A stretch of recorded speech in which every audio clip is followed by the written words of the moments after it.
It all started at night in a luxurious castle. The heroine was sitting on the bed and talking to her boyfriend, who was hanging over her. The young man took the girl by the chin and spoke words about his feelings, which are expressed during eye contact with the heroine. Lynette was a little surprised by the young man's behavior and understood that the hero was not himself. Oscar confirmed the words of the main character, but also said that it was the girl who drove him crazy, which amazed Lynette. After all, the heroine came to her husband because she was told about the guy's high temperature, but now the girl is watching Oscar's face with embarrassment. The young man held the heroine by the chin and said that every movement from Lynette excited him, which the girl never ceased to be surprised by, because she believed that she had done nothing to deserve such attention from the guy. Having laughed and blamed everything on the illness, the main character still pushed her husband away. However, Oscar took the girl by the hand and began to talk about how he was sick every time he looked at her. And holding Lynette's hand, the boy kissed it, telling her of his mistake and that the girl was right. After all, Oscar understood that the heroine really had not done anything to make the young man react this way to her presence. But still, the young man could not hide the fact that he was crazy about Lynette. These words immediately made the girl panic, because if he didn't stop, then her plan would be over. Before entering this world, the main character was a doctor and worked in a rural hospital where they paid little money. Lynette received a lot of praise and was well liked by her patients, so she felt that she was making a difference by caring for those who had nothing left. So to all the words of gratitude, the heroine always said that she simply liked her job. But this life did not last long, and Lynette's father, an alcoholic and a gambler, ran away, leaving her with a huge debt, and the hospital went bankrupt, and the girl had to work 4 terrible years in the emergency room to pay it all off. One day, the heroine was outraged that the head doctor told her to throw a woman out of the ward because she didn't have enough money and to start an operation on an influential and rich patient. But Lynette had run out of strength to fight and tolerate this treatment of patients without money, and she made it clear to the man that she could no longer work like this.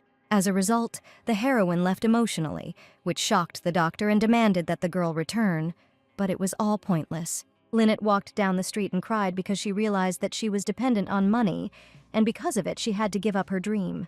But still, the girl was glad that she left, despite the fact that now she had absolutely no idea what to do. While the heroine was thinking about the fact that she only had enough money left to pay her rent this month, she didn't notice the bus that wasn't planning on stopping.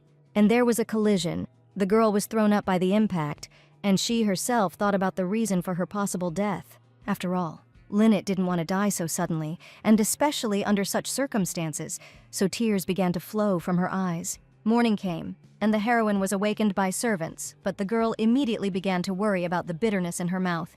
The maid, noticing Lynette's strange behavior, asked worriedly if she was okay, but the girl grabbed her throat because it was burning so much and there was simply no way to speak, because the pain was taking over. While the maid was worried, the main character thought that she had died and tried to understand what kind of place this was.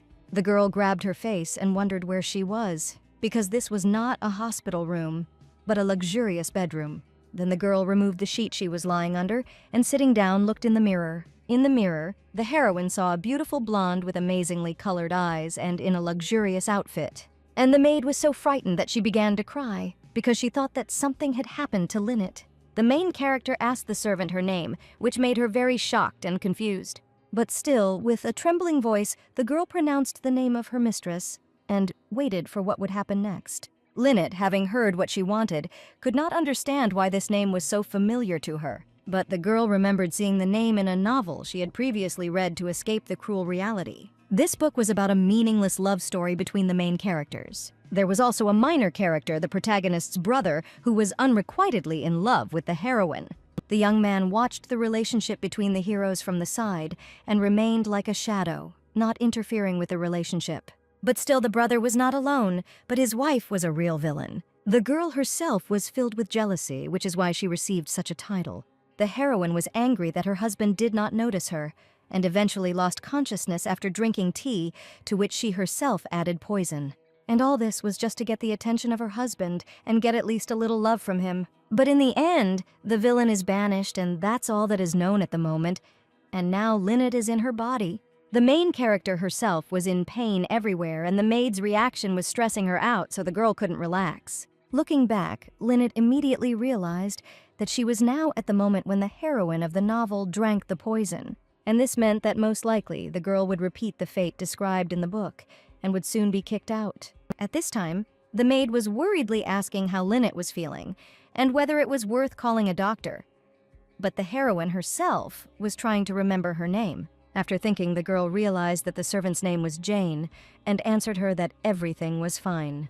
Jane was very glad that everything was fine with Lynette, but the heroine herself understood that only this servant treated the villainess with kindness. After some time, Lynette was already standing in a luxurious outfit and thinking that she did not like Oscar because he loved another while being married.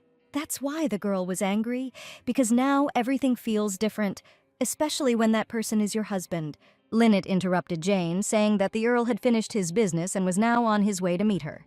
But the main character was outraged by the fact that while she was unconscious, Oscar had something to do, and he didn't even worry about her. Lynette was also haunted by the thought that this was her last meeting with the Count, since she would be kicked out immediately. But she was still pleased to see the young man's appearance. After all, Oscar was a worldwide handsome man who was so in demand that he could charm anyone in the city. And while the girl was thinking about all this, the guy was already walking slowly towards the door behind which she was waiting for him. Captivating lips, a sharp nose, a beautiful face that was called God's creation. The Count called the heroine as soon as he entered the room to announce his arrival. Lynette didn't have time to fully pronounce Oscar's name because upon seeing his appearance, she instantly froze and couldn't even breathe. But the young man continued and said that he came running as soon as he heard that the girl had woken up. Jane, watching this, panicked and stuttered, began to call the main character. After all, Lynette suddenly started bleeding from the nose and the maid was worried that the girl was ill. So in a panic, Jane offered the heroine a napkin, asking about her condition to understand whether to call a doctor. But Lynette replied that everything was fine and taking a napkin began to wipe her nose, thinking that the bleeding had already stopped.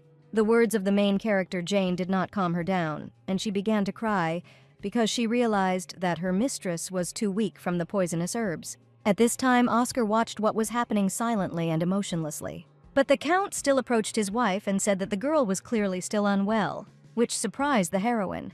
The guy continued and said that everything inside him seemed to break when he heard that the girl had lost consciousness. After these words, Oscar grabbed his chest and added that no one could understand the pain he felt every moment while his wife was ill. After listening to the Count's experiences, the girls stood in shock, but while Jane admired their relationship, the main character thought about it. After all, Lynette found this strange, so she tried to remember the relationship between the characters in the original. In the book, Oscar always insisted that he would never love his wife, but in front of everyone else, they had to act like caring spouses. And the girl said that she didn't need the Count's love, and that she was simply using him, so this option suited her. That is why Oscar was now playing to the crowd, saying that he was touched and wanted to hug Lynette, but was not sure that the girl's fragile body could withstand it.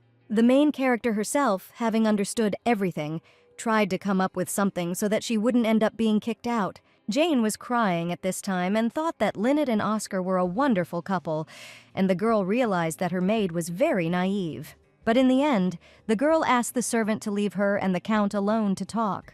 Jane agreed without hesitation and said that she should have done it earlier, but she hadn't thought of it. Therefore, having said this, the maid headed towards the exit and began actively taking everyone with her so that no one would interfere with the main characters. Oscar instantly became serious and assumed that Lynette must have something to say since she asked everyone present to leave. And despite the fact that the heroine still considered the young man very handsome, she became tense as she saw his true character. But all this did not affect Lynette, and she informed the Count that they should get a divorce. And as an explanation, the girl said that she could no longer live with someone like him. Oscar looked seriously at his wife and tried to find the words, since this was unexpected for him. The Count grabbed his head in confusion and asked if the girl was really going to disobey the royal order. After all, the young man swore allegiance under the sun and remains under its rays, so he must do his duty, and Lynette must understand this too. The heroine was outraged by this, because she remembered that the king's order said nothing about maintaining a happy family life until death. The Count did not know what to answer to this, and Lynette immediately understood that she was right, and the promise was only about the wedding.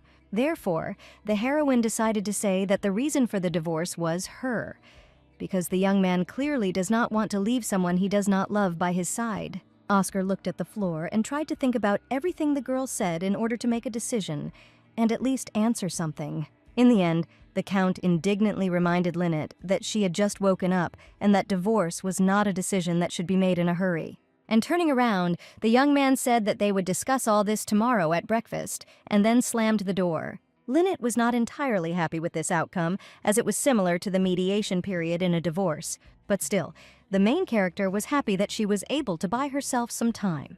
The next morning arrived, and this meant that that very conversation would soon take place. Jane immediately entered the room with a question about how yesterday's conversation with the Count went, but was surprised by the girl's condition. Lynette was very tense, and the maid began to inquire anxiously about the subject of yesterday's conversation with the Count and said that she had brought a dress for breakfast.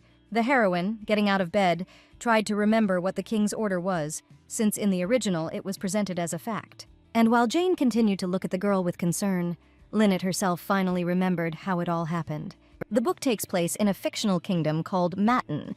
However, the father, the head of the Calypso clan, was a war hero of the enemy kingdom, and when war broke out between the two states, the Count betrayed the enemy kingdom and united with the kingdom of Matin. Thanks to this, Matin managed to win the war and unite the two territories into one, and the Count became a prince. But since everyone was confused by the fact that the Count was from an enemy kingdom, they suggested that he create ties with the Roger family. And it was precisely in this way, in order to remove the unrest, that the marriage between Oscar and his wife was concluded. But the young man did not trust the girl, because he had to marry the daughter of a traitor. Having thought about all this, the heroine assumed that the divorce would be to the detriment of the Roger family, because in the original she was easily kicked out, and now the Count has doubts. By this time the maid had already finished dressing Lynette and was delighted with the girl's beauty. Jane said that the heroine looks great, and the color of the dress goes well with her fair skin. Having adjusted her hair, the girl agreed with the servant and headed for breakfast. A few minutes later, the main character was already standing in front of the Count, but she could not relax before the conversation. Oscar, sitting at the table, greeted Lynette with a smile and said that he had been waiting for the girl for a long time. The heroine immediately apologized for being late, but in her thoughts, she noted that the Count's acting had improved. The Count did not hesitate and, looking at the servants, ordered them to bring out the dishes, to which the man immediately bowed as a sign of respect. While the servants stood by the wall, one of the servants was pushing a cart with already prepared food. The guy who brought the food was very pale and wet from his own sweat, and with trembling hands, he tried to serve the dish. However, the young man was too exhausted and, unable to bear it, dropped the plate on the floor. And from the terrible state, the servant collapsed after the food, numb from the pain in his body. A second later, the guy started foaming at the mouth and his body began to tremble convulsively, causing everyone around him to run to help. Lynette began to analyze the situation like a doctor, to figure out what exactly the boys were doing. And quickly getting up from the table, the heroine ran to help. But she herself already understood that this was an epileptic seizure. All the servants, afraid for Lynette's dress, shouted that they would help the guy themselves, but the heroine ignored them because a person's life is more important. Therefore, the girl was very worried, because she is a doctor and is obliged to help people under any circumstances. Oscar watched from the sidelines indifferently, thinking about everything that was happening. While all the servants also watched silently, the heroine screamed for help to turn the guy on his side. Then, nodding towards the broken dishes, the girl said that they should be cleaned up immediately, to which everyone immediately responded. At this time, the guy, who was lying down from a seizure, began to move his arms and legs and accidentally hit Lynette. Jane, seeing this, was too much worried about her mistress and was almost crying from excitement. The heroine herself didn't care about this blow. The only thing that mattered to her was the condition of the servant, who needed urgent help. But the young man was already lying in a calmer state, and Lynette noticed that his breathing had stabilized. Jane immediately noticed that the heroine's dress was very dirty and said that the girl should change. One of the servants said that they would make the boy pay for the damage to the dress as soon as he came to his senses. The heroine was unhappy with what was happening, although she understood the reason for such a commotion, because in the novel, the girl was a villain. As soon as Lynette stood up and looked at the very servant who had spoken of the damage, the young man became frightened. And frowning, the heroine asked if the guy really thought that some dress was more important than the patient. The young man was immediately confused and began to stutter, not knowing what to answer. Finally, taking hold of part of the dress, Lynette said that everything was fine and they should return to the room. But looking at her husband, the girl noticed that Oscar's face had not changed at all, despite all the commotion. and walking towards the exit, the heroine still turned around and said that the guy would have to have breakfast alone. Therefore, while the girl was leaving, a servant approached the Count and said that he would immediately serve him new dishes. Sometime later, when Lynette was already dressed in another dress, Jane brought breakfast for the heroine. Although the maid was concerned about Lynette's condition, the girl was fine and understood that this was not the first time. Suddenly, one of the servants approached Jane and whispered something. The girl immediately approached the main character and said that the guy who had been given first aid was asking to meet. Although the heroine nodded, she herself tried to understand the purpose of the visit and assumed that he wanted to thank her. But everything was different. The servant, as soon as he entered, fell to his knees and begged for forgiveness for an unforgivable mistake. With tears in his eyes, the boy begged for forgiveness and said that this would never happen again. Lynette watched from the sidelines in shock as the young man continued to scream about his guilt and how no matter how much he prayed, he could not make amends for it. Medicine in this era is not developed, and people consider it a curse, and they cannot afford treatment. The heroine, with a serious face, demanded that the guy stand up and said that it was not his fault. The servant could not believe his ears, which made him speechless. Lynette asked Jane for paper and pen while she talked about the promise the boy had to keep. Having written down the correct daily routine and meal plan, the heroine sat down next to the guy and, handing him the piece of paper, asked if he could handle it. The servant took the piece of paper, but said that because of his work he could not sleep more than 6 hours a day. But Lynette replied that if the boy did not follow the order, she would throw him out, to which the servant immediately nodded. The heroine prescribed the guy a low-carb, high-fat diet, and without drugs, this is the only thing she can do. As soon as the girl stood up, she asked how long the young man had been working in the kitchen, to which the servant replied that it had only been a year. Looking at Jane, the heroine said that she urgently needed to talk to Oscar, to which the maid nodded. Standing opposite the Count in his office, the couple looked at each other, waiting to talk. Oscar was surprised by the girl's sudden appearance and thought that the conversation would be about divorce. The heroine asked the young man to give the servant, who suffered from epilepsy, another job. The Count joked about this, talking about work outside the walls of the mansion, although he himself thought that the girl was simply making herself a good housewife. But Lynette immediately suggested options, such as a library and a laundry room, where there are not a lot of people and dangerous objects. Leaning back in his chair, the protagonist was surprised by his wife's request. After all, the young man did not think that Lynette would be worried about the servants, which made the heroine angry. Although the guy looked quite serious, the heroine was sure that the Count was simply testing her patience. The girl realized that it was better to look at the guy's chest than at his handsome but deceptive face. At this time, the Count asked how the heroine knew about this disease and how he could believe her, but the heroine's chest didn't calm her down either, which is why she bit her lip in displeasure. The girl began to swear, because people like Oscar cannot understand those who are seriously ill, and ask for help.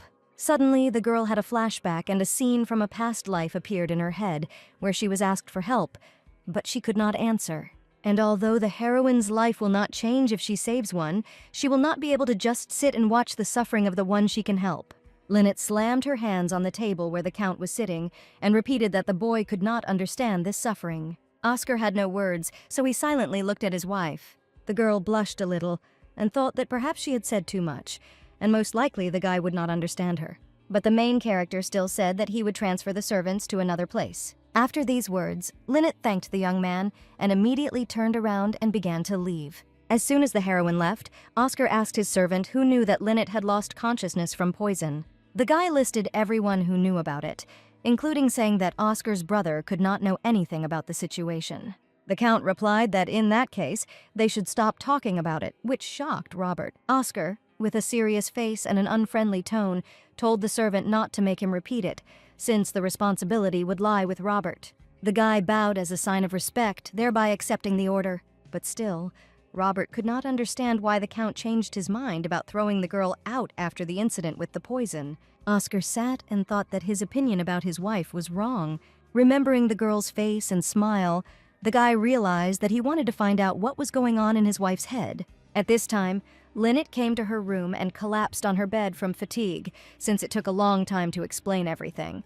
And the girl realized that the Count might suspect something if she did not behave as usual. But still, getting out of bed, the heroine decided that she needed to stop thinking about all this and decide what to do next. After all, in order to live well after a divorce, you need to learn about the situation outside the mansion. And while the girl was thinking about going outside, she saw a small door in the back of the closet. The heroine didn't know whether to look inside, but in the end she decided to. Opening the door, Lynette realized that the room looked quite spacious, so she decided to crawl inside. The girl was very surprised by the size of the room and realized that it was a secret room. Seeing a large number of books around, the girl assumed that the heroine of the novel loved to read. But the contents of the book were unexpected, because inside there were various medical tips and instructions on how to provide first aid. Lynette continued to flip through the pages in shock, realizing that it all looked like the notes of a doctor or pharmacist.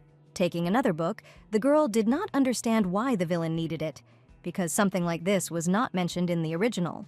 But suddenly a corner of a leaf appeared from the pages, which surprised Lynette very much. There was a photograph of a little girl whom the heroine of the novel called her beloved Lily. At that very moment, Jane entered the room, and the girl immediately began to get out of the secret place in a panic. The maid reported that Prince Calypso had arrived, and the girl tried to remember who he was in the novel. Lynette panicked a little and asked again if her father had arrived to confirm her thoughts. Jane only noticed the heroine's disheveled hair and began asking what had happened. And while the maid was fixing the heroine's hair, the girl thought that if she was not kicked out, there would be less condemnation from those around her, and even after the divorce, she would remain the prince's daughter. And Calypso loved his daughter, and he became very ill when he heard about her wedding. And Lynette expected a caring father who admires and loves his child. That is, such a person will not allow his daughter's reputation to be ruined, and therefore at the moment this is a strong support for the heroine. The prince greeted Lynette with a smile and very kindly, asking her to come over, because he was really looking forward to seeing her. The girl immediately expressed her surprise at her father's arrival, to which the man replied that he did not have to warn her to see his beloved daughter. Hearing this, the heroine realized that her expectations were justified, and the prince really loved his daughter very much. The man turned to the servant and, thanking him, said that he could go. Lynette began to speak to the prince in a more free manner, because she believed that they had a good relationship. But the man's expression immediately changed, and he asked the heroine how she dared to behave like that in the current situation. The girl was very frightened by this answer and felt misunderstood, so she asked again. To which the prince replied that the aristocrats were saying that Lynette and Oscar did not have the best relationship. Continuing, the man asked why it was so difficult for the heroine to try even a little to preserve what he had done for her. And after hearing all this, Lynette realized that she was wrong and that her father was a real monster. The man's gaze became more angry as the girl simply stood silently, so the prince began to demand an answer. But this frightened the heroine even more. She could not say anything, and Calypso began to show more aggression. So, a second later, the man swung at the girl, asking if he should hit her again. After these words, Lynette immediately understood that in the novel, the prince constantly beat the heroine. The girl instantly remembered her father from her past life and did not understand why she got the same one in this one. But even though Lynette didn't want to make a fuss, she already had her fist ready to hit back. After all, the heroine will definitely be able to hit the most precious thing and cope with everything, even though it was scary. But suddenly someone entered the room and interrupted the conflict, thereby saving Lynette from the blow. It was Oscar who came in to greet the prince, since Calypso's arrival was also unexpected for him. Upon seeing the count, the man immediately pretended to stroke Lynette's cheek and worry about her condition. The girl herself frowned at this and thought that aristocrats were selected here based on their acting talent. At this time, Oscar decided to inquire about the prince's affairs, to which he replied that everything was fine, but unpleasant news had reached him. Continuing, the man assumed, based on rumors, that the count was not interested in a relationship with his wife. Oscar asked for clarification because he knows everything much better than anyone else, and for him this purpose of the visit seemed strange. But this angered the prince, because it was connected with his daughter, and he could not remain on the sidelines. To this, the count suggested that Calypso also ate well and slept in a comfortable bed, and for Lynette these words brought back shameful memories. But the man didn't understand what he was talking about and what Oscar was getting at, so he decided to ask again. And remembering what the heroine had said earlier, the young man explained that aristocrats who grew up without worries had a lot of interest in other people's lives. The prince laughed at this and said that Oscar does not change and remains an excellent count. The young man thanked the man for the praise and asked him to notify him before visiting in the future, as such unexpected visits were a bit embarrassing. Calypso immediately apologized and explained his visit by saying that he was very worried about his daughter. Hearing this, Oscar assumed that he was in the way and said that he would leave Lynette alone with her father. and the Count wished the girl to have a good time, to which she immediately panicked, because the prince wanted to hit her, and the heroine thought that Oscar came to save her, and not just to express his dissatisfaction with the unexpected visit. Therefore, when the young man was almost out, Lynette realized that she could not remain alone with her father and called the Count. Oscar was extremely shocked by what the heroine called him, so when he turned around, the guy was very worried. Lynette immediately explained that her father had not visited them for a long time, and therefore they should have tea together. The heroine noticed that Oscar looked as if she had hit him, but even if so, the girl could not give up. So Lynette began to fantasize about falling to the floor as one of the options. But instead of falling, the thoughts created a dance. Oscar, removing his hand from the door handle, asked again if he was sure he could join. The girl immediately said she agreed because they were married, but in fact, the girl felt a huge relief. In the end, the young man said that if he didn't interfere, he would be happy to keep him company, but his father suddenly announced his departure. Although the girl wanted this departure, she turned on her acting and began to talk about how they hadn't seen each other for a long time, and it was a pity that the man was leaving. The Count wished the prince a safe journey, but he did not linger and was already getting ready to leave. So, turning around, the heroine's father headed towards the exit but still continued to look very suspiciously. The heroine understood that in the original, there was not a word about physical blows, which created difficulties. And the girl was outraged by the fact that everyone, when reborn, retains the memory of the hero himself, and Lynette was extremely unlucky. Suddenly, the girl's thoughts were interrupted by Oscar, who leaned over the heroine and said that they needed to talk. The girl was extremely shocked by what was happening, as she did not expect any action from the Count, and the couple began a dialogue about divorce, which Lynette had raised earlier. Oscar said that the prince was right about the rumors among the aristocrats. Once the guy found out about this, the rumors really spread, which led the heroine to the conclusion that the Count was lying about hearing them for the first time. And if you ignore it, there won't be any problems, however, if you take only the relationship between spouses, then a divorce can be arranged. But the marriage itself is a royal order, and such a relationship is much harder to end, as the prince proved by arriving in such a hurry. The protagonist continued his speech with a rather serious face, saying that marriage concerns not only the spouses themselves. The guy also clarified that he has a goal that needs this marriage and divorce will ruin everything. After all, as it turned out, the Count was promised a princely title for his marriage to the heroine. And Oscar's father told the young man about this, ordering him to keep everything a secret, so she wouldn't want the man to change his mind because of the divorce, and listening to everything, Lynette was surprised by Oscar's lust for power. The heroine asked if this meant that the guy wanted to save the marriage, to which the Count nodded in agreement. The guy also clarified that they should change their relationship, or more precisely, that it was Lynette who should change. The protagonist clarified that the girl should stop behaving like a person who longs for exile. And Lynette remembered that when she read the novel, she thought the same about the heroine. But she behaved this way not just because she was angry, but because she wanted to escape.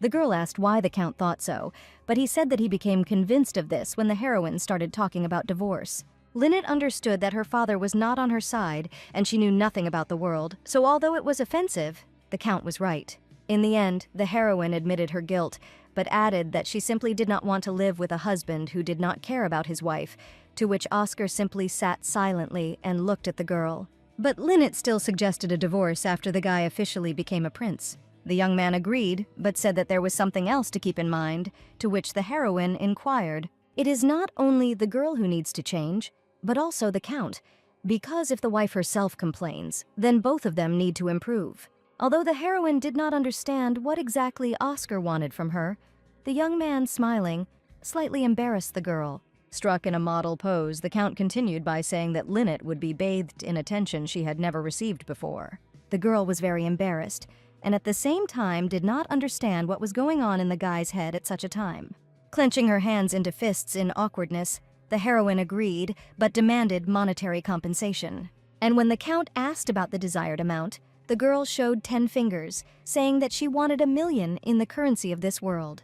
But after these words, the heroine began to think that by the standards of her past life, this was 10 million, and whether she had gone too far with the amount. The main character looked at the girl while she was thinking about her plan and the fact that in the new world, there is no way without money. And Oscar's reaction was ambiguous. as he said that he had been wrong about the heroine all along and that he had attracted the girl's attention in the same way. The guy laughed, saying that the girl was quite cunning, although he had previously thought that Lynette lived thoughtlessly. And in the end, the Count agreed to compensation. But the girl said that then it was necessary to sign a contract. A little surprised, the guy asked if it was really necessary to draw up a document, to which the girl replied that the contract was necessary, and even the wedding vows were a lie, to which Oscar remained silent. By creating a contract that detailed both the compensation and the divorce, the couple felt better. Sitting with a pen, the young man asked if the heroine was happy now.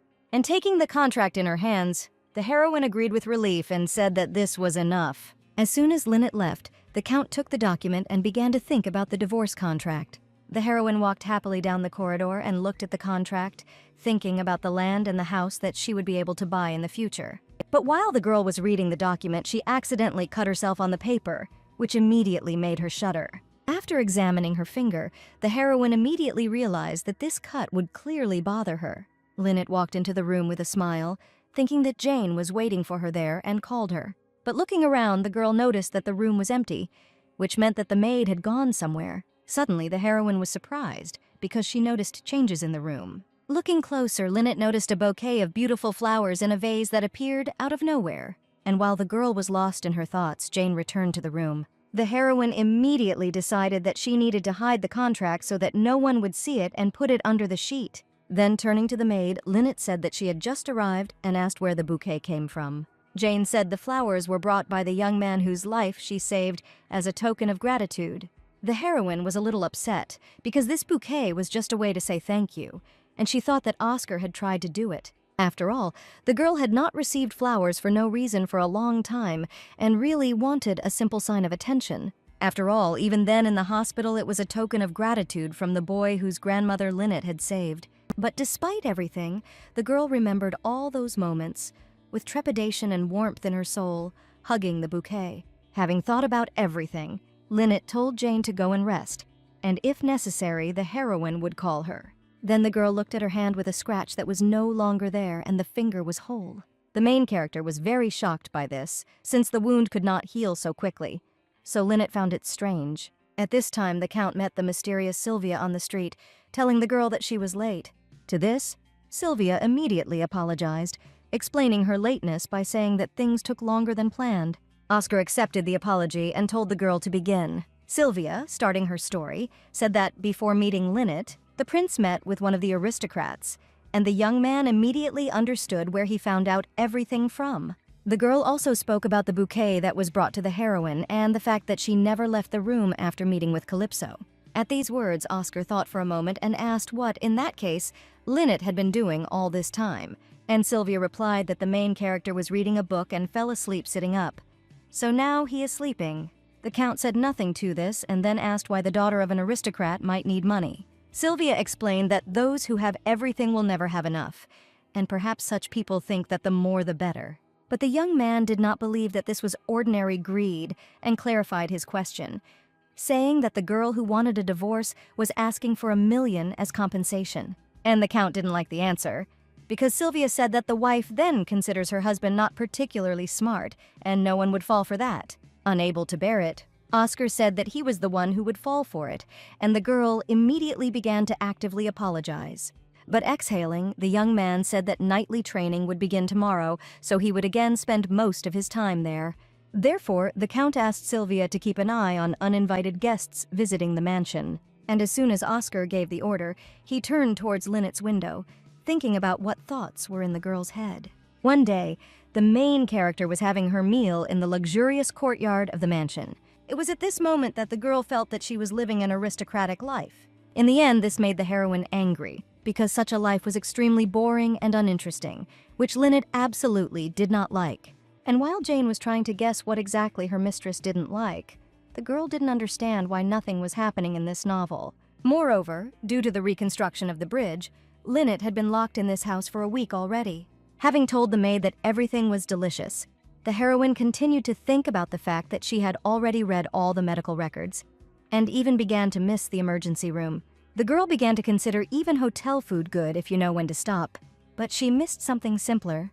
But Lynette's thoughts were interrupted by Jane, who informed her that the restoration of the bridge was finished and that the young prince and Madame Marie were returning today. The main character immediately beamed at the news that the bridge had been repaired and she would finally be able to go to the city. The maid, seeing the girl's contented face, assumed that she missed her family very much and that was why she was so happy. In fact, Lynette was happy about the opening of the bridge, but she was a little worried about Marie's arrival, since she is, after all, the main character of the novel. But the girl still told Jane that she would really be glad to see her family and added that she should go and rest while she went for a walk. As she left the table, the heroine thought that she and the Count now had to pretend to be a happy married couple. But still, the girl was worried that the young prince and Marie would start to suspect something if their relationship improved, because in the original, the young man really didn't like Lynette. Despite this, the girl was pleased that at least Marie would be happy if they were on good terms. But even Marie from the novel did not seem like a good person to Lynette, because sometimes you could hear unpleasant phrases from her. Marie always said that the heroine of the novel was an unfaithful wife and asked Oscar to become kinder to her so that she would change. And while the girl was thinking about everything in her thoughts, the gardener noticed her. The man did not ignore Lynette's presence and immediately approached her to say hello. The heroine greeted him kindly in return and realized that this very elderly servant in the mansion resembled her grandfather. But the girl's joyful look disappeared almost immediately as soon as she moved her gaze a little lower. The man's hands were all covered in blisters, and the heroine couldn't tell if it was a topi or an allergy to the sun.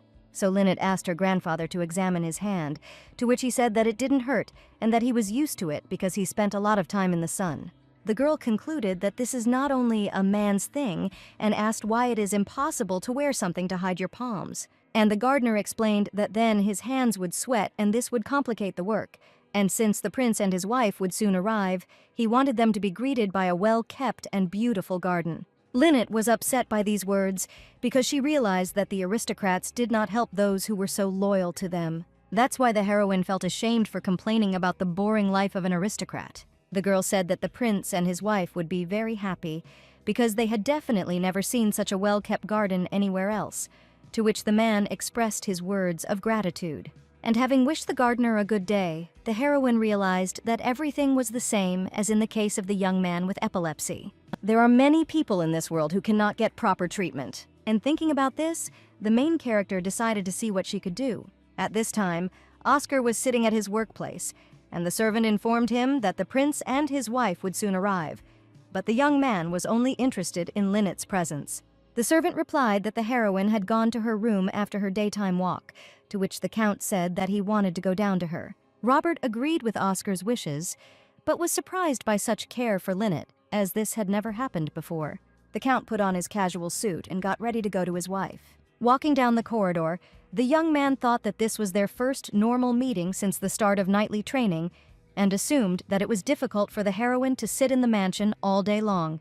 Having reached the right door, the main character knocked and said that it was him, but noticed that the door was ajar. Oscar thought that the girl had not yet gotten ready and decided to go in to see if he was right or not, and was very surprised. Lynette was no less shocked, as she was sitting in a pile of sun umbrellas. Turning her gaze to the Count, the heroine asked if it was necessary to go down already. Oscar was again a little embarrassed by the girl calling him darling, but after a pause, he asked what had happened here. At that moment, Jane came in and, a little surprised by the Count's arrival, greeted the young man. But noticing Lynette, the girl immediately switched to her, indignant at the fact that everything was scattered. In response, the heroine said that she wanted to check for broken umbrellas, to which the maid warned that everyone would arrive soon. And turning to the Count, Jane said that they would quickly get dressed and would be ready very soon. In the end, the young man was thrown out, and the maid continued to scold Lynette for not asking her to sort everything out. Already walking down the corridor, Oscar asked what the girl had just been doing, to which the main character replied that she just wanted to see what kind of sun umbrella she had. But Oscar was a little surprised that the girl examined each umbrella because although he knew that Lynette loved luxury, she did not love it that much. In the past, the Count told the heroine of the novel that a rumor had spread among the aristocrats that the girl had been seen in the company of some man. So Oscar explained that they were bound by a contract, so he didn't need the truth. But as the Count's wife, the girl should maintain decency. In response, the heroine said that she does not receive the treatment she deserves, so she should not behave appropriately. The girl explained that the Count allocated little money for her maintenance, and she was only able to buy a couple of dresses. Robert thought that the money allocated by the gentleman could not have ended so quickly, but Oscar was not bothered by anything, and he agreed to give more. But the Count warned the heroine to be careful in the future, because Marie would not be able to eliminate rumors forever. But the girl reminded him that there was always the possibility of driving her away, and told the young man to think carefully. Remembering all this, Oscar understood why it seemed to him then that Lynette wanted to be exiled, and after being poisoned, he thought that the heroine really wanted to leave the mansion.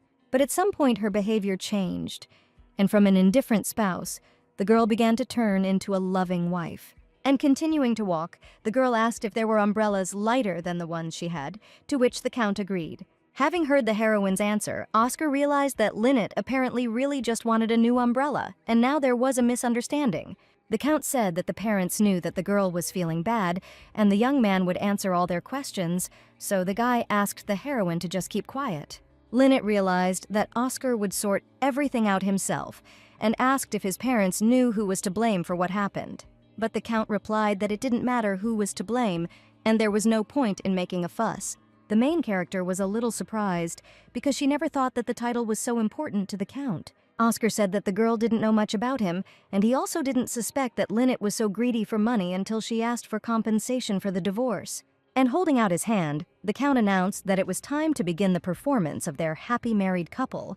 Lynette agreed, and giving her hand in return, the heroine once again called the young man dear. This time, Oscar couldn't resist and asked the girl why she called him that, to which she replied that it was simply an expression of love, although in fact it was difficult for her to pronounce the European name. After this, already going down the stairs, the heroine asked if this nickname bothered the Count. But the young man replied that he didn't care what the girl called him, although he himself blushed a little. Outside, the couple's parents were already waiting for them, asking Oscar how he was doing. The Count replied that he was doing well, and in turn asked how the couple's trip had gone. And while the young prince and Marie were approaching in the background, the man talked about how everything went wonderfully for them. Marie couldn't resist, and began waving her hand and asking from afar about Oscar's life. And having asked in response, the Count received an answer not from the girl, but from her husband, who said that as long as Marie was with him, everything was fine with her. But Oscar did not like this, and he expressed his dissatisfaction because he did not ask the prince and did not want to hear an answer from him. After these words, Marie came closer to the young man and said that everything went well, but it was a pity that the Count did not go with them. Lynette stood aside and thought about why Marie was getting so much attention, something she had never received before, because Oscar had promised to change his attitude. The main character forgot for a second that in the original, these three were very close, so the girl decided that it was better for her to stay away. But suddenly the princess inquired about Lynette's condition, as news had reached them that the heroine was feeling unwell. Oscar immediately replied that the girl had simply been poisoned by spoiled food, and that after a couple of days of rest, she felt better. Lynette decided to apologize for causing them to worry, but her parents were glad that everything was okay now. After these words, Marie also became worried and began to feel sorry for the heroine, asking again how she was feeling, to which Lynette repeated the Count's words. Oscar continued and told how he was scared and calmed down only when the heroine finally woke up and spoke. To keep the conversation going, Lynette said that she had only gotten back to normal because the Count was always around. Marie, hearing that everyone was fine, suggested that the four of them talk over a cup of tea, as she was very interested in how the guys had lived all this time. The parents supported this idea and, wishing them a good rest, went to rest. At this time, Lynette was thinking about how everyone perceived her as a villain, and in order not to spoil everyone's fun, the girl decided to sit silently.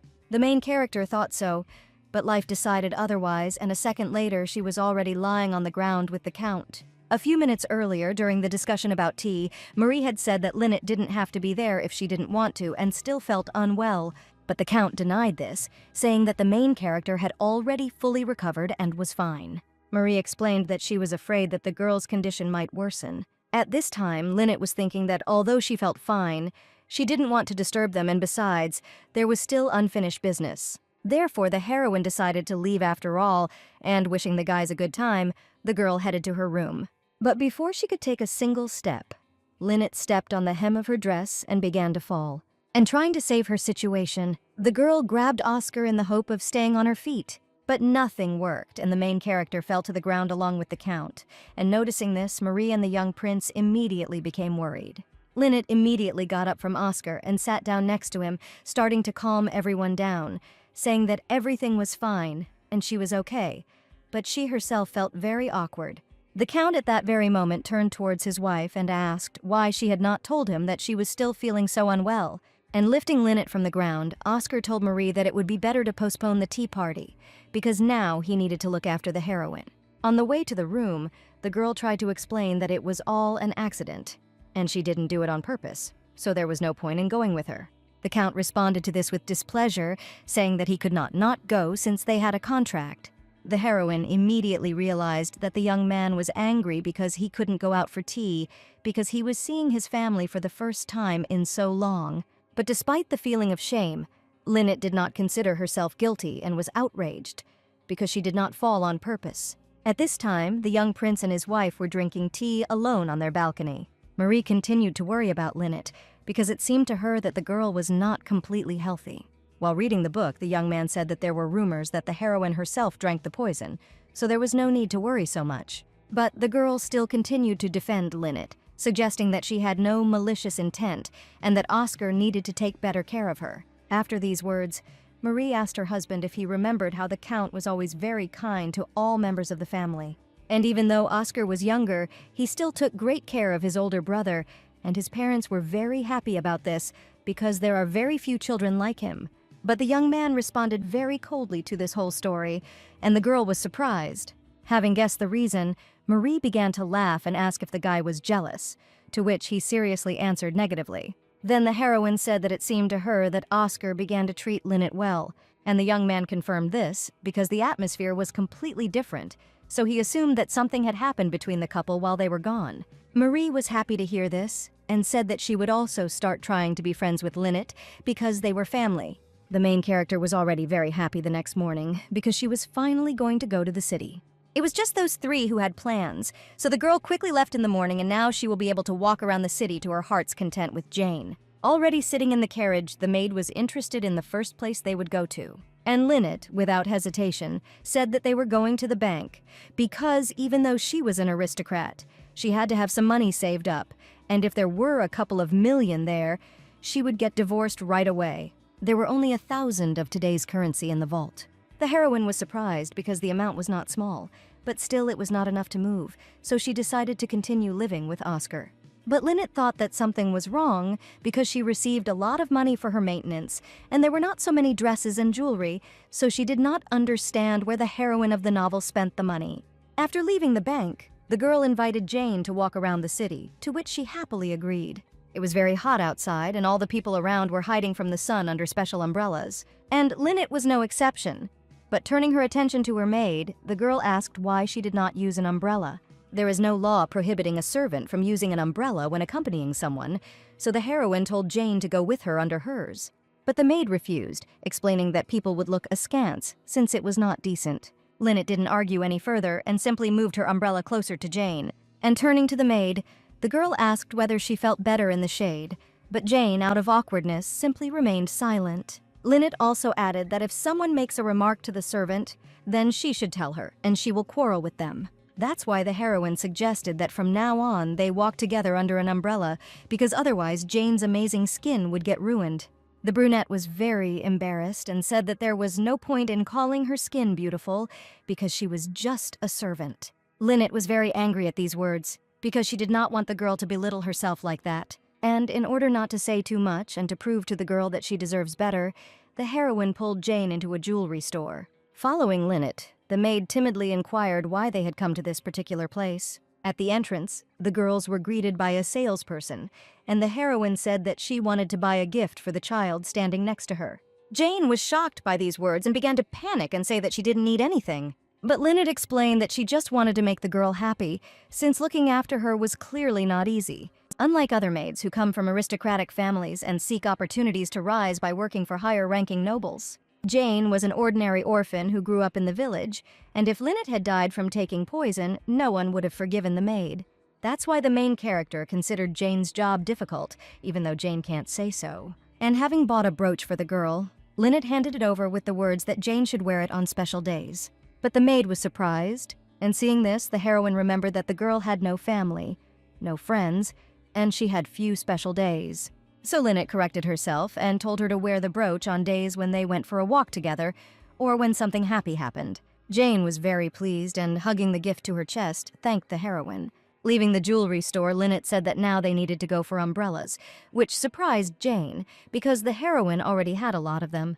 But already in the store, the girl replied that all her umbrellas were heavy and she needed something lighter. Feeling the next umbrella, Lynette stopped her choice on the one she was holding in her hands, and her choice was approved by the saleswoman, who said that this umbrella was for the noble daughters of aristocrats. The heroine was even more attracted by these words, so she asked him to pack 5 of these umbrellas for her. But Lynette didn't stop there and continued to hand the woman the things she liked so that she could put them in the bag. Jane stood to the side and looked at her in surprise, asking the heroine why she needed all this. Having walked around the necessary shops, Lynette sighed contentedly and said that the shopping was over. But Jane asked if the heroine would go to the perfume shop again, since she does this every week. Lynette was surprised by these words, because she didn't think that the heroine of the novel liked to collect perfume. But in order not to seem strange, the girl agreed, and Jane said that she would wait for her in the carriage. The main character immediately asked the reason why the girl was not going to go with her, to which she replied that it had always been like this. Lynette pretended to have simply forgotten about it and, heading towards the store, said that she would be back soon.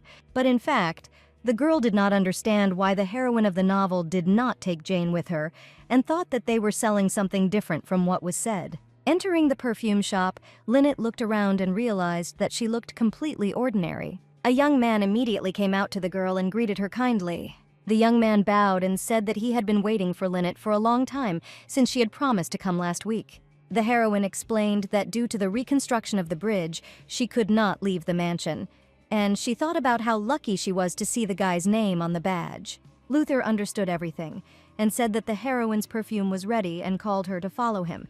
But the girl was a little worried, since it seemed to her that they were selling more than just perfume here.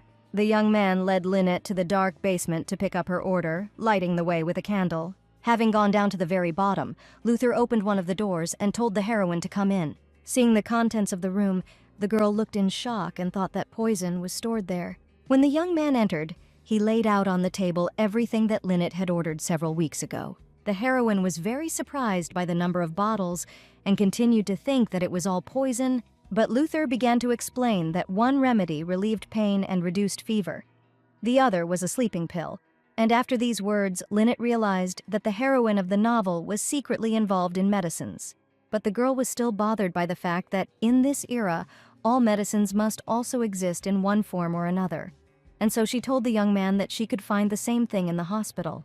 The young man looked at this questioningly and considered these words to be nonsense. And after a second's pause, Luther explained that these were drugs that were almost impossible to obtain, and the heroine should know about this better than anyone else. And to Lynette's reaction, the young man assumed that the girl was not satisfied with the price, so he clarified, but the heroine only looked at him in confusion. So, without waiting for an answer, Luther said that he would sell the heroine a set of medicines for 150 and not for 200 like everyone else. Continuing, the young man added that the owner had difficulty obtaining these goods for Lynette, so there would be no more discounts. The girl immediately realized that the heroine of the novel spent huge amounts of money on medicine and therefore had almost no savings. But now, Lynette was wondering who the owner was who had worked so hard to get all these funds. Thinking about this, the girl asked Luther for a list of everything she had bought before. And as she leafed through the book, Lynette noticed that all the purchase amounts started at 5,000. The deals themselves began after the wedding, but the heroine found it interesting that there were no vials in the secret room. Having finished with the lists, the girl asked Luther if they had a cure for hives. The young man immediately beamed and said that the necessary medicine was in stock, and that for Lynette, he would reduce the price from 100 to 70. But putting her hand on the table, the heroine confidently replied that today she would buy everything at full price. And the girl also added that Luther should write down the regular price in the book and tell the owner the reduced price and keep the difference for himself. The young man was a little scared by this offer and immediately tried to refuse. But Lynette interrupted the young man and continued, saying that in exchange for the difference in sales, he would tell her the name of his master. Luther panicked and explained that he couldn't tell anyone anything and that the owner wasn't meeting with anyone. The heroine realized that the young man was not going to give up, so she said with regret that now she would have to look for another supplier. And to Luther's indignation, Lynette replied that she could not continue to work with someone whose name she did not know. But when leaving, the main character thought and hoped until the very end that the manipulation would work and the young man would agree. And when the girl was almost at the door, Luther stopped her and said that he would tell her everything, and Lynette immediately exhaled. The heroine immediately ran to the counter, but before she said anything, the guy asked her not to tell anyone about it. Hearing the consent, Luther leaned towards the girl and said, "The owner is Prince Christopher." After these words, Lynette wondered what role the prince had in the novel, because she had not heard of him in the original. Coming out of her thoughts, the main character told the young man not to worry, as she was just curious about who she was dealing with and asked him to pack her medicine. Having finished with the perfume, the girls arrived back at the mansion with a large amount of purchases. While changing, Lynette told Jane that she would be in her room and asked the maid to bring dinner to her room. The heroine also warned that she was tired and wanted to rest in silence, so no one should come to her. Jane took everything into account and said that since they had already sorted everything out, she would go. Lynette was left alone and, looking at her purchases, was glad that no one would disturb her and she could get to work. But the girl had a strange feeling and a sense that she had forgotten something. A little later, the Count returned home with his brother and his wife, who were discussing the past meeting. But Oscar was a little worried at that moment, because Lynette was already supposed to go out to the meeting. After all, a few hours earlier, the young man told the heroine that she promised that they would play loving spouses, to which the girl timidly agreed. The Count explained that there was an important meeting today, and if Lynette didn't show up, there would be rumors again. But the girl planned to find materials for umbrellas, since it would be difficult to find time later. Therefore, the heroine told Oscar that she also had a meeting planned and invited the guy to meet him upon his return. The young man asked again, and the girl explained that everyone would think that she could not accompany him because of urgent matters, but in the end, she missed her husband so much that she could not wait any longer. Oscar liked this option, so he said that he would return closer to the evening, and then they would see each other. Therefore, the Count was now worried that the girl was still not there, but he assumed that she was tired of waiting and fell asleep, and Marie, noticing the worries, asked what happened. To which Oscar told about the absence of Lynette and the young prince. These words were very surprising, because he had never noticed that he wanted to see her so much. Marie immediately made a remark to her husband because she considered it impolite on his part, and Oscar thought about it, and realized that he almost never talked about Lynette, and was often alone at dinner parties where they were invited as a couple. And after this, it is not surprising that those around them do not see the couple as loving spouses, and the Count wanted to change this impression with today's meeting. So now, to make things a little better, Oscar responded to his brother by saying that he had always thought about heroin, to which the boys looked at him questioningly. The Count explained that Lynette had never left his thoughts, but after she poisoned herself, the young man realized something. The young man realized that if he didn't say anything out loud, then nothing would make sense. The boys didn't say a word and just listened silently. But Marie was deep in thought, going over everything that was said in her head. But Oscar didn't finish there and added, assuming that Lynette thought so too, because the girl had really asked the young man to come early today. The Count's speech was interrupted by Robert, who was hurrying down the stairs and greeting the young man. Approaching his master, the servant, a little worried, whispered urgent news in his ear. After hearing this, Oscar was very shocked, and for the first few seconds he couldn't say anything. But then he turned to the guys and said that he had urgent business, so there was no need to wait for him. Marie, seeing the Count's face, looked after him with confusion and could not say anything. Oscar Roger, the second son of the princely family, for the sake of marriage with whom girls were ready to stand in line. The leader of the first knightly corps of the royal palace, a universally respected war hero, fled today in shame. The Count sat and was indignant, not understanding why Lynette was asking no one to enter her room, to which Robert replied that he did not know the details and that Jane had received such an order. Hearing this, Oscar told the servant to go and rest, and he himself remained sitting and tried to understand the reason for such behavior of the heroine. The young man realized that it was unlikely that the girl had forgotten about the promise and assumed that this was another of Lynette's plans, so he decided to wait. But the next day, Jane did not let anyone see the girl, saying that she was not feeling well. A day later, the heroine, according to the servant, went for a walk and the room was empty. Each time new reasons appeared and there was no news from Linnet, so the young man continued active training in the Night Corps. The two knights stood to the side and discussed today's training, praising each other for a good job. But the boys also mentioned their captain's assertiveness because it was stronger than usual, and the boys realized that it had started quite recently, suggesting that something had happened to Oscar. At this time, the Count knocked down to the ground another opponent, who was already very exhausted. Therefore, the young man began to ask Oscar to stop the fight, admitting his defeat. The young man himself was already wet with sweat, and looking at the guy, he praised his fight and told him to rest. The other knights, looking at their exhausted friend, called the Count very tough. Oscar was sitting on a bench at the time, thinking that Linnet should have cooperated with him, at least for the sake of compensation. But a second later, the young man realized that it was not typical for him to think about such things, so he assumed that he was not training enough, and that was why unnecessary thoughts appeared in his head. So after a couple of minutes, the Count headed back to the training ground and ordered everyone to return to their positions. Eventually, Oscar trained to the point of exhaustion and found that his thoughts had cleared up a bit. But despite the good outcome of the training for the Count, many knights suffered. As he was heading to rest, the young man heard someone addressing the lady, and such an address is used only for one person in this house. And it was Linnet who put an umbrella on the gardener's head and asked him not to take it off while he was outside.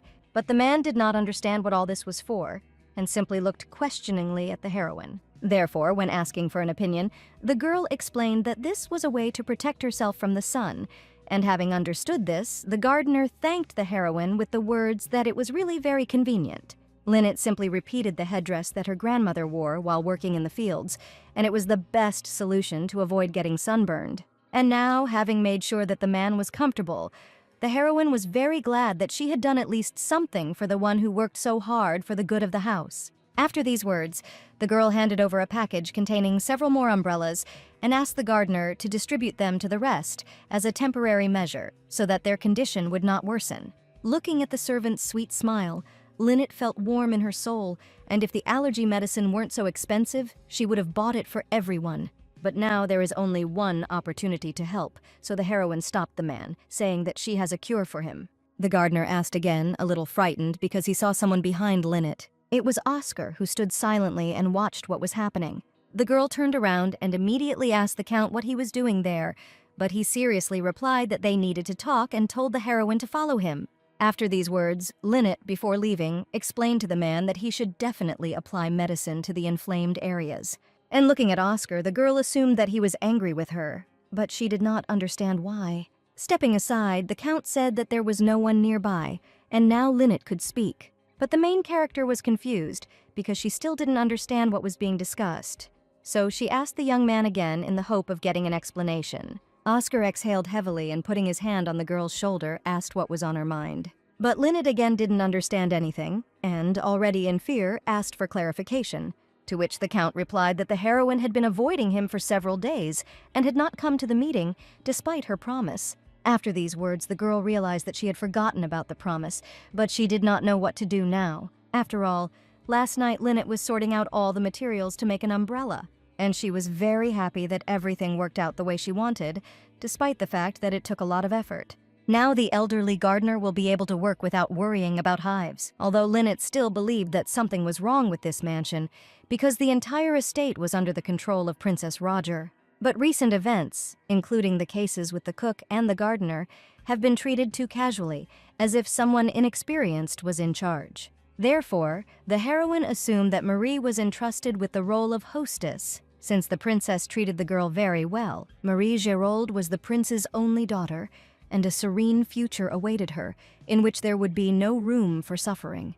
But one day, the prince did not return from the war, and the princess, who suffered from a serious illness, could not survive the loss. As a result, 10-year-old Marie was left completely alone, and her relatives quickly took apart all of her property. But the Roger couple came to the girl's aid and invited her to their home. After all, the couple was close with Prince Gerald, and they accepted Marie as their own daughter. Continuing to think about the plot, Linnet remembered that after this, Marie and Roger Sr. fell in love with each other, and their sympathy grew into a relationship.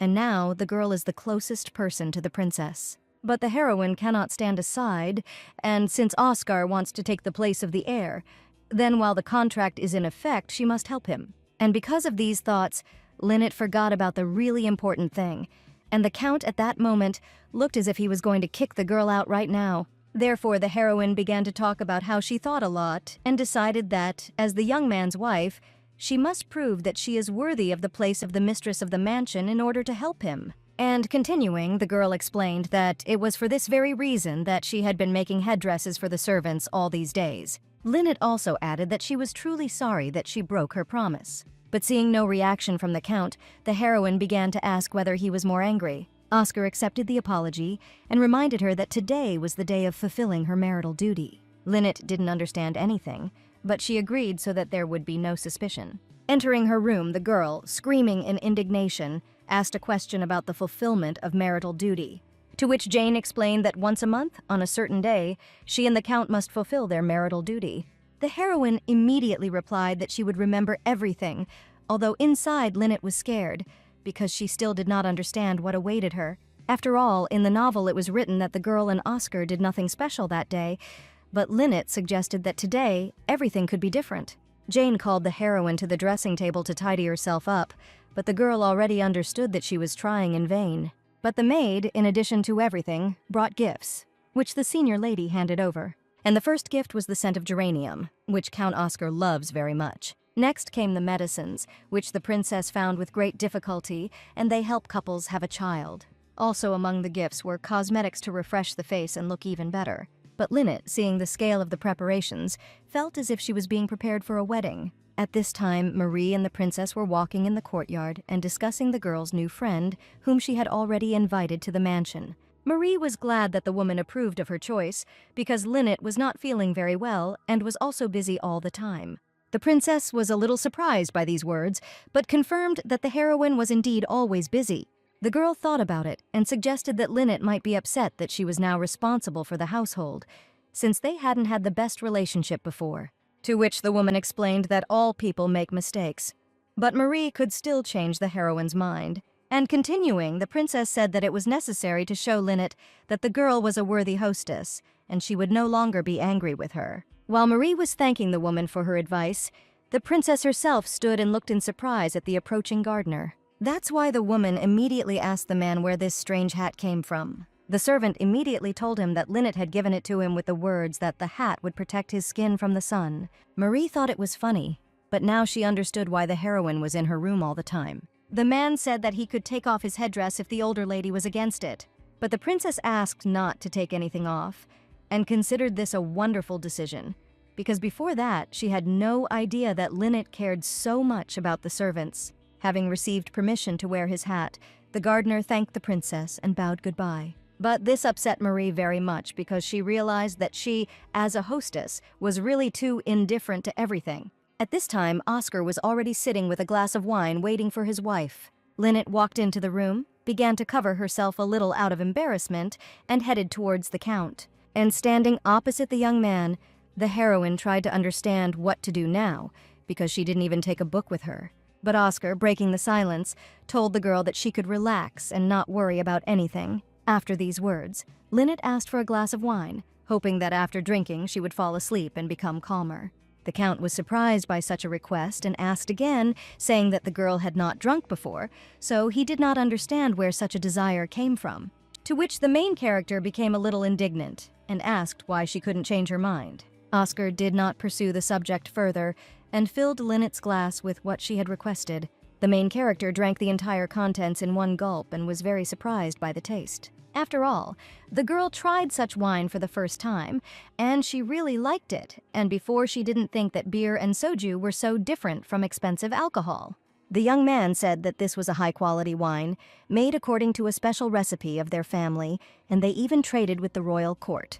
And after these words, the heroine asked to pour her some more, to which the Count hesitantly agreed. So very soon, Lynette got drunk, and Oscar sat discontentedly, and thought that it was time for the girl to leave. But suddenly the heroine asked the Count if he regretted this marriage, because it was unwanted. Oscar tensed at the question and looked askance at the girl, thinking about the answer. And having coughed, the guy shifted his attention a little and said that there was no point in regrets. The heroine began to lightly hit the guy on the chest and talk about how it was very difficult to get in touch with her husband. The girl scolded and tried to explain that when Oscar felt bad or sad, It was necessary to talk about it and not keep it to himself.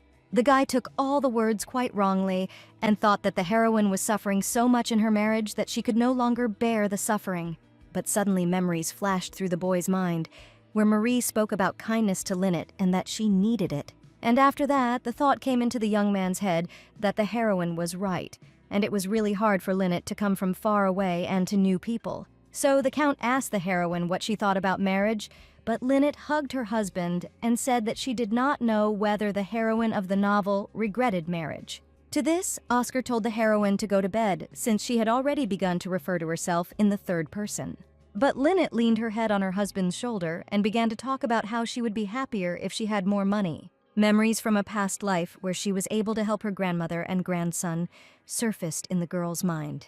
And the girl promised herself that she would not allow anyone to leave without doing anything for them first. But even though the heroine made this promise, unfortunately, she was unable to fulfill it towards her grandfather. Oscar asked Lynette what she meant while the girl looked at her husband in confusion. But the heroine immediately frowned and said that people like Oscar never understand anything. But the Count pondered the girl's words and tried to understand how Lynette could need money when the prince never saved on children. Suddenly, the heroine took hold of Oscar's shoulders and told him to bring his face closer, while simultaneously pulling the guy towards her. Having reached the required distance, Lynette quietly asked if her husband had ever kissed her. Oscar blushed and, looking into the heroine's eyes, felt very awkward, so he could not answer the question. The spouse's lips almost touched, but it worried Oscar so much that the guy still couldn't find a place for himself. And closing his eyes, the Count still continued to blush even more. But at one point, Oscar opened one eye as he could no longer bear the weight. It turned out that Lynette had fallen asleep right on her husband's chest, which surprised him greatly. The heroine slept soundly while Oscar tried to understand how the girl was able to fall asleep so quickly, since it was impossible to wake her up. With a heavy sigh, the young man realized that there would be no kiss and decided to go to bed too. As a result, the couple slept in the common room until the morning. Lynette woke up with a heavy head and tried to remember the whole of the previous evening. Suddenly, the girl sat up abruptly and remembered her marital duty. Seeing the heroine, Oscar handed her a glass of water, saying that this was the first thing she should do now. Having thanked him, the girl immediately began to drink it in one gulp, since she had a hangover and her throat was very dry. Suddenly, the guy asked him to promise something, to which Lynette immediately responded. And the Count asked the girl to drink alcohol only when he was near her. The girl was immediately confused and did not understand anything, since she did not think that she had done anything strange yesterday.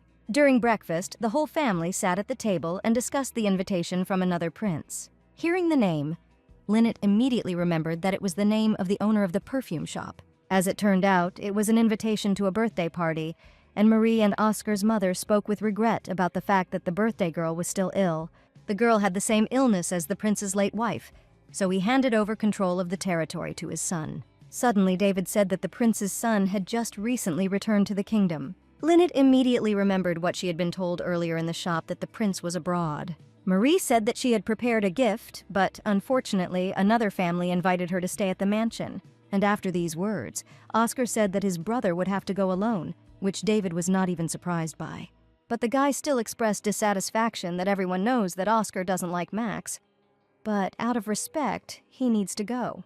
The Count immediately looked at his brother with an angry expression, while Lynette looked at her husband in surprise and felt all the hatred just from his gaze. But the heroine, putting the spoon on the table, put forward the option that she and her husband would still go to the celebration. Having said this, the girl explained that it was for the sake of Roger's family, and therefore they, as spouses, would accompany each other. Oscar looked at his wife with displeasure because he didn't want to go at all. Marie responded to this with a smile and told the girl to take the gift and give it to the prince on her behalf. Jane worked hard on the heroine's dress, and as the couple walked down the corridor, there was absolute silence. But Oscar still warned the heroine not to approach Max during the celebration. The girl looked at the Count with confusion and asked the reason. The guy immediately frowned and said that it was enough to see the prince to understand that he was using people for his own benefit. But Lynette began to laugh at this because she considered these words as concern, and she herself thought that something had happened between the Count and Max. Oscar tensed up and felt very awkward from this reaction in question, but taking a deep breath, the young man confirmed his excitement, which surprised the girl, and the Count explained his worries by saying that the couple would be at an event together for the first time, so he didn't know what Lynette might do. After these words, the heroine realized that it was not a matter of worrying about her, but that the guy would have to sort out the problems if anything happened. That's why Lynette immediately said that she would cope well with the role of a wife, and there was no need to worry. But the young man was still very worried, both about the upcoming event and about the heroine herself, so he continued walking in silence. Marie sat in her room and asked her personal servant whether she had given Lynette the gift, to which the maid nodded and said that the heroine had conveyed her gratitude. Marie, hearing this, smiled and assumed that the princess would be delighted with the gift. However, the smile was not kind at all, and the gift was a setup for Lynette. One day, the servant noticed that Oscar was very tense, and it was immediately visible from his appearance. So, without any doubt, Robert realized that the Count had recently experienced a series of unpleasant events. And to be more specific, every time something like the incident that happened a few days ago happens, then the guys in full force return to the mansion on a boat. But while the Count was actively discussing something with the others, Lynette was reading a book and didn't even try to keep up the conversation.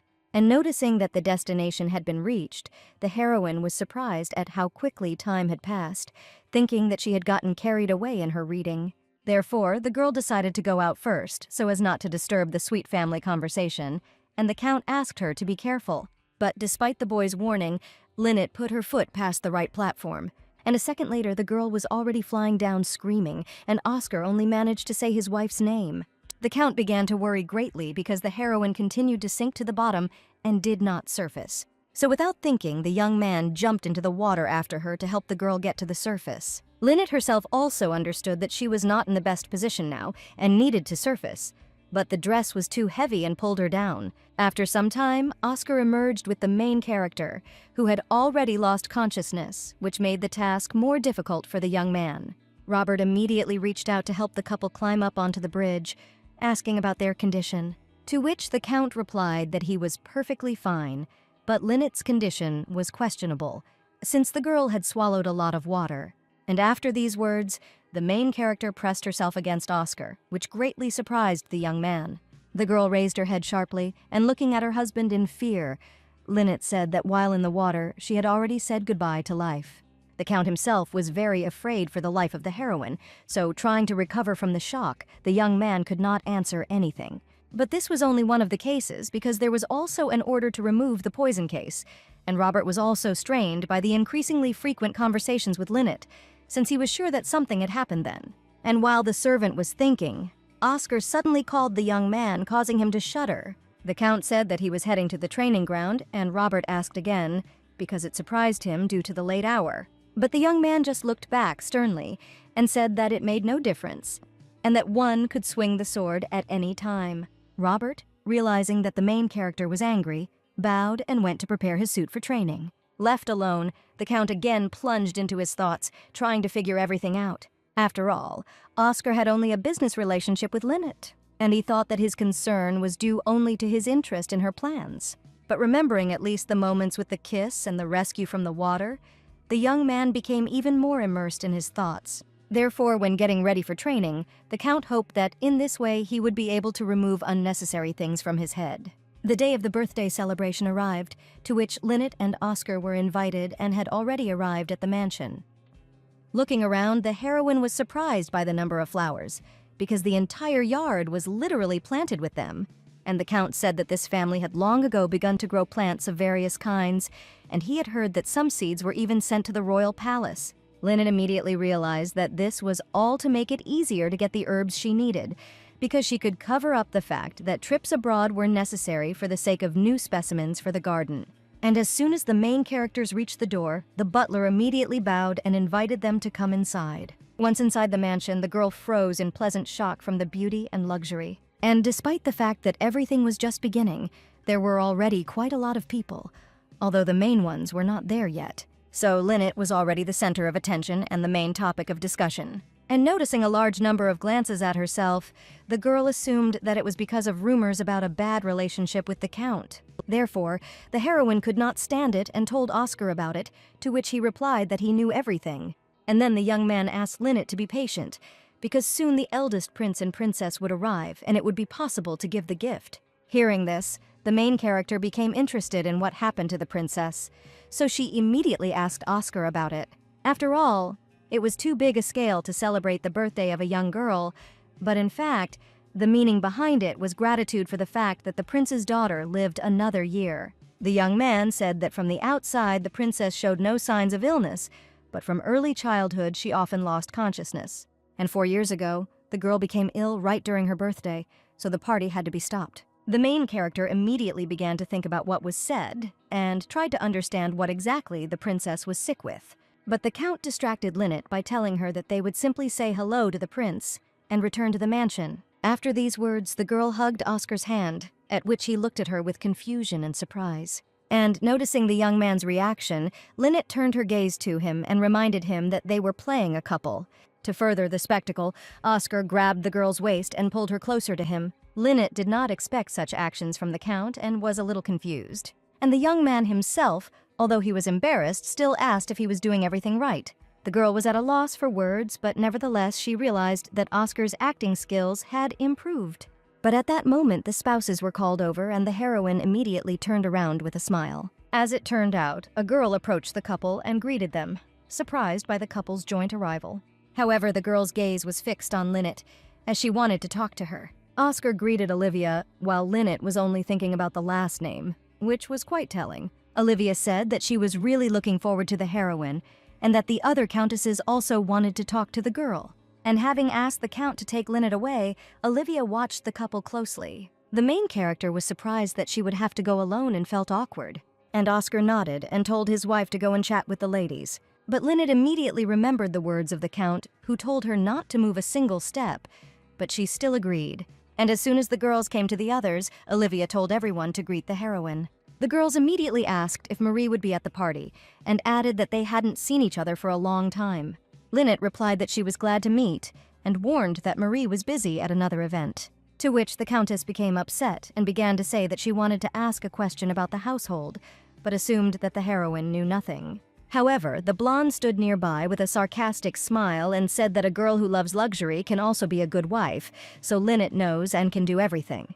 Olivia continued her friend's sarcastic speech, saying that even though the heroine is from another kingdom, one must still be able to distinguish and accept culture. Lynette felt very uncomfortable and realized that these words were clearly not praise. Olivia also asked how things were going with Oscar, as rumors had it that the couple were not on good terms. Lynette immediately said that everything was fine, but nevertheless, the girl could not remember any announcement about this. Olivia laughed at this and said that she had previously heard something completely different. They say that the relationship between the spouses is not the best, and the heroine suffered so much from a lack of love that she harmed herself. But Lynette was surprised by these words. Suddenly, the girl remembered where this feeling of déjà vu came from. Previously, the main character experienced the same dismissive tone and look from other doctors. The doctors made fun of Lynette and her abilities, which made her feel uncomfortable, but she endured it. It was because of this mockery, ridicule, and sarcasm that the girl missed out on so many opportunities and connections. Déjà vu gave her a reason to show her emotions, and Lynette, watching the girls, felt herself getting angry. And thinking over the words of the countesses, it became clear that the first time they were talking about ignorance about running a household. The second girl was no better and pointed out to Lynette that she was vain and greedy. Olivia even pointed out to Lynette that she was not one of them, but a foreigner. But the girl was able to control herself, even though she found all this terribly unpleasant. Taking a deep breath, Lynette reminded herself that she had promised to live this life the way she wanted to. And smiling, the main character immediately said that everything was so good with her that her body needed rest. The countesses were immediately surprised and looked at Lynette in shock. One of the friends tried to get out of the awkward situation and said that, according to rumors, Oscar does not like to be accompanied by Lynette at such events. The girl wanted to offend by saying that the heroine had too many relationships with men. But even here, the girl managed to fight back, saying that this was exactly why she didn't want to come, because Oscar was too jealous. And at such moments, the guy hugs his wife tightly, not even letting her out of bed, so the heroine's body couldn't withstand it. The countesses were very surprised by the excessive directness, which made them a little confused. Lynette asked to keep everything a secret, as her husband can be very protective at times. Therefore, if Oscar finds out what the girls said about the heroine earlier, he will not leave it like that. The countesses immediately tensed up and tried to somehow justify themselves and come up with an explanation for their words. To which Lynette added that Oscar would be out of his mind if someone just looked at her, but if the young man found out about this conversation, everything would be much worse. The girls had already imagined the Count's full fury, which made them realize that not agreeing would be suicide for them. Lynette asked if these words were a misunderstanding, to which the Countesses immediately agreed and said that they were happy for the couple. Oscar, watching from the side a little tensely, thought about the topic of the girls' conversation. Suddenly, Edward, the commander of the guards, approached the Count and asked who the young man was looking for. At that very moment, another guy approached the guys and said in surprise that Oscar's arrival was a great rarity. It was clear from the heroes' faces that these words sounded stupid, and Edward reprimanded them. But the guy didn't see the problem, and continued talking about how everyone knows about the rivalry between Oscar and the prince. Suddenly, the young man suddenly fell silent and looked anxiously at the Counts. Oscar's gaze was filled with hatred and anger, which did not bode well, and hitting the guy with his shoulder, the Count headed in the other direction. But still, the young man stopped for a second, said that he should be allowed to take his leave, and left. At this time, Edward, looking at the guy, asked why he started talking about the prince. After all, the relationship between the prince and Oscar can hardly be called competitive. The two showed excellent performance in their studies and in everything else, which is why they began to compete in every way. School years were filled with strange tension between the boys, since at that moment the guys chose one topic for their diploma work about the art of the sword, to which the teacher advised them not to do so, and Max said he would change the subject, adding that he could handle anything. But these were empty words, because later the teacher put their own work in front of Oscar and Max and scolded them, because the topic was the same. The teacher was talking about how someone needed to take something else, as was said earlier. Max didn't see the difference because he thought his work was better, but the woman asked what he meant. The guy was outraged by this and repeated his words, belittling Oscar's work. And later, when the boys were walking home, Oscar wanted to talk to Max and told him about it. However, the guy was embittered and refused, saying that they had nothing to talk about. But Oscar shouted that competition is competition, but Max had crossed all possible boundaries. Although the young man wanted to continue, his friend interrupted him and asked what kind of competition they were talking about. Since Max never considered Oscar his competitor, it is impossible to consider someone who constantly hides behind his brother's back as a competitor. In the end, the guy told Oscar not to talk to him anymore and that it was time for him to go. Oscar felt all the hatred and disappointment at that moment, so he kept silent. But a second later, the young man pounced on Max, grabbing him by the throat.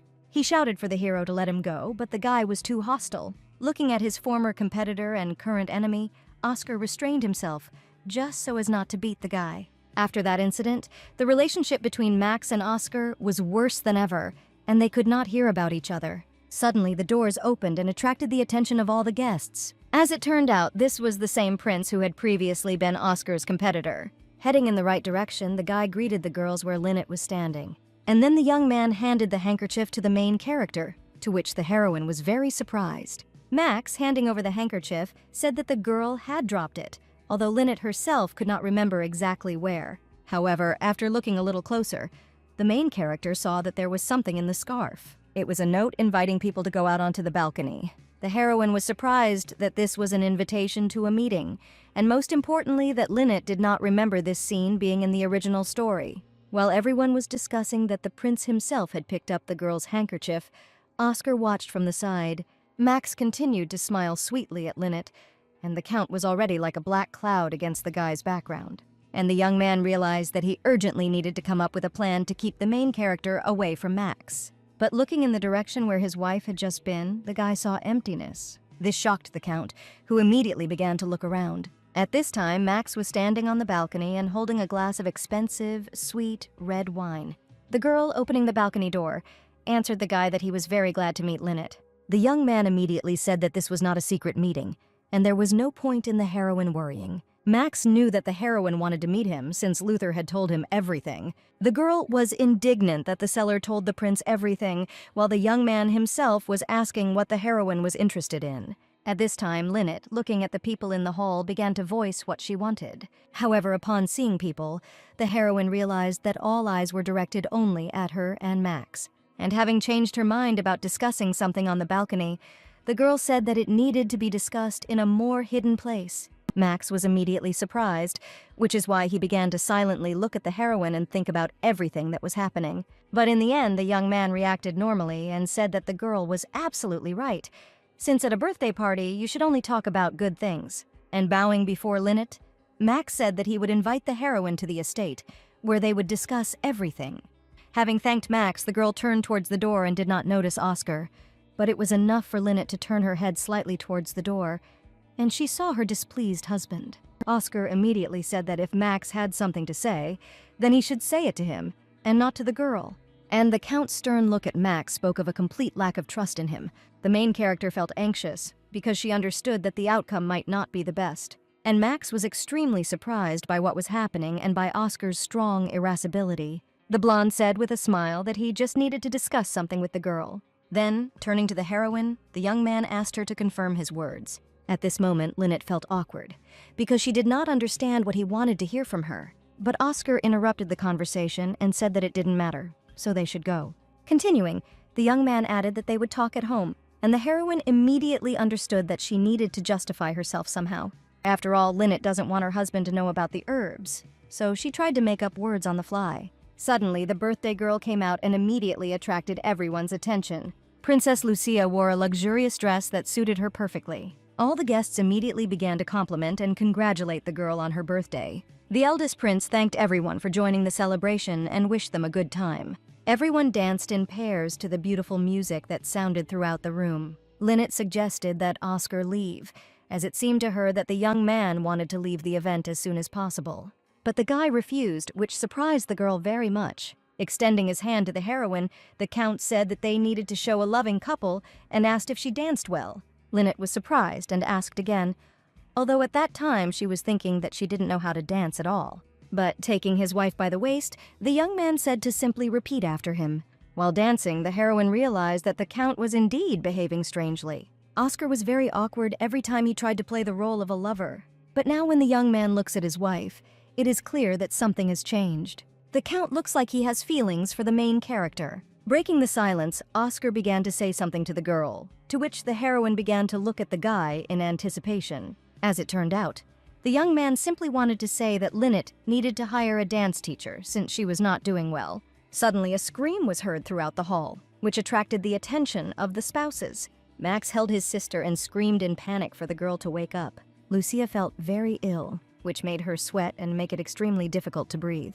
The prince, empathizing with his sister, asks if the girl is okay. Lucia replied that everything was fine, but from the princess's appearance, it was clear that she was only getting worse.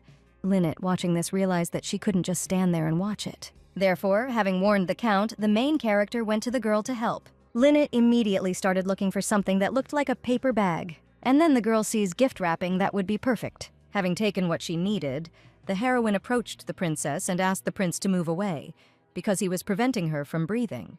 Max didn't understand what Lynette was going to do and, in shock, ignored her requests. At this time, the main character began to remove the packaging and continued to ask Max to let the girl go. But the prince was interested in something else, and he began to be indignant because Lynette was taking his sister's gifts. To this, the heroine asked Max to start trusting her because she could help. The prince, with a little tension, nevertheless allows the girl to approach her sister. Having thanked the young man, Lynette sat down next to the princess and handed her the package. And then the main character told the girl to breathe slowly and deeply. The rest of the guests stood in shock and watched silently so as not to interfere with what was happening. While the princess was catching her breath, Lynette, going through possible options, tried to understand what exactly the girl was ill with. After all, at first glance, Lucia looks completely healthy, and without an examination, it is very difficult to determine the cause. Noticing the improvement, Lynette removed the bag and asked the birthday girl how she was feeling, to which she replied that everything was fine. Max immediately sat closer, worried, and began asking questions to make sure that everything was really okay. And while the young man was lifting his sister, Lynette said that the girl needed to be taken to bed and the corset removed, as it had affected her breathing. After these words, the heroine exhaled, but a second later she felt awkward from the realization that everyone had been looking at them all this time. Oscar became worried and, heading towards his wife, inquired about her condition. Assuming that the Count was very frightened by this situation, Lynette awkwardly apologized. But Oscar, despite his excitement, told the heroine that thanks to her the princess came to her senses, so there was no need to apologize. Max confirms these words and says that he will have to take his leave now, but next time he will definitely thank Lynette. The main character herself was a little tense about the expression on Oscar's face because it was exactly the same as earlier on the balcony. The girl also turned to Max explaining that she simply did what she had to, and in her mind, Lynette understood that these were normal first aid measures and not treatment. The prince remained silent about this, but before leaving, he added that he would talk to the remaining guests later. At this time, Lucia also thanked her savior, and she and Max left the party. After what happened, people realized that the princess was not getting better, and began to show pity for the girl among themselves. But guests were also interested in where Lynette had acquired such medical skills. After all, everyone thought it was surprising that the main character was able to bring Lucia to her senses in such a short time. At this time, Lynette stood and understood that there was nothing wrong with being praised, but still the girl did not like that it was done too openly. But then Oscar interrupted the heroine's thoughts and said that it was time for them to go, to which Lynette was very happy. Therefore, the couple immediately went home in a carriage. As the couple drove, Oscar noted that today he witnessed the heroine's talent for the first time. Lynette, however, began to deny it, saying that it was not really a talent and that she simply sometimes helped the sick. And when the Count asked whether the girl did all this herself, the main character said that she watched how the maids did it. Oscar continued and asked Lynette to be more careful, because even during the incident with the servant, the young man noticed that the heroine was behaving recklessly. But the girl expressed dissatisfaction with these words, since she believes that when a person needs urgent help, there can be no talk of etiquette. To which the Count explained that he understood that the heroine's intentions were noble. But if something happens to a servant of the mansion, everyone will attribute it to an accident. And if the princess's condition had worsened in front of everyone, then it is unknown what would have happened to Lynette then. And therefore one must be more careful. The heroine was very surprised by what was said because she had not imagined that such a thing could happen. But the girl also understood that Oscar did not know about her knowledge of medicine, and did not understand that people rarely die from hyperventilation. And suddenly Lynette had the idea that the Count was really worried about her. Therefore, with a little mockery, the main character immediately asked about this to find out if her guesses were correct. Oscar became very embarrassed and said that he was really afraid that something would happen to the girl. Lynette didn't expect such an answer and blushed, turned away to the window and with difficulty said that it would be more careful. After these words, there was an awkward silence in the carriage, and the spouses stopped looking at each other. Lynette thought that Oscar was callous and cold, but each time she realized more and more that in fact he was not a bad person at all. Suddenly the carriage stops very abruptly, and the Count only manages to shout out his wife's name. And in an attempt to grab the heroine, Oscar holds the girl and immediately asks if she is hurt. But Lynette at that moment was trying to understand what had happened and did not answer the young man. The servant immediately approached the couple and apologized for the discomfort caused. The man also explained that the carriage ran into something and tilted, and the coachman hit his head. Hearing this, Lynette immediately stood up from her seat and did not understand why today was such a bad day. Before leaving, the heroine told Oscar that no one was watching her now, and there would be no rumors, which meant she could help. Therefore, despite the Count's indignation, the girl went to the coachman. But still, turning around, Lynette asked for forgiveness for not keeping her promise. The girl immediately began to help the coachman, while Oscar stood aside and watched. Having listed the symptoms, the heroine understood the seriousness of the wound and said that the problem was bleeding. So Lynette asked the coachman to count from 1 to 300 while the girl herself stopped his bleeding. The man began to cry and apologize, but the heroine warned that she would press on the wound and it could hurt him. And when Lynette was asked to forgive him, she was angry because the man, despite the risk to his life, still apologized, so the girl began to swear. But the heroine's thoughts were filled with the fact that she needed to stitch up the man's wound, which made her frown and try to figure out how to do it. As she began to press on the wound, the girl thought that they might bring her boxes of sewing tools, even though this would attract unnecessary attention. Suddenly, Lynette was shocked by an electric current, which frightened her and confused the coachman. The heroine could not understand what had happened, but looking at her hand, she did not notice anything special. The girl realized that the feeling was like a severe burn, as if she had put her hand on an open fire. Oscar, watching what was happening, began to ask what happened, but the main character said that everything was fine. Lynette told the coachman to continue counting, to which the man agreed and continued. Noticing that the blood had begun to stop, the girl felt calmer since the man was no longer in any danger. Breathing a sigh of relief, the heroine realized that there was nothing more she could do. And Oscar said that since the carriage was broken, they would have to go by horse, to which the servant nodded. After these words, the Count immediately turned to Lynette, to which she looked in his direction in surprise. The guy extended his hand to his wife and continued saying that he would take her. Although the heroine agreed, she was still surprised that the young man called her his wife. The Count immediately explained that since she called him dear, he would call her wife, which caused an awkward silence between the couple. As she mounted her horse, the girl felt anxious, as this was her first time. Oscar noticed this and said that since the girl was scared, he would ride behind. And sitting on his horse, behind the heroine as he had promised, the Count took hold of the reins. The girl felt a little awkward and anxious as she was scared from riding a horse for the first time. And as soon as the couple left, Lynette began to panic. Usually, riding a horse is something romantic, but now the girl is trying not to faint from fear. After some time, the Count and his wife arrived home. However, when Oscar turned to Lynette, he heard only sleepy agreement. As it turned out, the girl fell asleep, and the young man now did not want to wake her up. As they walked along the road to the mansion itself, the couple met Marie, who watched them in surprise. The girl was shocked to find Lynette in Oscar's arms and covered in blood. Marie began to question the guy about what happened, but Oscar immediately said that it was not Lynette's blood. The girl began to go through the possible versions of what had happened, and one of them was the words that the princess had lost consciousness. But Lynette began to wake up from the extraneous conversations, and because of this, Oscar said that he would tell about everything later because he was tired. These words surprised and put Marie in an awkward position, so she apologized. The girl then put on a sweet face and said that she was just glad to see the couple, as she was also returning to the palace. The sweet face began to press on Oscar, causing him to sigh heavily and realize that he had no choice. So the guy couldn't resist and told about the situation with the coachman and how Lynette had helped him. Then the young man immediately left and told Marie not to worry, to which the girl wished her a good rest. The heroine herself was angry and did not understand such coldness from Oscar because they are family. Lynette woke up in the middle of the night and immediately couldn't understand where she was. Assuming that it was her husband who brought her here, the heroine looked at her clothes and realized that they had been changed. Embarrassed, the girl thought that her husband was doing all this. But suddenly, Jane entered the room and immediately responded with a smile to the fact that her mistress had woken up.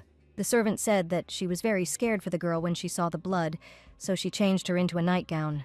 And the heroine was upset by this because she realized that her servant was doing all this, and not Oscar at all. Seeing Lynette's upset face, Jane thought that the girl was upset about the ruined dress, so she said that she would quickly remove all the stains from it. Then, having laid the main character down and covered her, Jane told the lady to rest. In response, the Countess asked the girl to also go and rest, and she herself thought that Jane had gone through many difficulties and it was not easy for her. And as soon as Lynette was left alone, she immediately wanted to sleep because a lot had piled up earlier. The girl began to think about the illness of the young princess and the fact that the elder princess had the same symptoms. Assuming that it was all hereditary, the heroine began to think about the man's condition and that accident.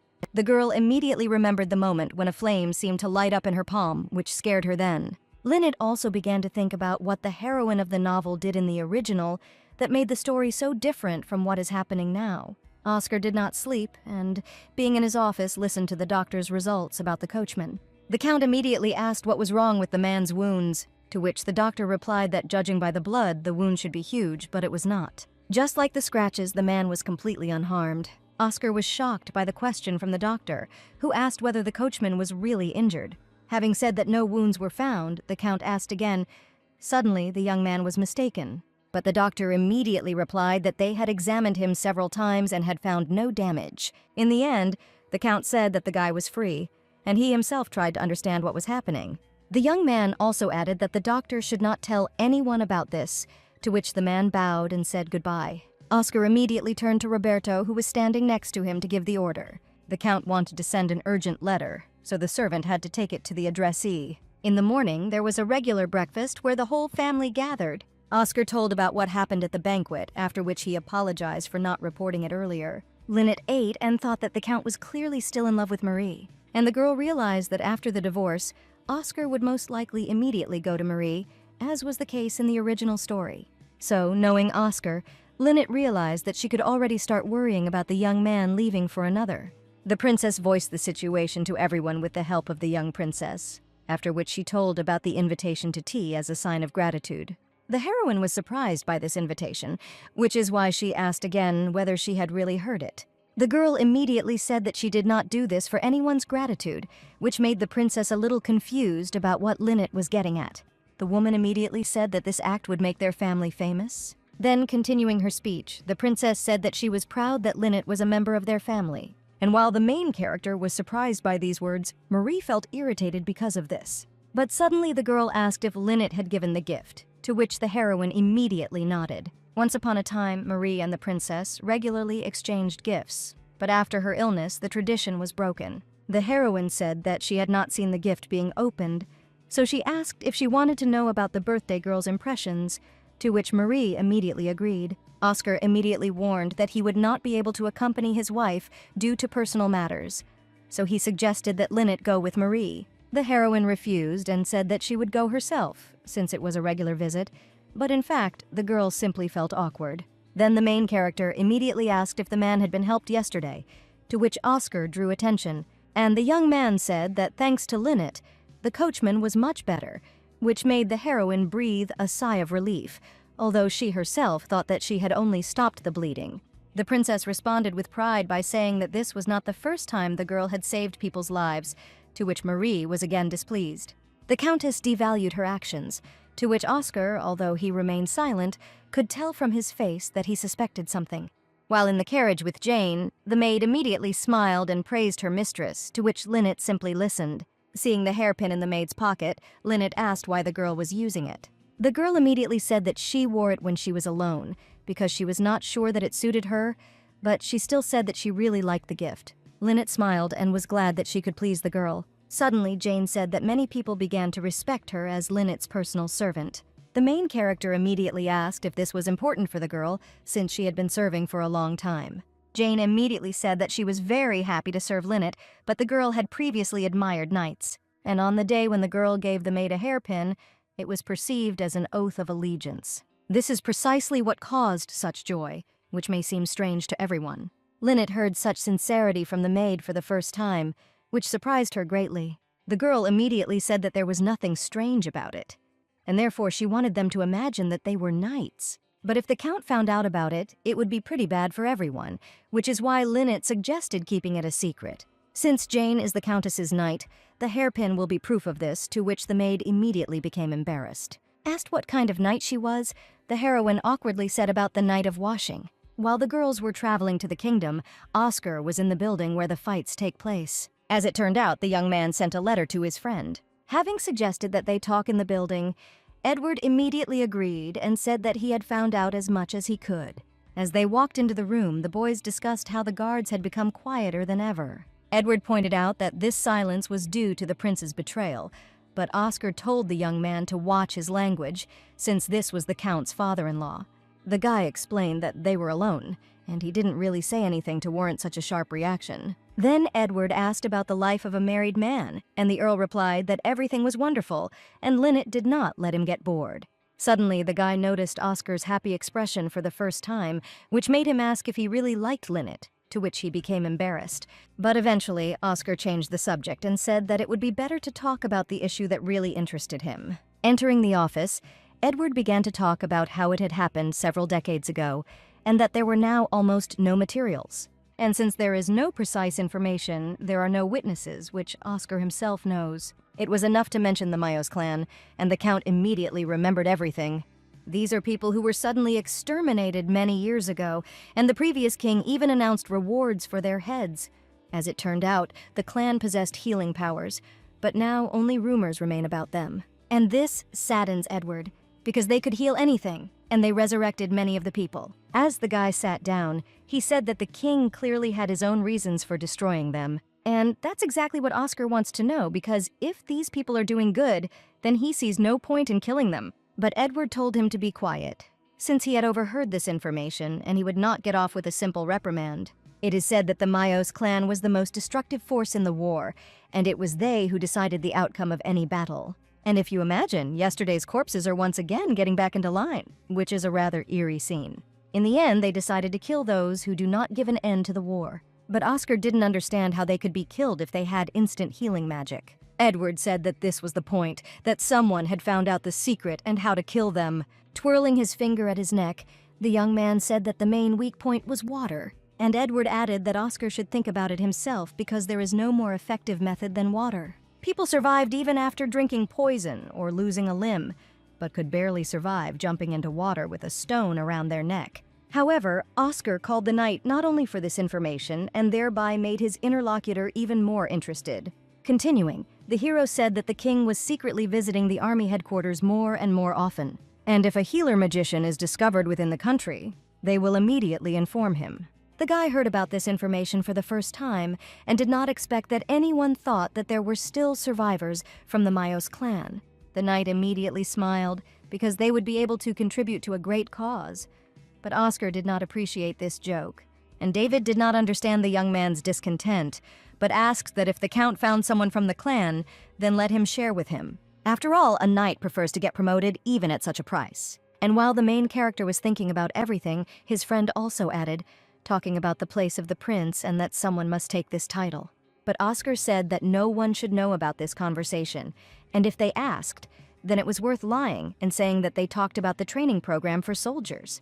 David immediately agreed and told the count to say hello to his wife, to which the main character reacted irritably, and then Oscar stood up and left, and the young man looked after him in confusion, since he clearly did not expect such a reaction. At this time, Luneth, looking around, realized that the owners of this house had a flower business. After all, the girl was sitting in the living room, which was completely filled with flowers. And looking at Max, there was a feeling that he himself looked like one of the flowers in the room. Lynette was surprised by the young man's arrival, and said that she had come at the princess's invitation. But Max agreed, and said that he wrote the letter so that Oscar wouldn't worry. The heroine asked again and was surprised by the young man's self-confidence. But Max suggested returning to the previous conversation, which had been brazenly interrupted. Lynette immediately remembered the very moment when Oscar came and interrupted the conversation. And watching the guy, the girl realized that Max was bothered by the fact that the conversation was interrupted, since he invited her personally. That's why the main character decided to immediately say that the medicines are very expensive. Hearing this, Max looked at the girl in surprise and asked what she meant. But suddenly, the guy laughed at these words, because he thought that Lynette had come to bargain. The girl replied that she came not only to ask about the price, but also to find out the reason for the shortage of medicines. Max found this question interesting, which is why the heroine noticed that there was no denial on the part of the guy, which meant she was right. The book said that medicines were brought to the kingdom from far away, and that their prices were exorbitant. And Lynette heard that the prince buys almost all of his medicines abroad. However, the heroine was troubled by the question of why the country could not establish its own production. Max said with a smile that the countess was right, and, compared to other countries, their medicine was not developed at all. And this is precisely the reason for the inflated prices. But Lynette wondered why this particular country had such a problem. The guy was surprised that the heroine did not know the truth, while the girl herself did not understand the meaning of such harsh words towards her. And Lynette immediately said that she was a foreigner and could not know all the information, to which the guy agreed and apologized. After these words, Max said that in fact, it was all because of the Mayos clan. After all, the kingdom relied entirely on the healing power of the clan, so medical sciences hardly developed here. Lynette was shocked by this information, and the young man explained that these people could only raise a person to his feet by touching him, but now they were all dead. To these words, the main character assumed that the clan's power threatened the kingdom, but still asked the young man the reason. And Max said that it was officially stated that the Mayos had defamed God's right to give and take life. Lynette was very confused by this, as such a decision was a very stupid reason for exterminating a clan, and now people cannot get even the most basic medicines and suffer from this. The young man interrupted the heroine's thoughts, and since she was buying so many drugs, warned her that the prices would only get higher, because international trade is a very complex matter. But suddenly, Lynette suggested that instead of buying from abroad, they cook everything themselves, but Max did not understand and asked again. And the heroine explained that they could produce medicine themselves and teach people to cope with illnesses.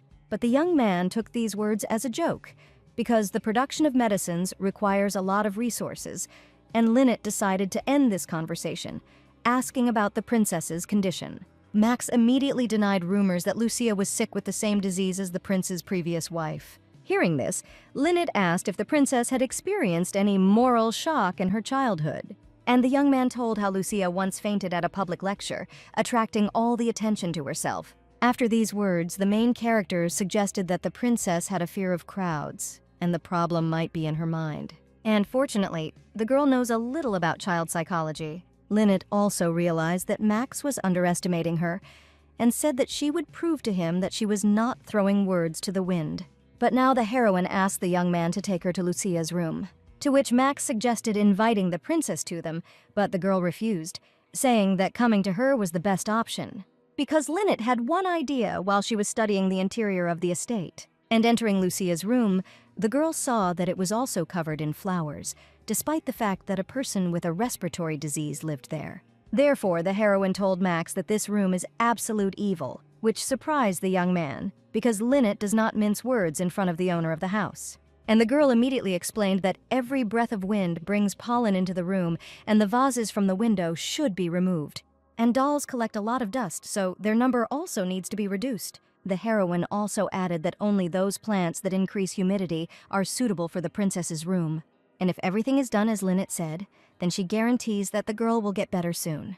The young man, having listened to everything, asked the main character in surprise where she knew all this from, and the girl replied that she simply loved to read. But in reality, she thought that this was all just thanks to her past life. But Max suddenly started laughing because he found Lynette's rudeness very funny. Because the heroine expresses dissatisfaction with the business and interior and justifies it with her love of reading. Lynette was taken aback by this because her words were not an excuse, but she could not say so. Max added that anyone else in his place would have already shown the girl the door, but he, on the contrary, became even more interested. Therefore, coming closer to the heroine, the young man said that he would do everything as Lynette said. And if the main character really understands medicine, then he is ready to help her. But seeing the guy's gaze, the girl immediately tensed up. And abruptly removing her hand from Max and immediately apologizing, the girl felt awkward. The heroine immediately said that she was already married and hints of anything could not even exist. Although the guy initially realized that this was the case, he then suddenly asked again what the girl was talking about. Max explained that he didn't mean to hint at a relationship, which made the heroine feel even more awkward. The words were spoken as a sign of an offer to cooperate, because if you make a medicine, then you can come up with a way to use it. After this, the heroine felt so uneasy that she started to feel hot, to which the guy immediately clarified that he is often misunderstood. And having suggested thinking about cooperation, the young man began to talk about married life, and thereby put pressure on Lynette.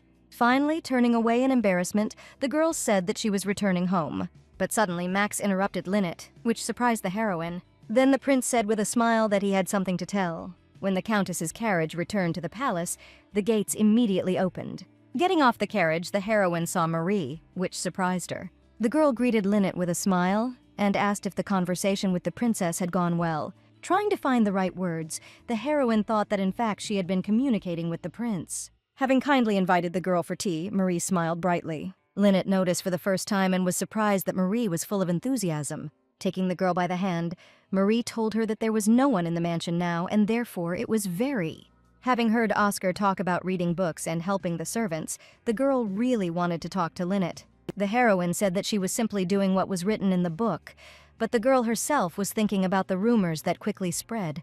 Pulling the main character by the hand, Marie invited her to drink tea. The girl smiled and said that she wanted to know more about Lynette and become closer. After all, the heroine is no longer a villain, and even began to help Roger's family, and thus perhaps began to sympathize with the girl. But looking at everything that was happening, the heroine thought only that the original story was very different from everything that was happening.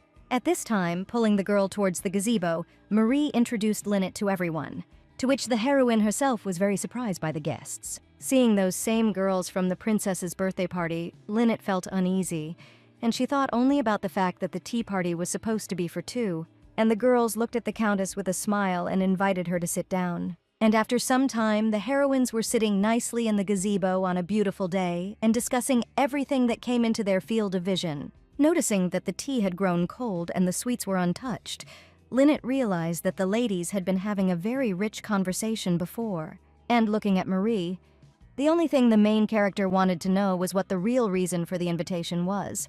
The girl, noticing Lynette's discomfort, decided to turn to her.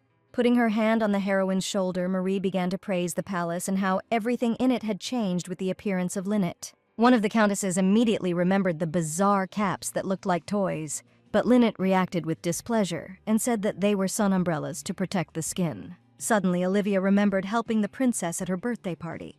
The girl immediately agreed and said that the process was amazing. To which Lynette replied that this was only first aid and there was no talk of treatment. Suddenly seeing the girls' faces and remembering the previous incident, the heroine began to suspect something was wrong. The people present at the reception were so hostile that there is now a discrepancy. Marie agreed with the praise and pointed out that there were very few doctors in the country. Then one of the girls quietly told her friend that she didn't see anything good in this. Olivia decided to point out that an aristocrat who knows how to heal and is not a doctor is a rather unpleasant misunderstanding. The girl asked if Lynette was drawing suspicion with her knowledge of medicine, and the countesses suggested that perhaps that same family and the main character were interconnected. The girl wanted to object, but the words came with great difficulty. Lynette's body did not yield to anything, as if it had become wooden. Suddenly, Marie knocked on the table, thereby capturing everyone's attention. The girl began to say that all the guesses were just nonsense and Lynette was her friend. Having said that since the sweets and time had come to an end, Marie suggested going for a walk in the garden and looking at the flowers. Lynette immediately breathed a sigh of relief, since she wouldn't have to answer stupid assumptions, remembering the conversation with Max, namely the moment with what the prince wanted to tell. The guy asked the girl if she had chosen the gift herself, to which the heroine immediately told the truth. And Max realized that he was right and breathed a sigh of relief. As a gift, Marie sent perfume made in the Count's workshop. In other words, it was a competitor's product.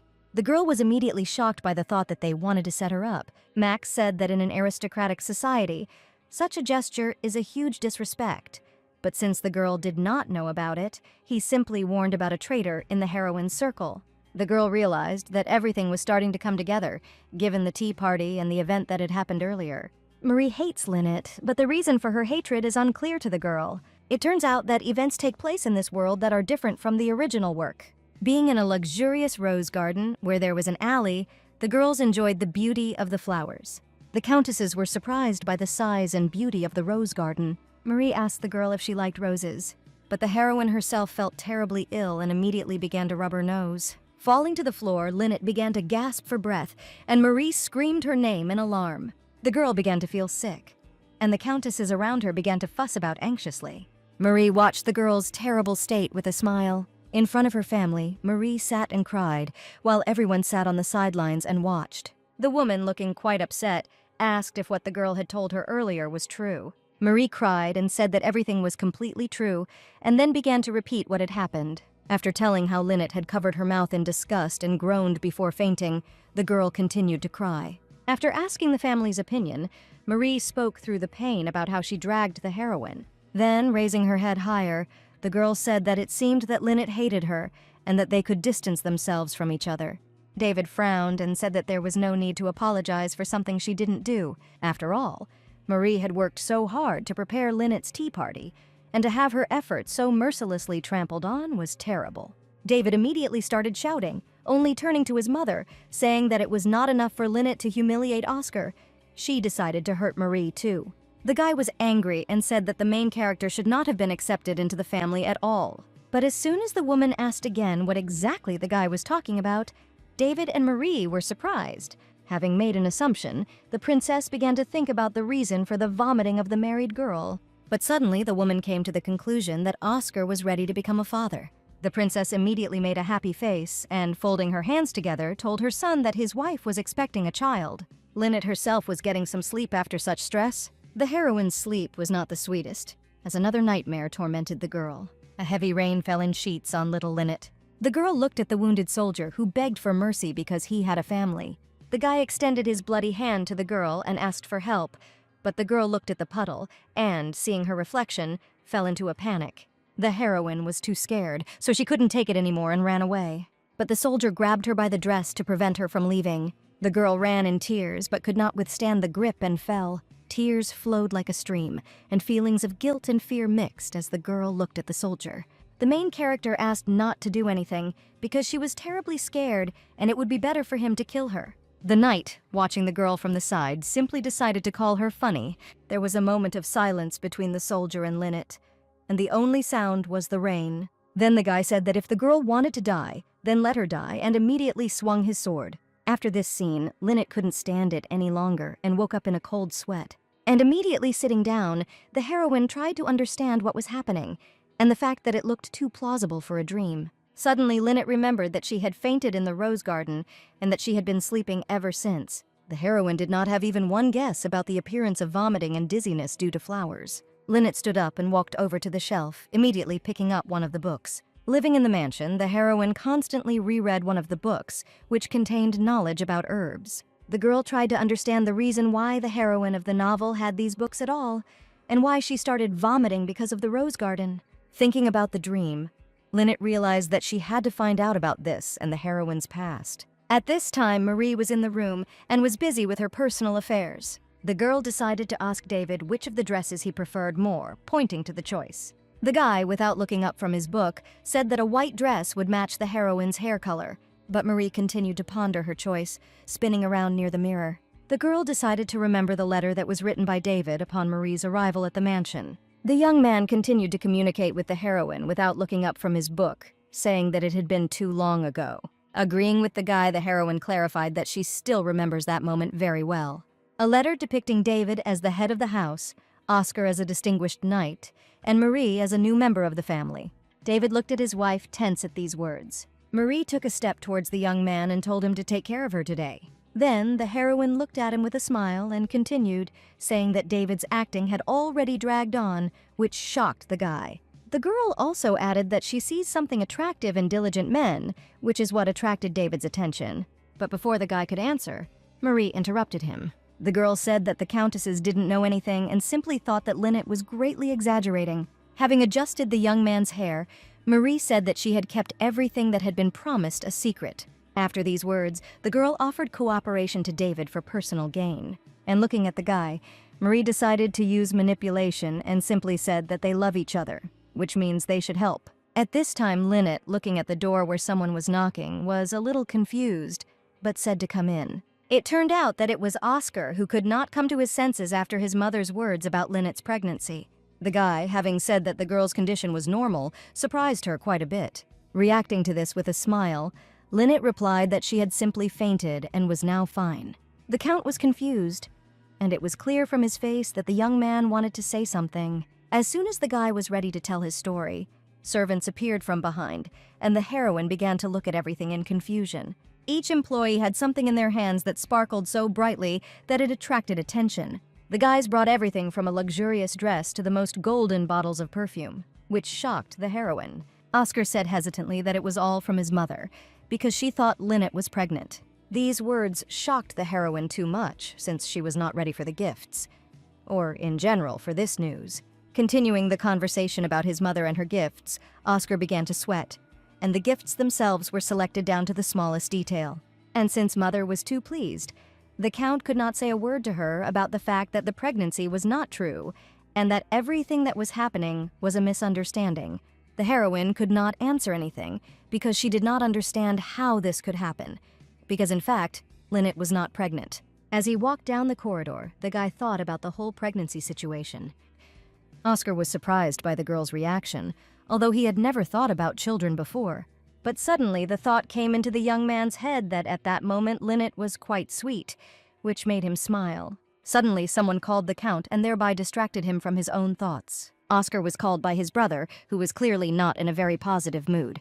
The Count asked his brother what had happened, since he had decided to turn to him. However, David grabbed Oscar by the shoulders and pushed him against the wall, which greatly surprised the young man. The boy was angry that the Count did not answer his mother when Marie cried and complained about Lynette. Oscar didn't understand anything, and, watching his brother's grin, asked again. David began to say that he knew perfectly well about the relationship between the spouses and that Lynette was not pregnant at all.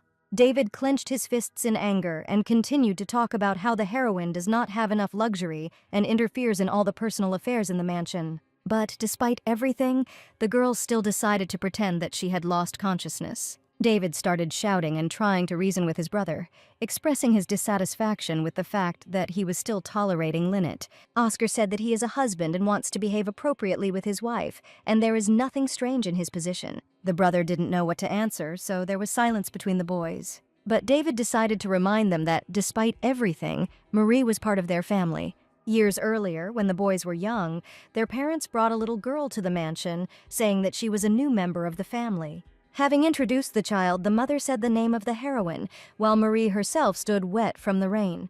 The boys watched the girl in surprise while they were told that Marie was younger. The girl was constantly in the room and cried without even unpacking her things. The brothers were puzzled because Marie only went out to eat and the boys were ordered to take care of her. Suddenly, David said that he read in a book that you can communicate with notes to those who are shy to speak. So the boy suggested that Oscar write letters, but he was not sure that he could. But, taking his brother by the hand, David pulled him into the room in order to write a letter to Marie. In the letter, the boys asked Marie to stop crying and come out to them so that they could become her real older brothers. But despite all of David's memories and words, Oscar removed his brother's hand from his shoulder, and the young man said that it was a long time ago, so it doesn't make sense now, which shocked David. The Count also added that for him, Marie was part of the family, but Lynette was his wife, and had now also become part of their family, and she would only leave the mansion at her own request.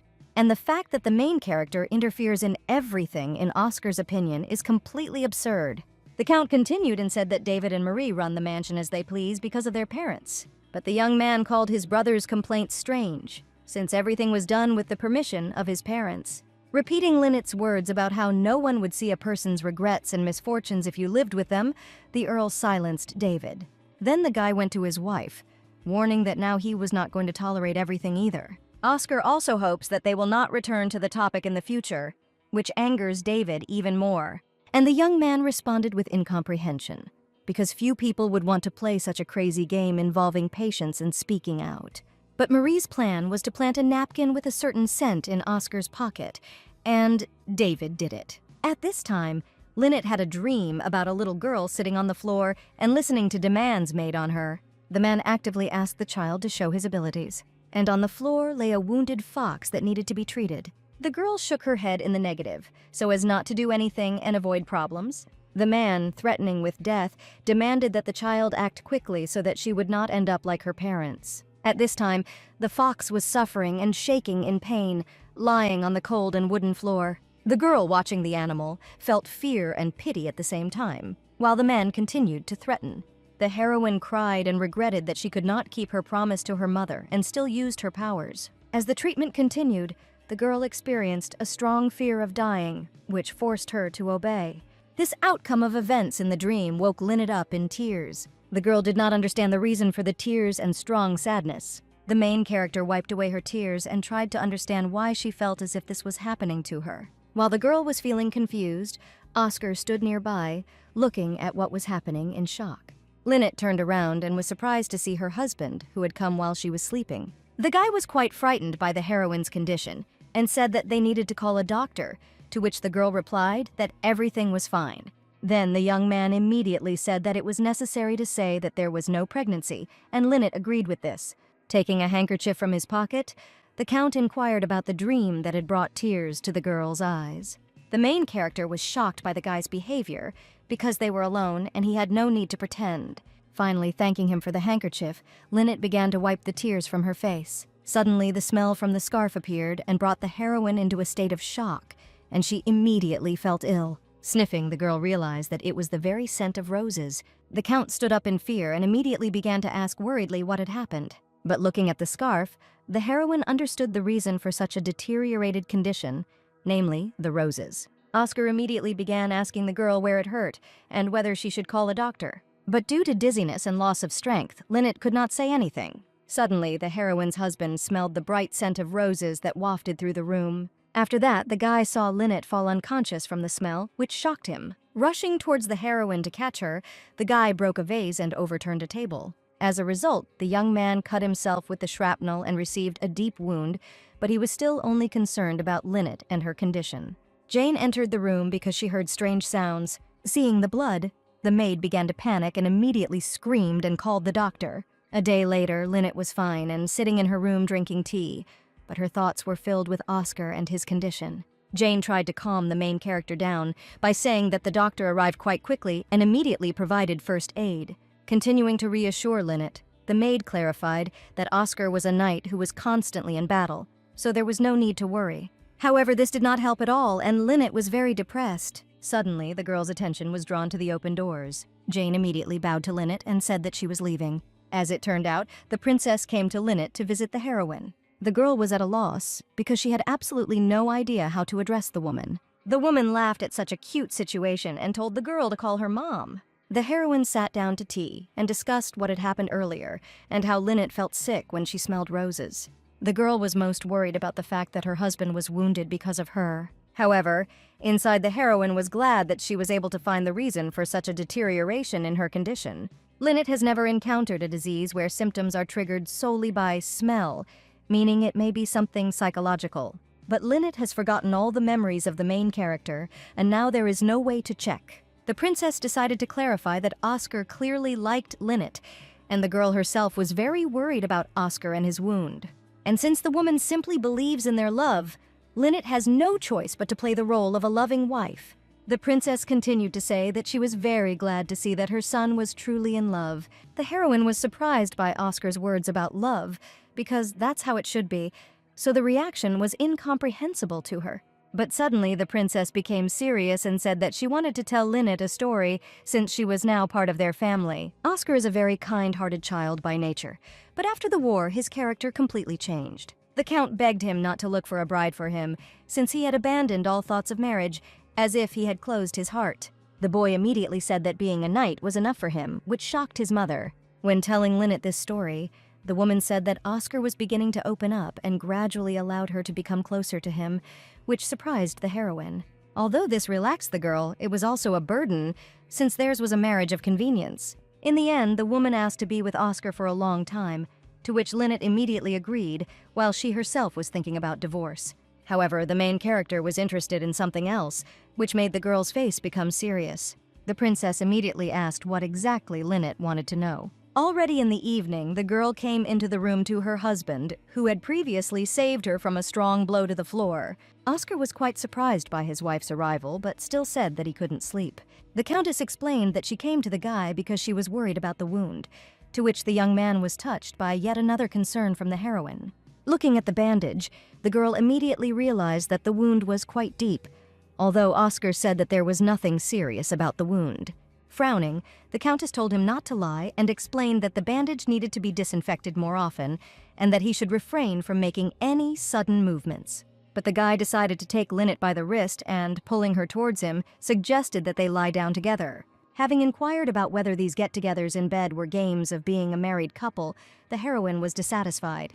Oscar smiled and said that he had something to tell Lynette. The handkerchief that the guy gave his wife smelled of roses and, upon checking later, the young man found perfume paper in his pocket. Since Oscar hadn't put it there, this gave Lynette an idea. Oscar confirmed the guesses and said that most likely, someone knows about the heroine's intolerance to the smell of roses and is doing something bad to her on purpose. But Lynette can't think of anyone except Marie, but David and Oscar love Marie, and all this is just speculation. The heroine thanked the guy for the useful information, while she went through in her head everyone who could have done this. The guy apologized for falling for such nonsense and for making the girl suffer. Lynette was shocked that Oscar apologized sincerely for the first time. The heroine immediately said that there was no need to apologize, and she herself only recently learned about her intolerance to the smell of roses. The girl decided to tell the boy about what his mother had said earlier, which immediately made the boy embarrassed. Having settled down more comfortably, Lynette was glad that the couple had settled into their roles as husband and wife. And before going to bed, the girl asked him to play his role well, until the moment when the young man became a prince. Looking at his already sleepy wife, the guy lay there smiling and thinking that the heroine was most likely too tired to fall asleep with a sick man. Having voiced Lynette's request to play the married couple, the guy stroked the strands of the countess's hair. And watching his wife's beautiful face, Oscar tenderly said that the girl still thought of marriage as a role. Waking up and looking around, the young man was surprised as he did not see his wife nearby. Wondering where the girl could have gone, Oscar called the heroine just in case, but there was no answer. As it turned out, the heroine had already been heading somewhere in a carriage early in the morning. As Lynette considered her surroundings, she felt differences between this world and the original world of the novel. But there are no memories of the heroine's life left, so it is unclear what the differences are. Jane, who was accompanying Lynette, said that they had already arrived and asked if it was worth accompanying the countess to the mansion. The girl refused, saying that it would be a personal conversation. And looking at the Duke of Hedder's mansion, the heroine thought about what lay ahead of her. Sitting in the living room, Lynette looked around, waiting for the meeting. Although the heroine is in this room for the first time, she seems very familiar to the girl. The table and decorations opposite were too prominent, making Lynette feel uncomfortable. Suddenly, the heroine felt dizzy and nauseous, which came quite unexpectedly. Looking at the table, a memory surfaced where the girl was looking at an empty plate, and someone was talking to her. As it turned out, it was another maid who decided to tell a small child that she could die because of her abilities.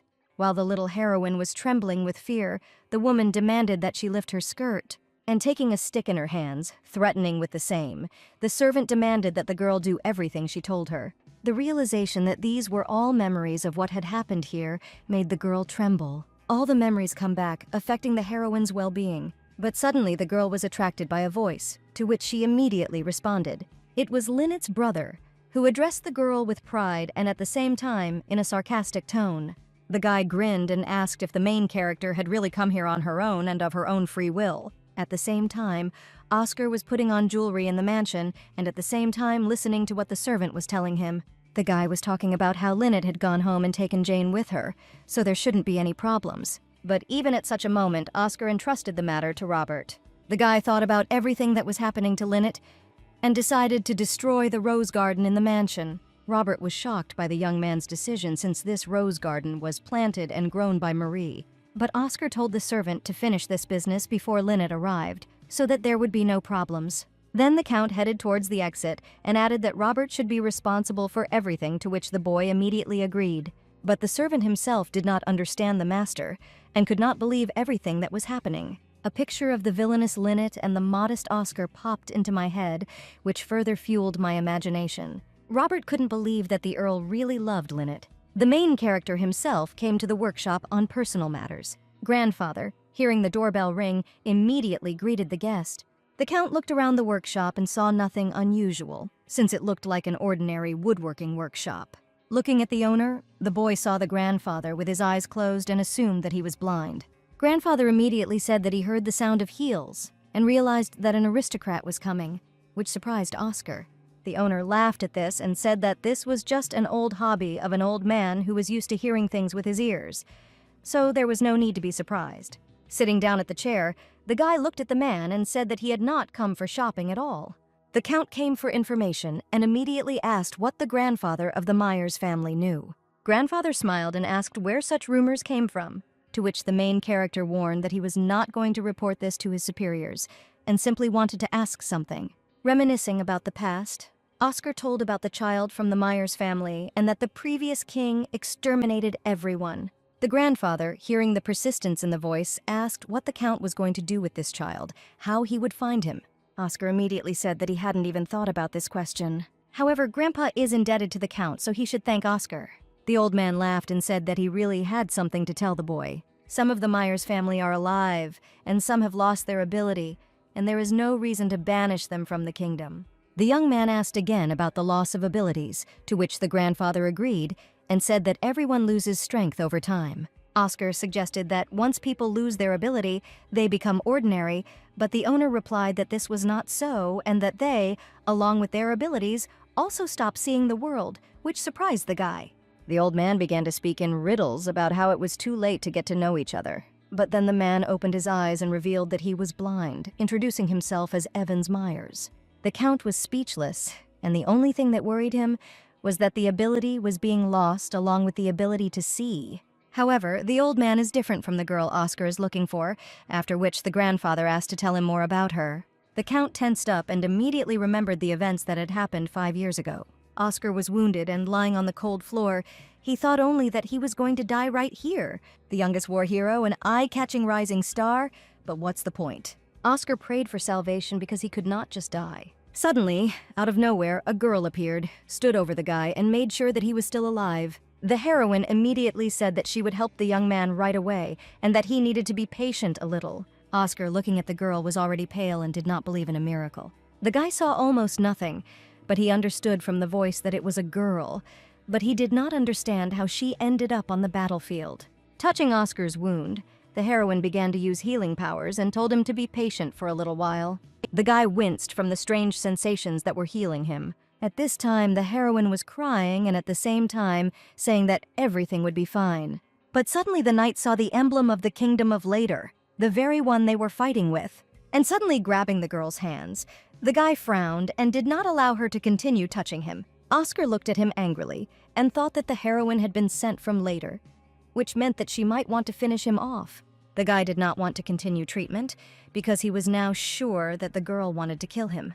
The heroine tried to deny everything, saying that it was not so and that she was really trying to help. Suddenly, having laid Oscar on the floor, the doctor pinned the boy's hands to the ground so that he wouldn't move. Oscar didn't have much strength, and the girl screamed that saving one night wouldn't change her life. But there is nothing more painful than watching someone you can save die. The Count did not understand the reason for her persistence, but the young man's condition was not the best. Oscar was getting worse, but he was sure that there was a catch and he couldn't let his guard down. However, the protagonist's hands did not shake, and the guy himself was calm, which surprised him greatly. The heroine asked Oscar not to faint while she nervously watched the night. Having told the whole situation from the past, Oscar also clarified that the fatal wounds had disappeared.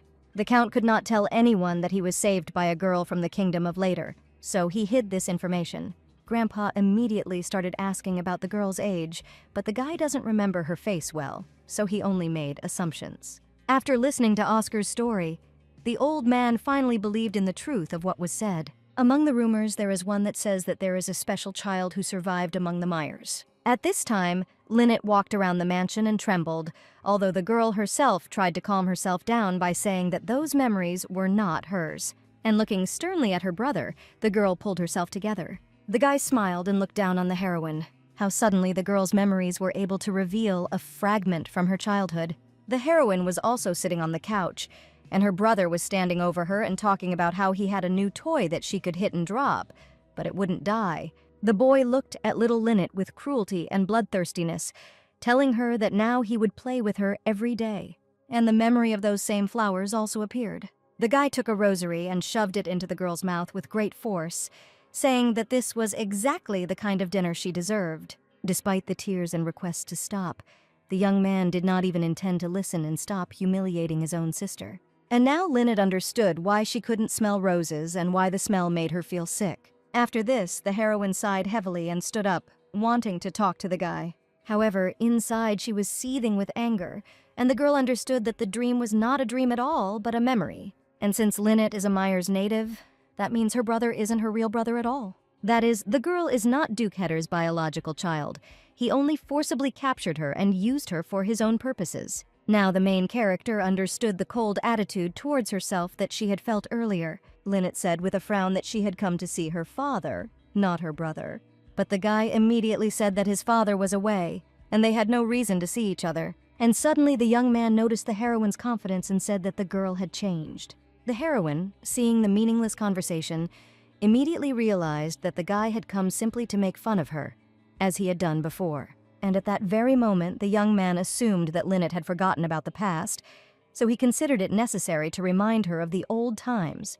Then the young man immediately gave a sign to the servant, and the man headed in the right direction. Looking frightened, the servant brought a bouquet of roses to the young man, and taking the flowers in his hands, the young man said that tea and sweets were a luxury for Lynette. After these words, the hero put the roses on the table and ordered the girl to eat them. But Lynette didn't listen and hit the guy in the face with the bouquet with all her might. Then the main character said that she is not the same and can do things that the frightened Lynette from the past could not do. The young man stood in shock and began to get angry from the humiliation he had experienced. And unable to bear it any longer, the young man shouted at Lynette that she had no right to treat him like that.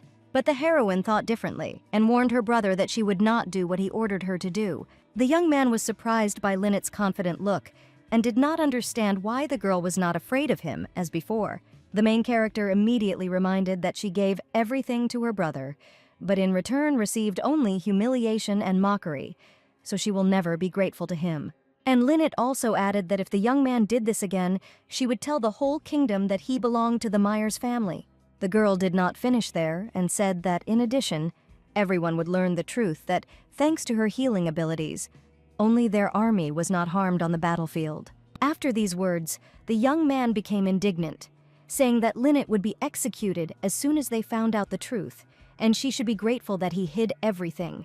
But the main character responded to these words with coldness and said that she didn't care. After all, The boy's father will personally kill him for failing to protect his younger sister. After finishing her speech, Lynette immediately felt lighter in her heart and was pleased with herself. And before leaving, the girl told her brother to tell their father that she had come. The heroine also asked the young man to warn the man that his daughter no longer obeyed him. The young man remained silent and, looking after her, realized that this was not the Lynette he knew.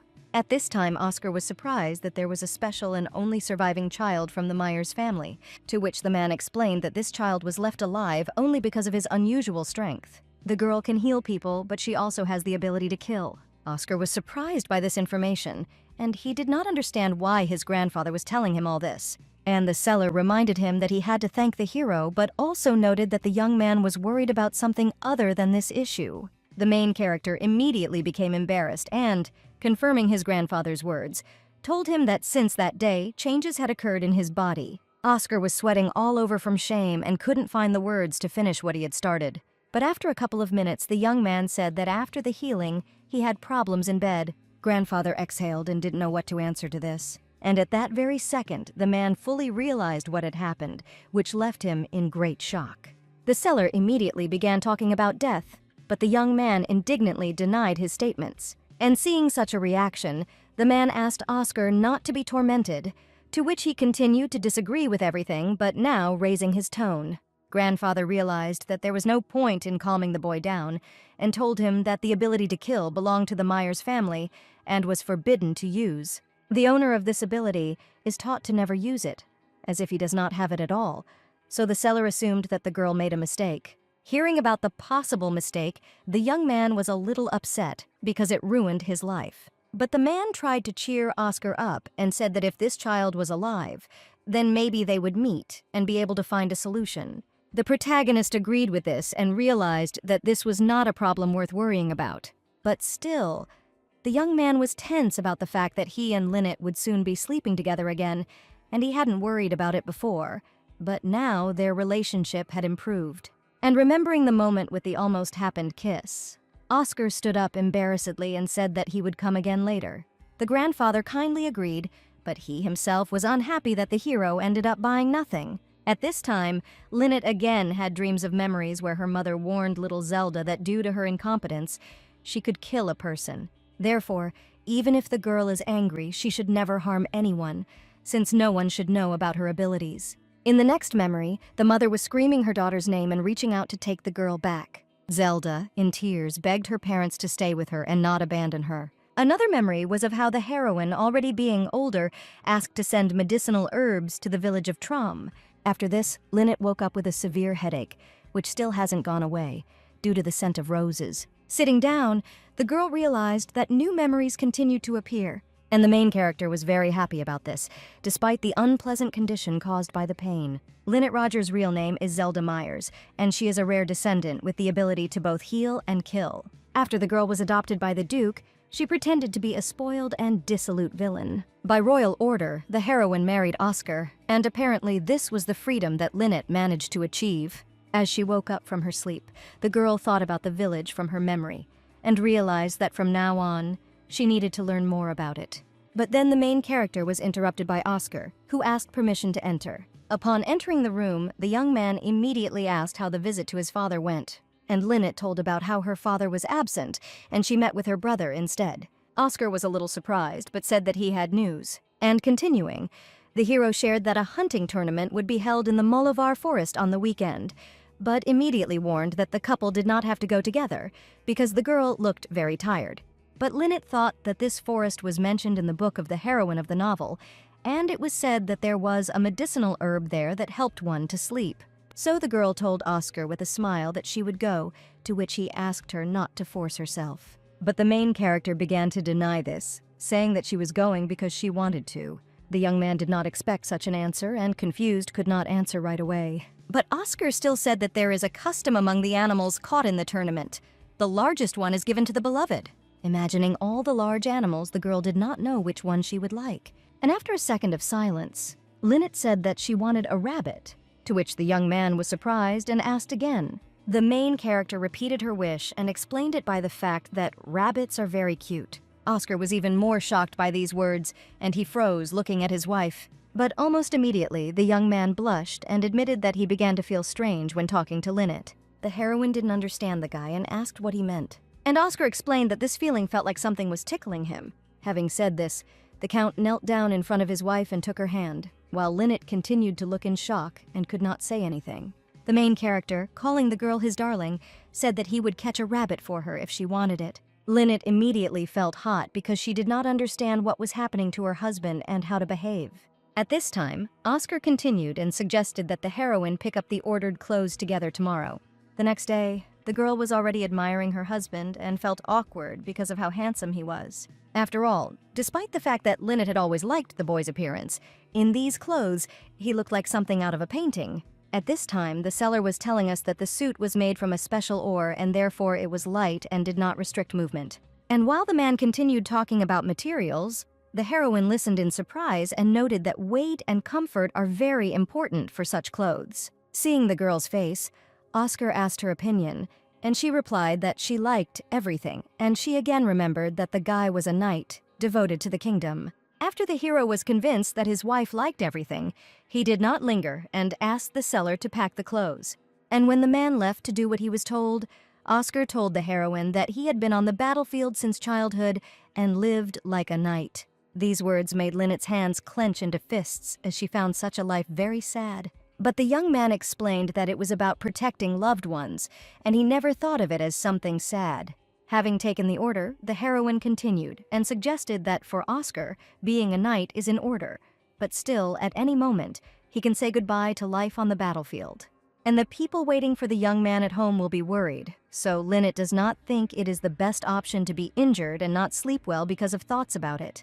The main character immediately remembered the death of her grandfather, because it was then that she felt that very sadness and pain after the loss of a loved one.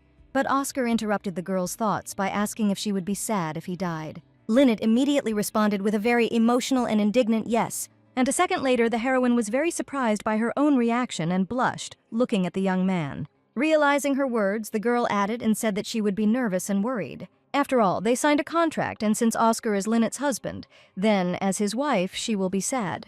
The protagonist was a little upset to hear this, but still agreed, and the couple awkwardly walked on. But suddenly Lynette's attention was drawn to a man walking not far from them. It was David, and the girl remembered what he had said about his absence today. But it was not Marie who accompanied the young man, but someone else, and the heroine assumed that he was cheating. And Lynette was very shocked by this, because it all meant that the original novel had most likely been distorted. Oscar, noticing his wife's panic, immediately asked what had happened. The main character was confused and in a hurry suggested to the Count to return to where they came from. And without waiting for an answer, Lynette pulled the young man by the hand in the direction she needed. After all, even though the heroine doesn't feel sympathy for David, and it may be good that the fact of his betrayal was revealed, Oscar clearly won't like it.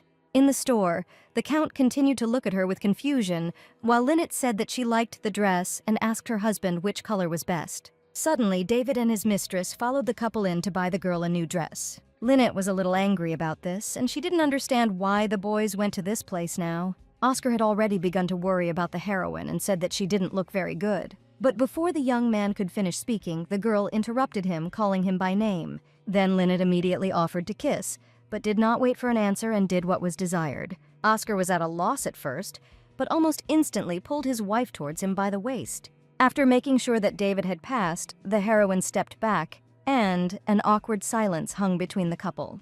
But Lynette breathed a sigh of relief and was glad that the young prince and the girl passed by. Only now the main character didn't know how to explain everything to Oscar, so she quickly tried to come up with an excuse. And in the end, the girl said that she was worried about what happened at the dance evening, and in fact, Max called her to the balcony to ask something about the young man. But now Lynette is afraid that people might doubt her relationship with Oscar again, so she decided to disprove their doubts in this way.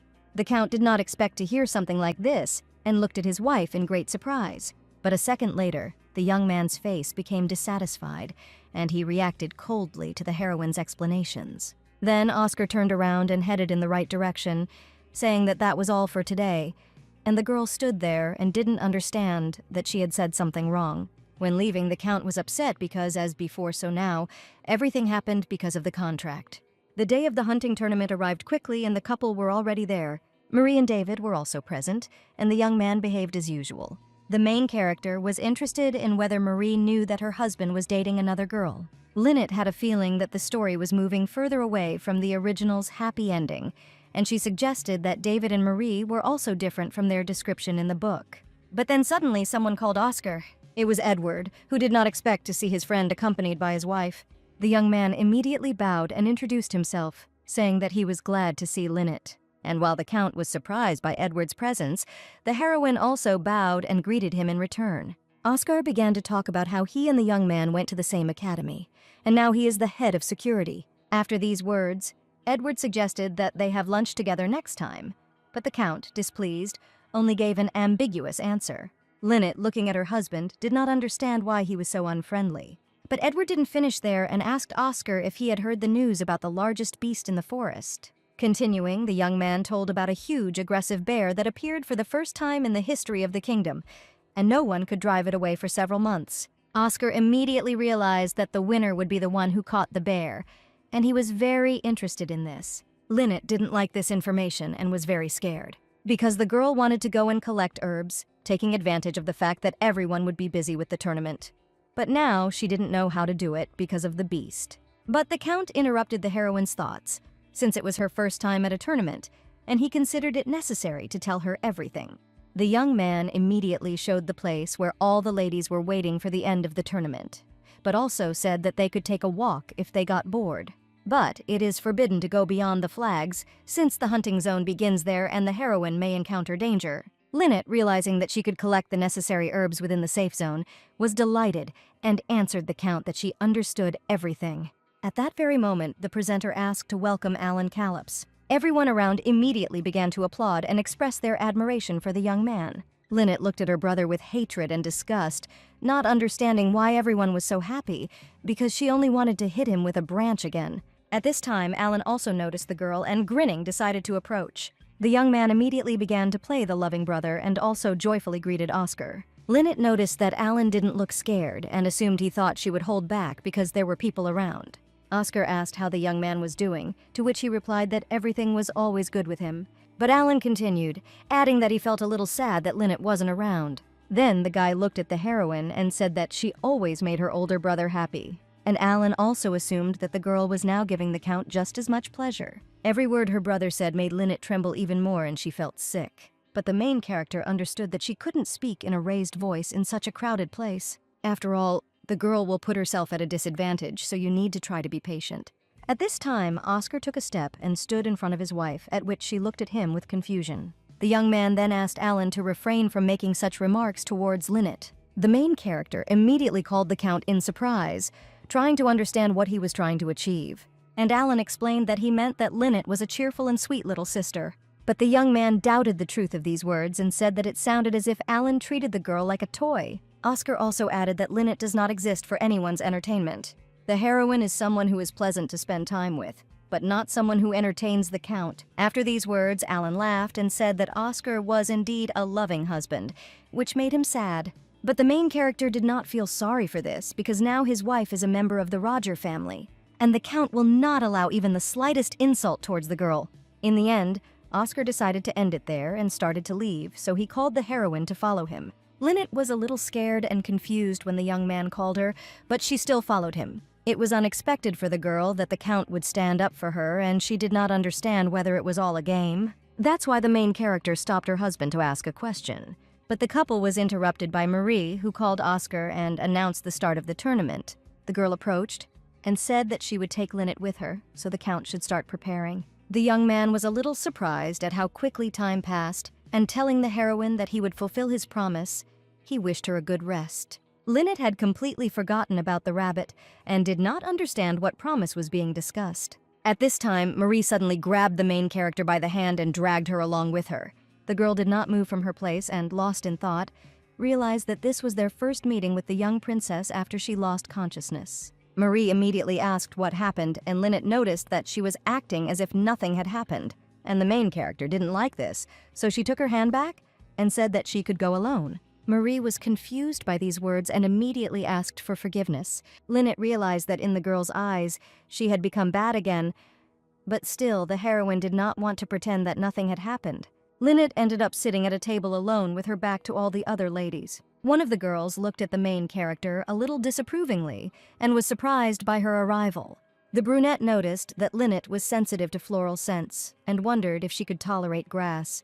And the main character, listening to all this, began to get angry in the hope that the girls would get tired of discussing her.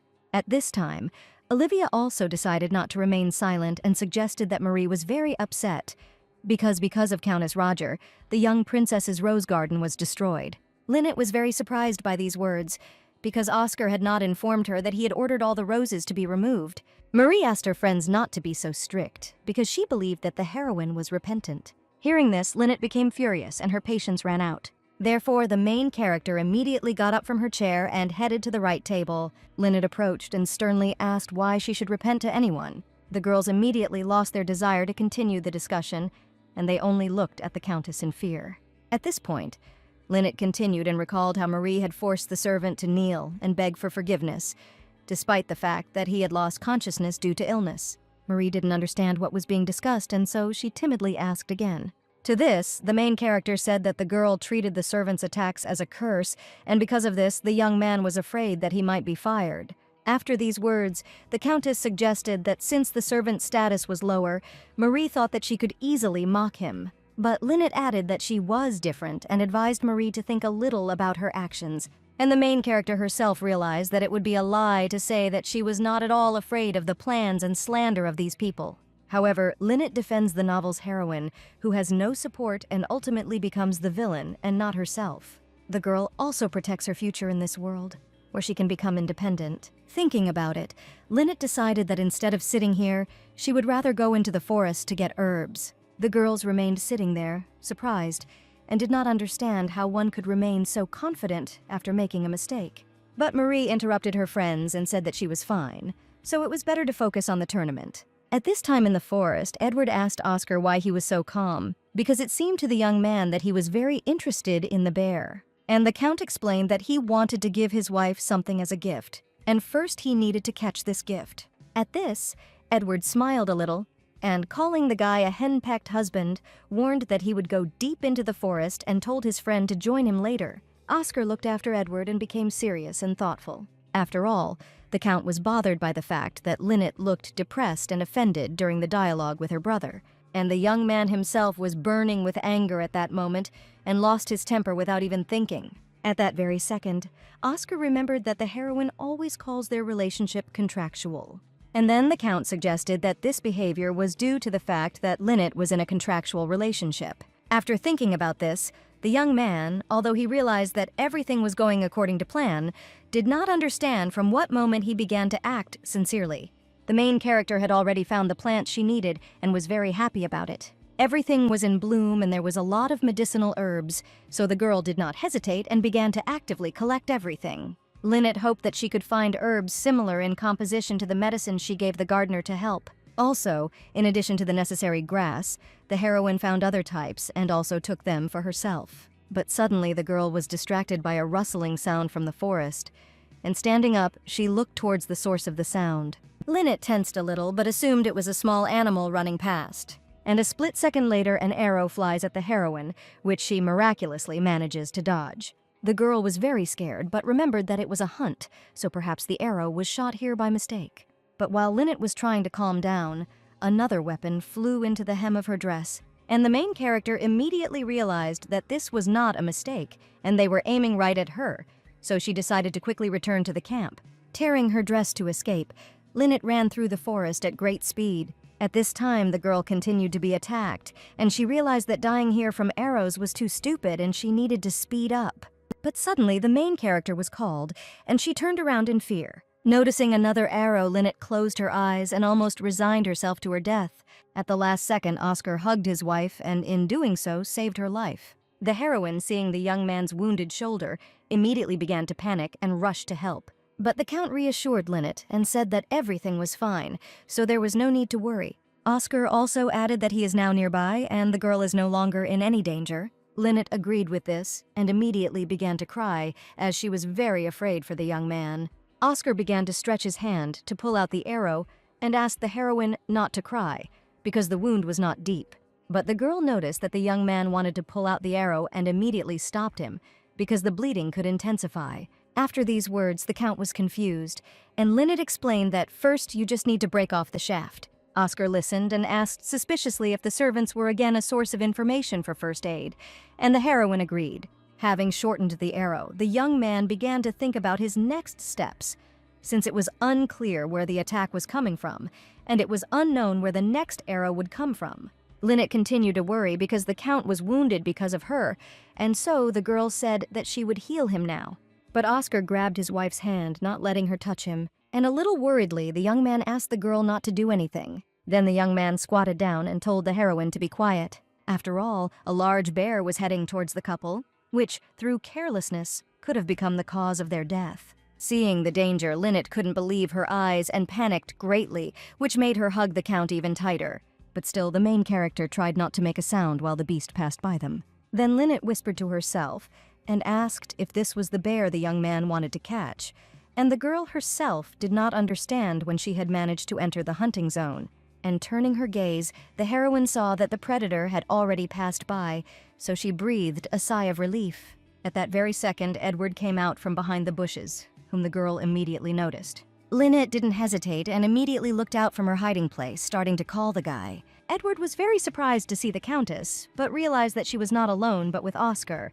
The young man sat down next to the hero and began to express his indignation at the one who dared to shoot an arrow at a man, and also said with concern that the Count needed help. Lynette still hadn't calmed down, and again began asking her husband about his condition. But Edward interrupted and said that Oscar was as strong as a bear, so there was no need to worry so much. And the main character no longer responded to any words and, due to her worries, did not take her eyes off the Count. Oscar himself also turned to his wife and explained that he was fine and was not in any pain. But Lynette was only thinking about why, looking at the wounded Count, she only did what she cried and could not act like a doctor. In addition, the main character is comforted by the patient, so she realized that it was time to come to her senses. And when Edward decided to help Oscar get home, the girl immediately began to offer her help, to which the Count refused and said that he could go himself. Already at the estate, Jane offered Lynette to change clothes, but the heroine preferred to remain in what she was wearing for now. In her mind, the girl assumed that the only one who could target her was anicaps, and everything would have been fine with Lynette because she has healing abilities. But Oscar was wounded, and he refused healing. The main character immediately thought that the Count knew about her abilities. But then the girl realized that it would have been more appropriate to say not to make noise, since there was a bear there. Having finished her thoughts, Lynette nevertheless asked Jane to help her change her dress, to which the servant was surprised, and the heroine explained that she needed to meet Oscar. After all, Oscar first hurt his hand because of Lynette, and now his shoulder. And although the main character understood that it was not her fault, her conscience still tormented her and gave her no peace. The girl cannot use healing abilities because the secret can be found out. However, this does not mean that Lynette cannot look after her husband and change his bandages at night. Oscar woke up from the strange rustling sounds and turning around saw the heroine, which surprised him greatly. Having called the girl a strict doctor, the guy immediately warned that the doctor had taken care of everything earlier. But the Countess still insisted on her own, talking about the possible deterioration of the condition at night. With a smile, the main character asked if the girl was going to sit there all night, to which Lynette immediately agreed. But the guy said that he would hardly be able to fall asleep because of his wife's burning gaze. Suddenly, the girl was attracted by a sound from the other side of the room, and before the heroine could say anything, Oscar sat down and immediately remembered who exactly was making these sounds. There was a small rabbit there, which the Count had caught especially for the girl. And Lynette instantly remembered that the guy had promised to bring her an animal. The heroine completely forgot about the conversation, admiring Oscar and even starting to fantasize about a scene that in fact never happened. Stroking the fluffy little rabbit, the Countess sat and looked at him with a smile. At one point, the little animal put its head to the girl's hand, showing complete friendliness. And the heroine was shocked and at the same time emotional because the rabbit was too cute. Lynette actually thought that the guy would bring the animal dead. But Oscar believes that someone who values life needs a living animal. And although the guy was unable to win the hunting tournament, he was glad that he was able to please his wife. Watching the girl, the Count suggested that she stop watching him and go to bed. Lynette realized that at such moments she felt like a child and told the young man that she wanted to be together a little longer. The couple ended up lying on the bed staring at each other. Oscar decided to joke, saying that the girl would soon drill a hole in him with her gaze, but Lynette immediately began to seriously deny it.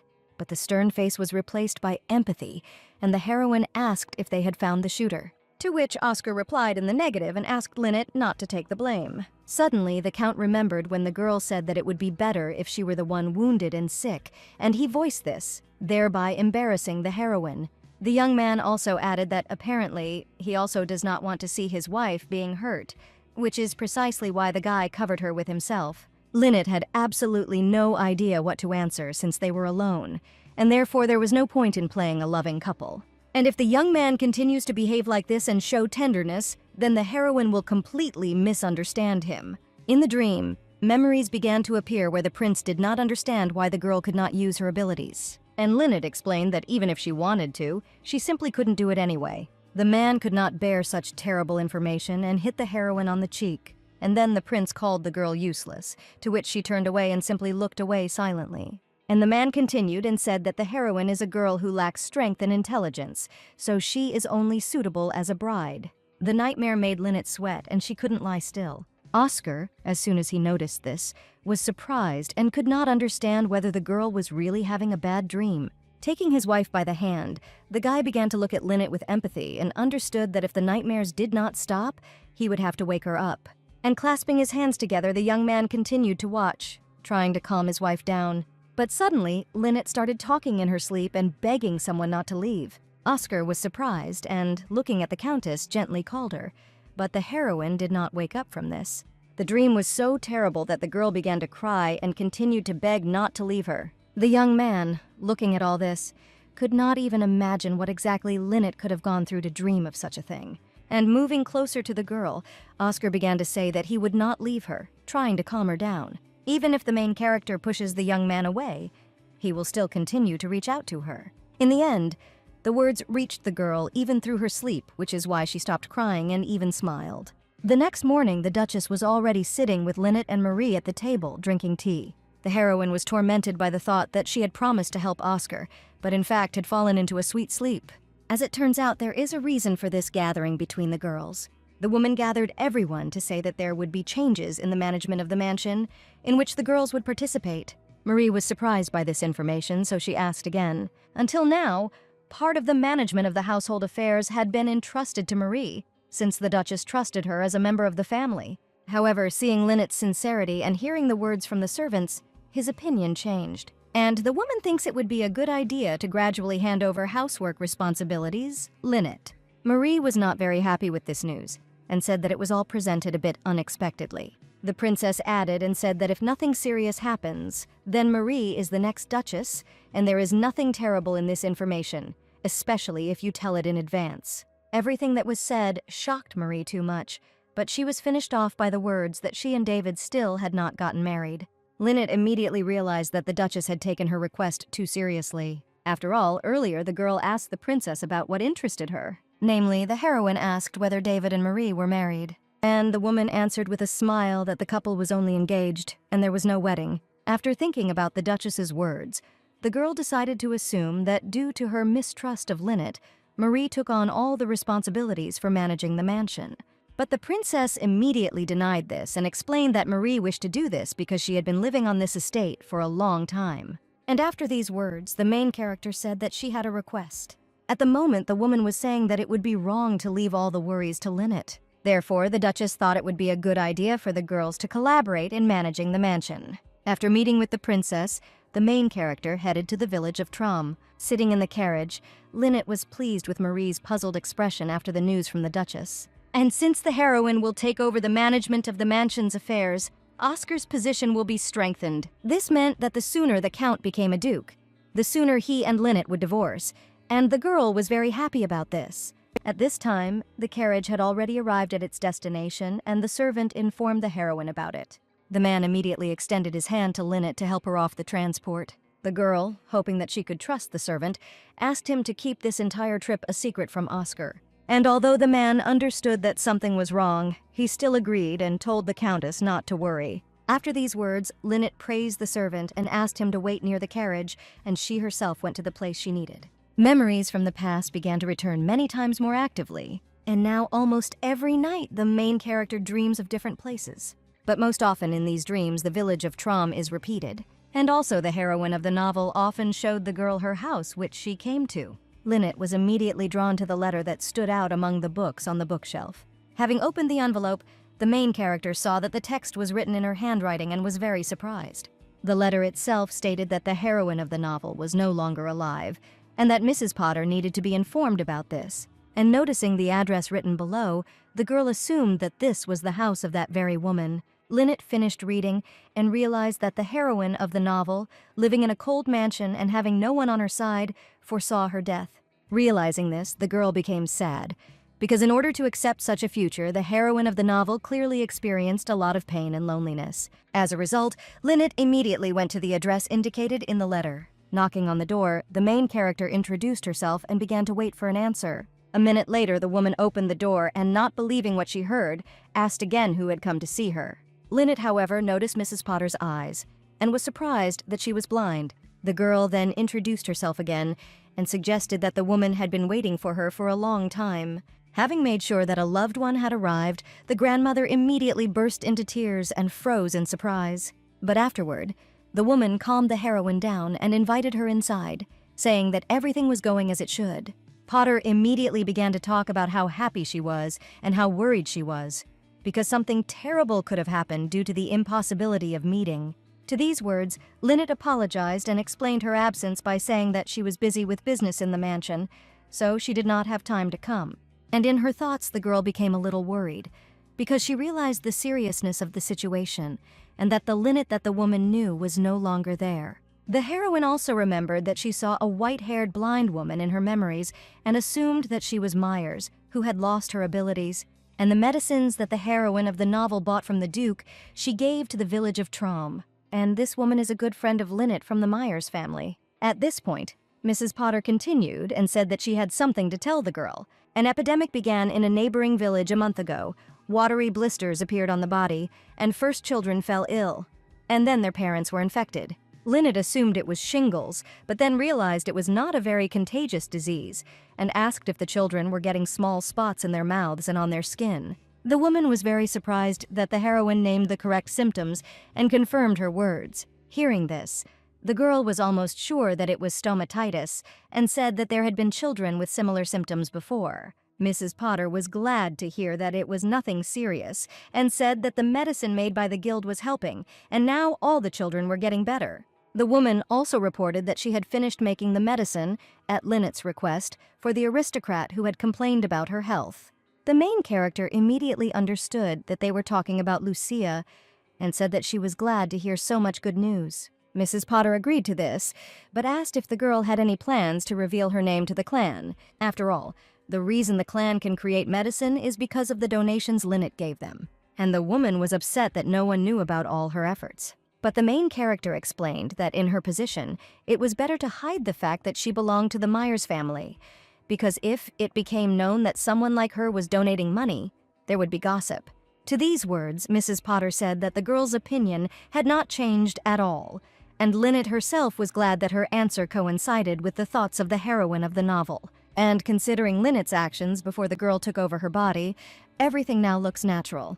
And this is the only reason to lead a double life as an aristocrat and a secret benefactor of the village of Trom. Having thought everything over, the heroine said that she is now looking for a way to make the medicine faster. The girl also added that there is one person interested in medicine, and most likely she will be able to get help in the production and distribution of the medicine. After these words, Lynette remembered that she had brought the necessary funds for the clan and handed them to the woman.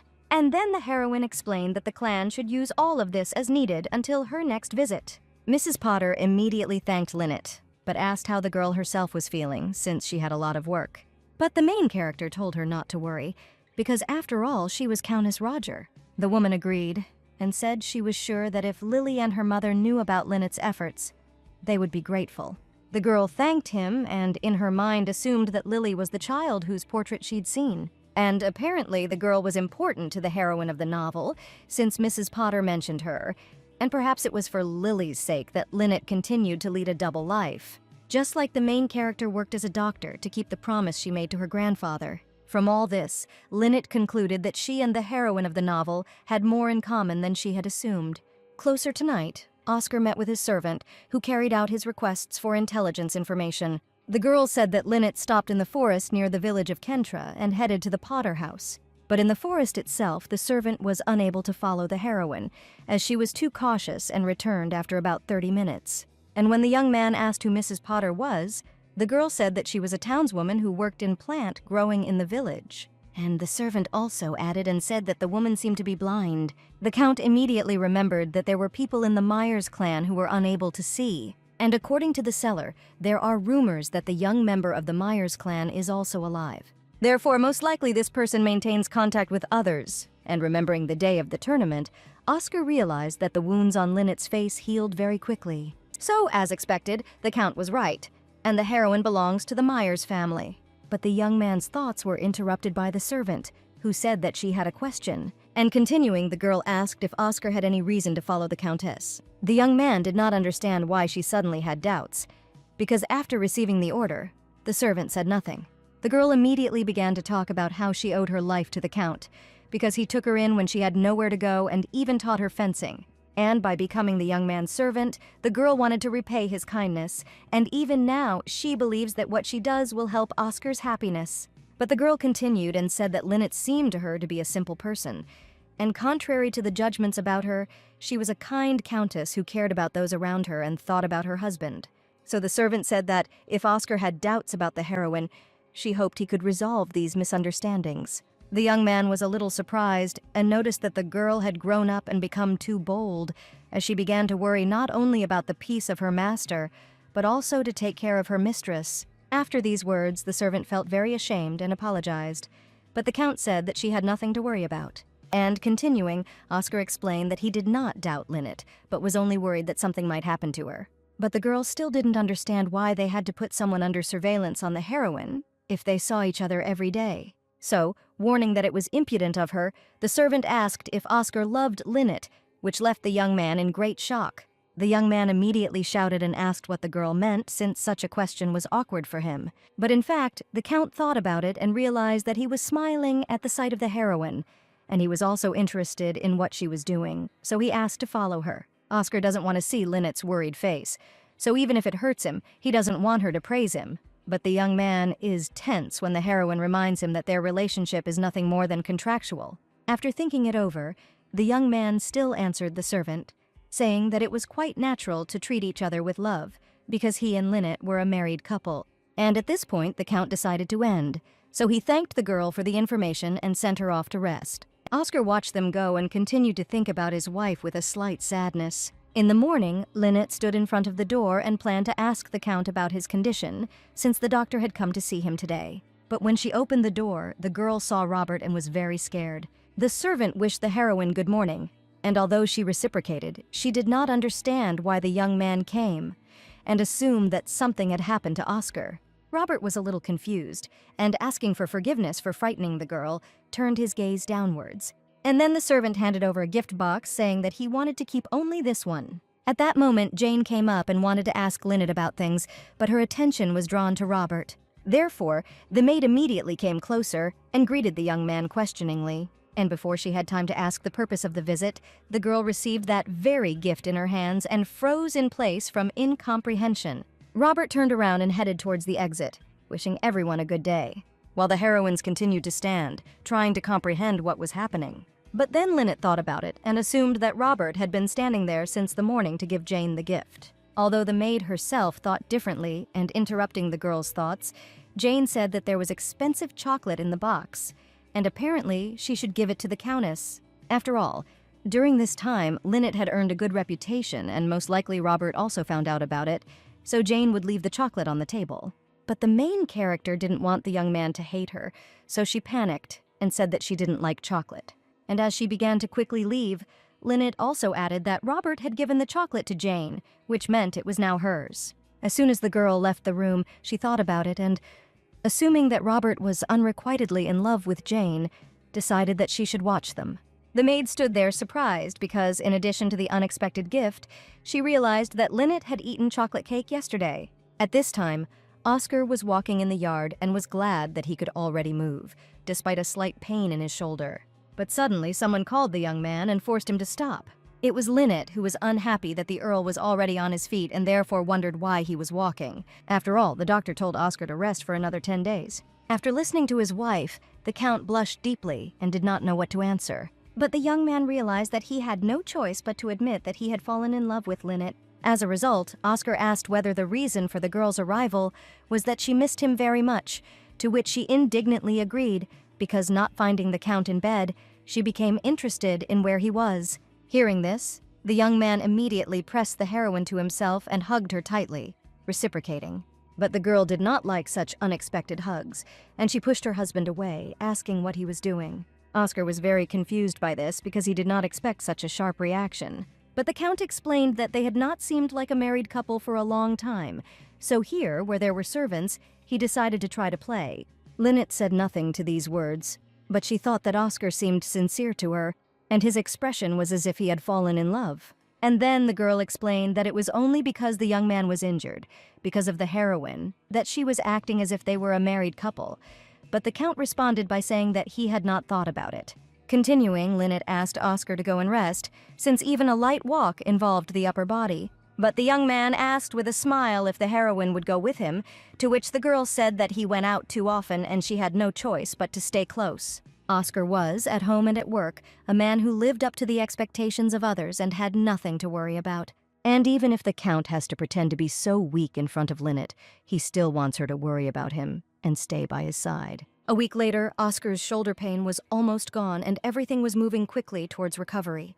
And no matter how much the young man did not want to admit it, the medicine sent by Prince Haribo helped a lot. The Count tried to listen to Lynette and not go outside, so out of boredom, the boy decided to look out the window. In the courtyard, Oscar saw the main character, who was getting ready to go somewhere again, and the young man did not understand what she was so busy with, that she had been going somewhere every day lately. But the Count heard that the girl had slowly begun to take charge of the mansion and assumed that there was a lot of work to do. Oscar was also bothered by the fact that Lynette did not tell him that she was from the Myers family, and the young man thought that this was because the heroine believed that he would not take her side. And if the Count's guess is correct, then he cannot just sit still. At the Haribo estate, a maid asked Lynette to wait as the Duke would be arriving soon. The girl sat and did not understand why she felt like she was at an interview every time she came here. But the heroine's attention was drawn to the changes in the room, namely the absence of flowers. Everything was replaced with non-flowering plants, and the girl immediately assumed that they believed her after all. And while Lynette was looking around, Max had already arrived and greeted the heroine. Seeing the prince, the girl immediately stood up and bowed, greeting him in return. The young man sat down opposite and said that he had not heard from Lynette for a long time, so now he was surprised by such a sudden visit. But the heroine was a little surprised because she had sent the prince a warning letter a week ago. And Max explained that usually other nobles give him a month's notice because he is too busy. Lynette immediately remembered what the other ladies had said about the Duke being busy and realized that they had indeed been telling the truth. When the prince asked about the medicine he sent, the girl said that thanks to it, the wound healed quickly, and Oscar was very grateful. But the young man did not believe that the Count was grateful to him and said that the heroine was a bad liar, to which Lynette was confused and realized that she should not have mentioned Oscar. Max eventually changed the subject and asked about who had shot that day and whether that person had been identified.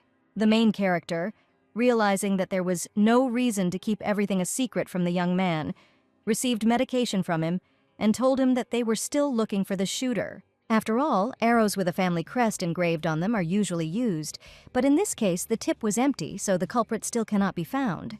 The girl immediately asked Max if he had any suggestions on this matter, but the young man answered in the negative and said that he wanted to get information from her. But Lynette realized that she only had suspicions about Alan, so there was no point in discussing it here. After these thoughts, the heroine expressed her surprise about the flowers being removed from the room and asked about the princess's well-being. And Max said that after he followed the girl's advice, Lucia's condition improved significantly, and now she has no problems breathing at night. Lynette was pleased that there was a result, but explained that this was not a cure and that specialized treatment was needed. At these words, the prince exhaled and said that he did not know how to approach this issue, and the girl saved him the trouble. Continuing, the young man reminded that he still had not received an answer regarding his proposal. The main character didn't understand what was being discussed at first, but she still remembered the proposal for partnership. But before she gave her answer, Lynette said that she needed to clarify something, as she did not have as much knowledge about medicines and medicinal herbs as Max thought. That's why the girl said that she has connections with people who have been researching the field of medicine for a long time. The prince was immediately interested and asked for details about these people. But Lynette refused to provide information and added that she wanted to become the prince's partner. However, the heroine asked the young man to promise her that he would not question or find out the origins of these people, since she wanted to create and supply medicines with them as business partners. And this was precisely one of the girl's main conditions. Lynette also understood that Max could refuse, but this condition was necessary to protect the inhabitants of Trom Village. But the prince, without any unnecessary questions or hesitation, agreed to cooperate with the girl. After all, the young man understands that the heroine vouches for the abilities and knowledge of these people, so all that matters to him is getting the result. After these words, Max added and said that if any help was needed, the girl could tell him. Lynette said that they would share the methods of using medicines and the methods of preparing them, and the prince would cover the costs and organize the route. And the goal of the heroine and Max is to make medicines available not only to nobles but also to ordinary citizens, and the profits will be divided equally. The young man agreed, but said that usually the one who created the medicine vouched for its effectiveness. And since the prince trusts Lynette, he is ready to make generous investments. But Max also warned that it would be difficult for the girl to develop the business while keeping the source of the medicine a secret. The main character realized that the young man was right, because there were rumors about her that she was a dissolute villain. And if Lynette suddenly starts making medicines, then there will be no trust in her as a manufacturer. Therefore, the girl told the prince that she hoped that he would find a trustworthy person. Seeing the confusion in Max's eyes, the heroine realized that it was difficult to explain such things in this world, so she repeated and said that they needed to find a representative who would vouch for the medicine.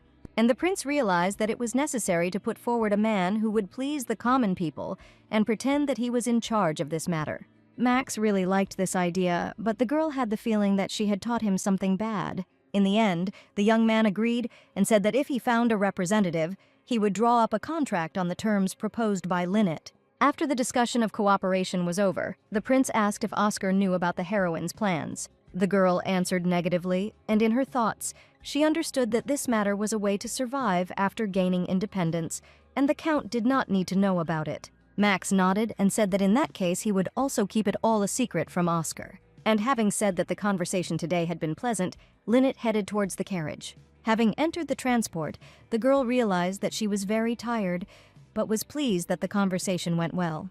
But the main character was uneasy about the fact that the prince was the one whose true intentions were unknown. And if Oscar is like a puppy, then Max is a fox. Realizing this, Lynette immediately thought warmly about how sweet and good the count was. But the heroine suddenly came to her senses and realized that this was not something she needed to think about. After all, the girl began to cherish the man she was going to divorce. At this time, Oscar arrived at the store of that grandfather from the Myers family. The young man wanted to ask the man a few questions and was sure that the store was still open. But before the count had time to open the door, a passerby standing nearby announced that the store was closed today. Continuing, the man explained that the owner had fallen ill a few days ago, and there had been no change for 3 or 4 days. Oscar realized that it was unknown when the seller would arrive, and therefore he would have to return today, because he couldn't just wait. So the count thanked the man for the information and headed towards the carriage. And although this store's day off was unexpected, the young man assumed that nothing serious had happened. Already in the mansion, Oscar accidentally met Lynette, who had also just returned. The girl immediately asked where the count had been, to which he replied that he had to meet someone and inquired about the heroine's pastime. And Lynette said that she went to the Duke of Haribo's mansion because she thought she should thank him for giving Oscar the medicine. The young man did not like these words, and his appearance immediately became gloomy. Oscar realized that the same thing had happened at the ball, and jealously assumed that Max had an interest in the heroine.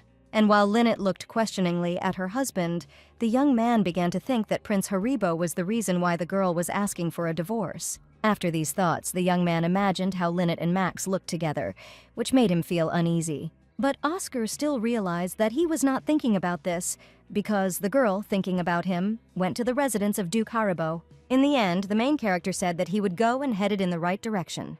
and the young man himself thought that first of all he needed to take a walk and clear his head. Linnet looked after the Count with concern and realized that he looked as if something had happened. Sitting in the room, Oscar thought that he needed to talk about all this with his wife, because if his assumptions were the real reason for the divorce, then he would not be able to stand it. And the young man also realized that Linnet had been acting strangely lately. But the Count was frightened by Robert, who called him, and he immediately asked how long the servant had been standing there. And the guy said that he had just watched a couple in the hallway. Oscar was a little indignant, but Robert interrupted him and explained that he was no different from his shadow. But then the servant said that it didn't matter, and if the Count loved Linnet, then he would like to support and help him, regardless of his opinion. After all, this is the duty of a young man as a servant. Oscar did not agree with this and explained that this was far from love. But Robert said that he was convinced of his feelings when he saw the gleam in the Count's eyes as he looked at Linnet, and he was sure that he had definitely fallen in love. And continuing, the servant said that otherwise there was no reason to feel such strong jealousy after the girl told about meeting with another man. Robert also believed that for a capable and excellent man like Oscar, there was no reason why the heroine could not like him. Therefore, the young man wants to help the Count with great enthusiasm. Oscar himself looked at him in surprise and was shocked that he was listening to lectures from Robert. During the meal, the prince announced that an archduke was hosting a reception in his recently built country house, which had been under construction on the shores of Lake Sakarina for several years. And turning to Oscar, the man suggested that he was not feeling well, and therefore he would go with David. But the young man said that he could already move quite well, so he would also go with Linnet. Marie was immediately glad that they would all go together, because the Archduke's receptions were famous for their luxury, and everyone would have a good time. The princess agreed with this and warned that they needed to leave early, since the journey by carriage took about an hour. The woman also said that there are things that one should be careful about when talking about. Next month, the Archduke plans to appoint his official successor, and the first is ill and the second is too greedy, so the princess is very worried. And the woman asked, if possible, to be careful with conversations about heirs, and it would be better not to touch on this topic at all, even when there was a conversation with nobles. David agreed that this was indeed a very delicate issue, and listened to his mother's words. Linnet, however, was thinking that this whole situation was similar to this estate, and the condition of the contract between the Count and the heroine was Oscar's duchy, and the condition for receiving the title was maintaining the marriage. But now that the relationship has improved, the girl believes that it is possible to discuss matters with the current duke. Linnet also thinks that Oscar could not leave his beloved man and live with an unloved wife. So she needs to ask the Count everything, because the girl cannot wait any longer. But after these thoughts, the heroine felt a little sad, and she could not understand the exact reason. After eating, the girl asked Oscar about his shoulder, to which the young man replied that everything was fine, and he could not send her to the appointment alone. Linnet was pleased to hear this, as it would be difficult for her to be surrounded by girls like that time. The heroine then said that she assumed that the young man was upset by her constant grumbling and apologized for it. And after that, the girl decided to ask whether Oscar had spoken to his father about the title. The Count said that he and the prince were discussing this, but there was no progress so far, and he asked the heroine the purpose of such a question. The young man himself understood that the reason was his divorce from Linnet, so his mood immediately worsened. And the girl confirmed Oscar's assumptions, explaining that the faster things go, the better. Hearing this, the Count coldly replied that as soon as he received the title, they would divorce. And then Oscar asked the girl why she had been thinking only about divorce all this time, to which the heroine was very surprised and asked again. To these words, the young man, upset, suggested that he was a very bad husband. So Oscar immediately said that if Linnet needed money, he would give her much more than he had given her until today. But the heroine herself was confused and interrupted the Count, saying that he had misunderstood her. And continuing, the girl confidently said that Oscar loves Marie. But the young man was very shocked by this, and he indignantly asked what Linnet meant. The girl felt awkward because she was confident in her words and in herself. After all, the novel Linnet found herself in was written completely differently. The main characters were Marie and Oscar, where the young man was unrequitedly in love with the girl, and Linnet was sure that everything was happening according to the plot. But looking at Oscar's face, the heroine began to have doubts. At this time, the Count decided to remind the girl that Marie was David's beloved, which is why she immediately began to agree to everything.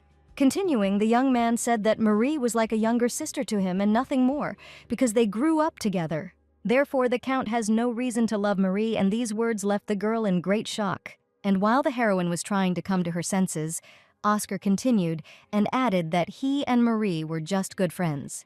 The girl continued to stand and remain silent, since the current Count differs too much from the book. Already at the reception, the couple walked through the courtyard of the mansion, and while they had an awkward silence between each other, the Duchess commented on everything she saw. Lynette couldn't fall asleep after that conversation, because even if you think about it, this world is very different from the book. And the heroine was so ashamed that she regretted both her words and, in general, her assumptions. Suddenly, the thought came into the Countess's head that Oscar might not have been pretending all this time, and that his actions were sincere. In an attempt to lighten the mood, Lynette decided to say that the garden was indeed beautiful, while she thought about her assumption and how stupid it was. But Oscar responded to the compliment about the garden in a rather ambiguous way and surprised the heroine in the same way. As it turned out, the Count was choosing his words to say that Lynette was more beautiful than all the flowers in the garden. But the girl thought it was just a terrible show for the audience. Finally, having thanked him for the compliment, the heroine turned her face away, which surprised the young man and made the Duchess laugh. But the thought that Oscar didn't love her at all made the heroine upset and think that she was delirious. The guy didn't understand Lynette's reaction and therefore felt awkward. After that conversation, the young man realized that the girl misunderstood what kind of relationship there was between him and Marie, so he began to read the book about seduction that Robert gave him, and now he said everything exactly according to the instructions. And while the girl was thinking that Oscar's feelings were a deception, the Count himself understood that he expected a different reaction from his wife. In the mansion itself, the Archduke greeted everyone and said words of gratitude for everyone coming. While the man was speaking, Marie stood on the balcony and watched from the side, and Alan was already walking towards the girl. The heroine immediately asked whether the young man had planned everything carefully, to which he responded with dissatisfaction. After all, it was quite difficult for Alan to fix what Marie had done, and he was very angry. Earlier, the couple, under cover of night, gathered in an alley to discuss an important topic.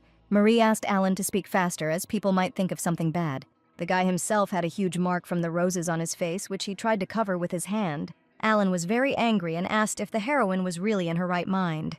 Continuing, the young man asked what the girl was thinking when she shot a bow in a crowded place. The guy was shouting that according to the plan, they were only supposed to drive Lynette out of the mansion and nothing more. After all, if it turns out that the main character is from the Myers family, then Alan's father will be executed for hiding her earlier. And it is because of Marie that a real nightmare could happen to the young man's father.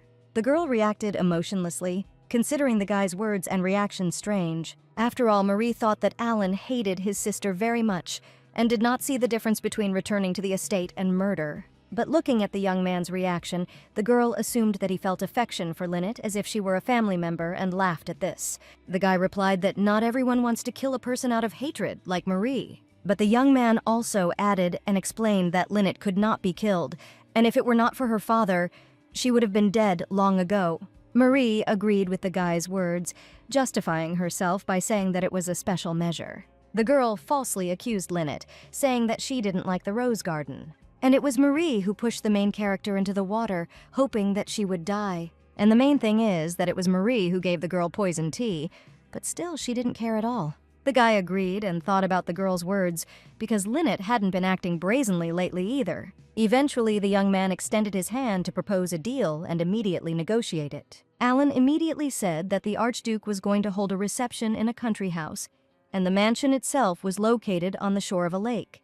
And Lynette's weakness is water, so there's no better place to kill. Marie immediately asked again, since Alan had said earlier that it was impossible to kill the heroine. The young man agreed with this, but then said that a toy is something that you can always play with. Currently, while chatting on the balcony, the couple discussed the plan, where Alan specified that Marie was quite cruel.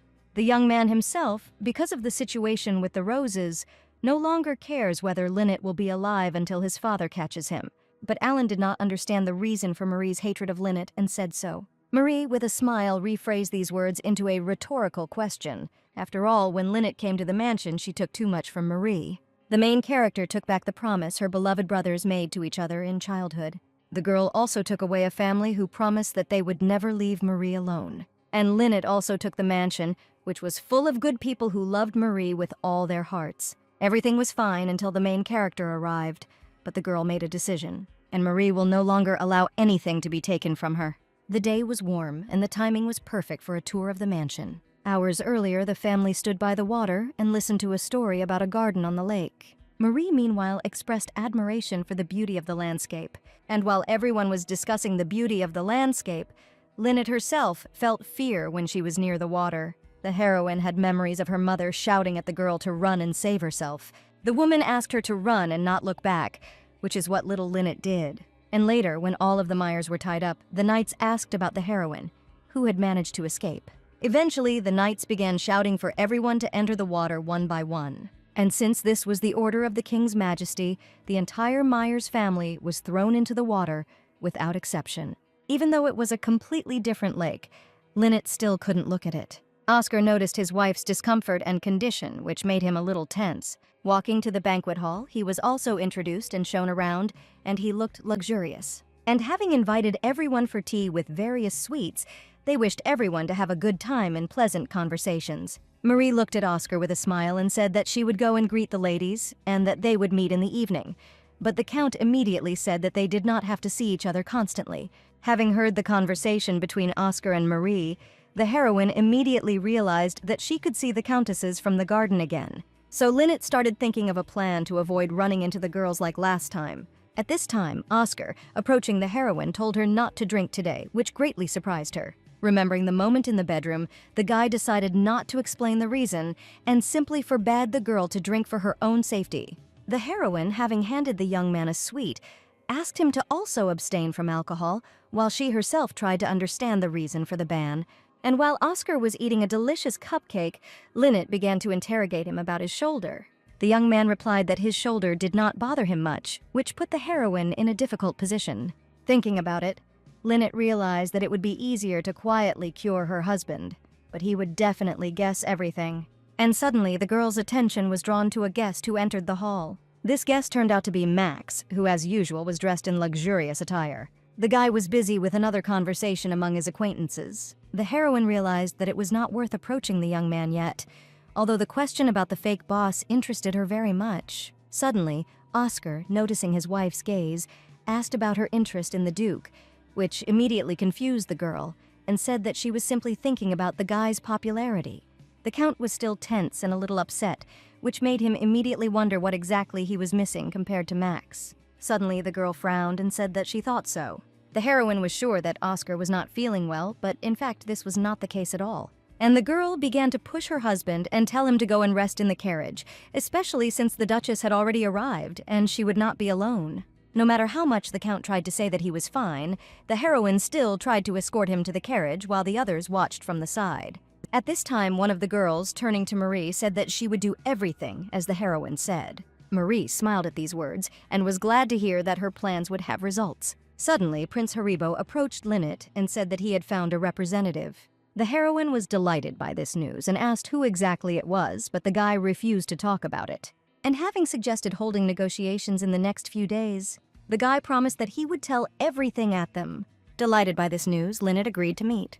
In the end, Max, wishing the heroine a good time, said that it was time for him to go since he needed to say hello to everyone. After all, Duke Haribo hardly ever shows up at meetings, and everyone wants to exchange at least a few words with him. Suddenly, a man came up from behind and asked if her current husband was no longer satisfying the girl, which shocked her. As it turned out, it was Duke Calyps, and concurrently, the one who stole the heroine. The man came to say that he had heard that Lynette had come to the duchy recently to see him, and that she had become calmer. Looking at her father, the girl realized that it was clear from his face that he was burning with anger. And clenching her fist, the heroine asked if the man had come only for this, to which the Duke explained that the king had promised that he would soon hand over the rights to manage the detachment responsible for security, and the man was sure that Lynette would not be able to imagine how much effort had been spent to obtain this position. Therefore, casting a stern glance, the prince said that there would be no mercy for any interference with the heroine. Lynette replied that if she found fault with anything, her position would be in jeopardy. The man was shocked by these harsh words from the girl, and the words from the Duke were more like requests than threats, which disappointed Lynette. The prince started shouting, saying that the heroine had completely lost her fear surrounded by so many people. But it was precisely the large number of people that suited the heroine. And turning around, the girl headed in the other direction, saying that she was leaving, The Duke was so angry that he grinned and his nostrils flared with rage, because Linnet was not calmer, as Alan had said earlier. The man walked quickly towards his son. The prince immediately asked why Alan dared to lie to him, which surprised the guy. The man also added that while they were at the ball, Alan should think everything over carefully, because upon returning home, he would be properly punished. The shock of the young man was too strong, and he immediately began to think about everything, trying to understand what exactly the heroine had said. And clenching his fist in anger, Alan realized that his decision was not wrong, and the girl had to die. At this time, the ladies, turning their attention to the sky, noticed how dark it had become. And Linnet, seeing such bad weather, thought that it was as if nature itself was against this ball. Suddenly, someone called the heroine over, apologizing in advance. The girl who had been standing and talking to Marie earlier approached Linnet and asked her name again. Then the heroine greeted him and said that Duke Haribo had sent her. Linnet, noticing the girl, thought that perhaps the Duke had sent her as a fake boss. Therefore, the Countess immediately asked to say her name, to which the heroine introduced herself as Clara Gardner. Clara then asked if the girl had a free minute, as the Duke had sent her to Linnet to talk. The heroine agreed, because she understood that the guy himself was very busy. While discussing today's reception, Clara led the main character in an unknown direction. The girl remarked on the excellent food and the country house itself, while Linnet simply followed her and listened. But agreeing with Clara, the heroine noticed that they were heading to a deserted place which seemed suspicious, and Linnet said that the girl could convey the Duke's words here since there were no people here anyway. Clara turned around and replied that the matter was different, and that the young man wanted to show the Countess a certain place. Having asked herself questions, Linnet could not even guess what exactly it could be. Clara smiled and told everything so as not to torment the Countess. Oscar, sitting in the carriage and looking at the rain, was surprised by such a sudden change in the weather. So the young man asked Robert, who was standing nearby, what was going on. The guy replied that he heard from those around him that the storm that started in the southern part was coming here. The Count was extremely shocked by this information and understood the full risk from the approaching cyclone. After all, this is a climatic phenomenon that began in part of the Kingdom of Martin, in which a huge amount of precipitation falls at once. The damage from this storm is so severe that parts of the continent could be underwater. Oscar was angry that it all started now, and Robert expressed his incomprehension because usually he walks for a week. But here the clouds are quickly floating, and the situation is already a little different. The Count immediately began to think, because if it rained like that, there could be huge problems. This means that now is not the time for rest and relaxation. So Oscar got out of the carriage and told Roberto to send a message urgently. The guy also needs to contact the girl while the Count himself returns to the country house, since it is located on the shore of the lake and any mistake can isolate him. The servant was worried and asked the hero to stay while he went to the estate. However, Oscar was persistent and said that he would go on his own, since the main reason for the trip was Linnet. At the banquet, everyone was actively discussing the heavy rain and the dresses that were ruined because of it. The Duchess was excited and looked everywhere for Marie and Linnet. But seeing at least one person from the family, the woman was happy and immediately calmed down. Noticing Marie, the woman immediately shouted her name, which surprised the girl. While the Duchess was talking about how she had been looking for Marie everywhere, the girl herself said that she had been at the estate all this time. After these words, Marie suggested that the woman quickly leave the mansion. However, upon hearing this, the Duchess was very surprised. Suddenly, the doors of the estate swung open and Oscar entered with the aim of finding his wife. Marie began to ask the guy why he didn't take an umbrella, but the Count wasn't interested at all because he only needed Linnet. The girl became confused due to indifference towards her and said that she didn't know where the heroine was at all and decided to just guess her location. But suddenly, Oscar turned around and said that since the heroine didn't know, he himself would go and look for Linnet, which surprised Marie. The girl began to stop the guy, saying that it was impolite to appear before the Archduke in such a state. And despite being ignored, Marie continued to dissuade the young man in every possible way, explaining that Linnet herself could come, and what's more, people were looking at them. However, Oscar said that he didn't care what surprised Marie. Turning to the heroine, the Count clearly said that he didn't care about people, and he didn't know what exactly she thought about Linnet. But continuing, the young man said that Linnet was a member of the family and, first and foremost, the Count's wife. That's why Oscar won't return until he finds his wife, so Marie must return without him. The girl was both disappointed and shocked at the same time, which is why she couldn't find the words. And turning to the Duchess, Marie hoped for support from her. However, the woman said with a smile that they would search together to find Linnet faster, and adding, the princess said that no one could leave the heroine alone in such a dangerous place, which outraged Marie and said that even if it was dangerous, it was not worth waiting. The Duchess asked the girl to repeat her words, which left her in shock. And smiling, the woman asked if Marie meant that there was no point in waiting for the Countess. Turning to the hall, the Duchess called out whether anyone had seen Countess Roger. Oscar thanked his mother for this and said that he himself would go and look and search for everything. As a result, Marie was left alone, which made her feel uncomfortable and lonely. The heroine realized that in the entire huge estate, there was no one who was on her side. The girl was extremely annoyed by everything that was happening, but the main thing was the plan and that everything went as it should. Linnet, meanwhile, continued to follow Clara. But the main character began to understand that the girl was walking in circles and saying nothing to the point, which meant that she knew nothing. And Linnet, breaking the silence, said that Duke Haribo had not sent her, which made the girl look back. A little confused, Clara said that there had been a misunderstanding, and she didn't understand what they were talking about. But hearing such a heavy rain, the heroine froze in place from shock. Surprised by such a deterioration in the weather, the girl did not even suspect everything that was happening on the street. Clara smiled and said that in fact she had simply received a request.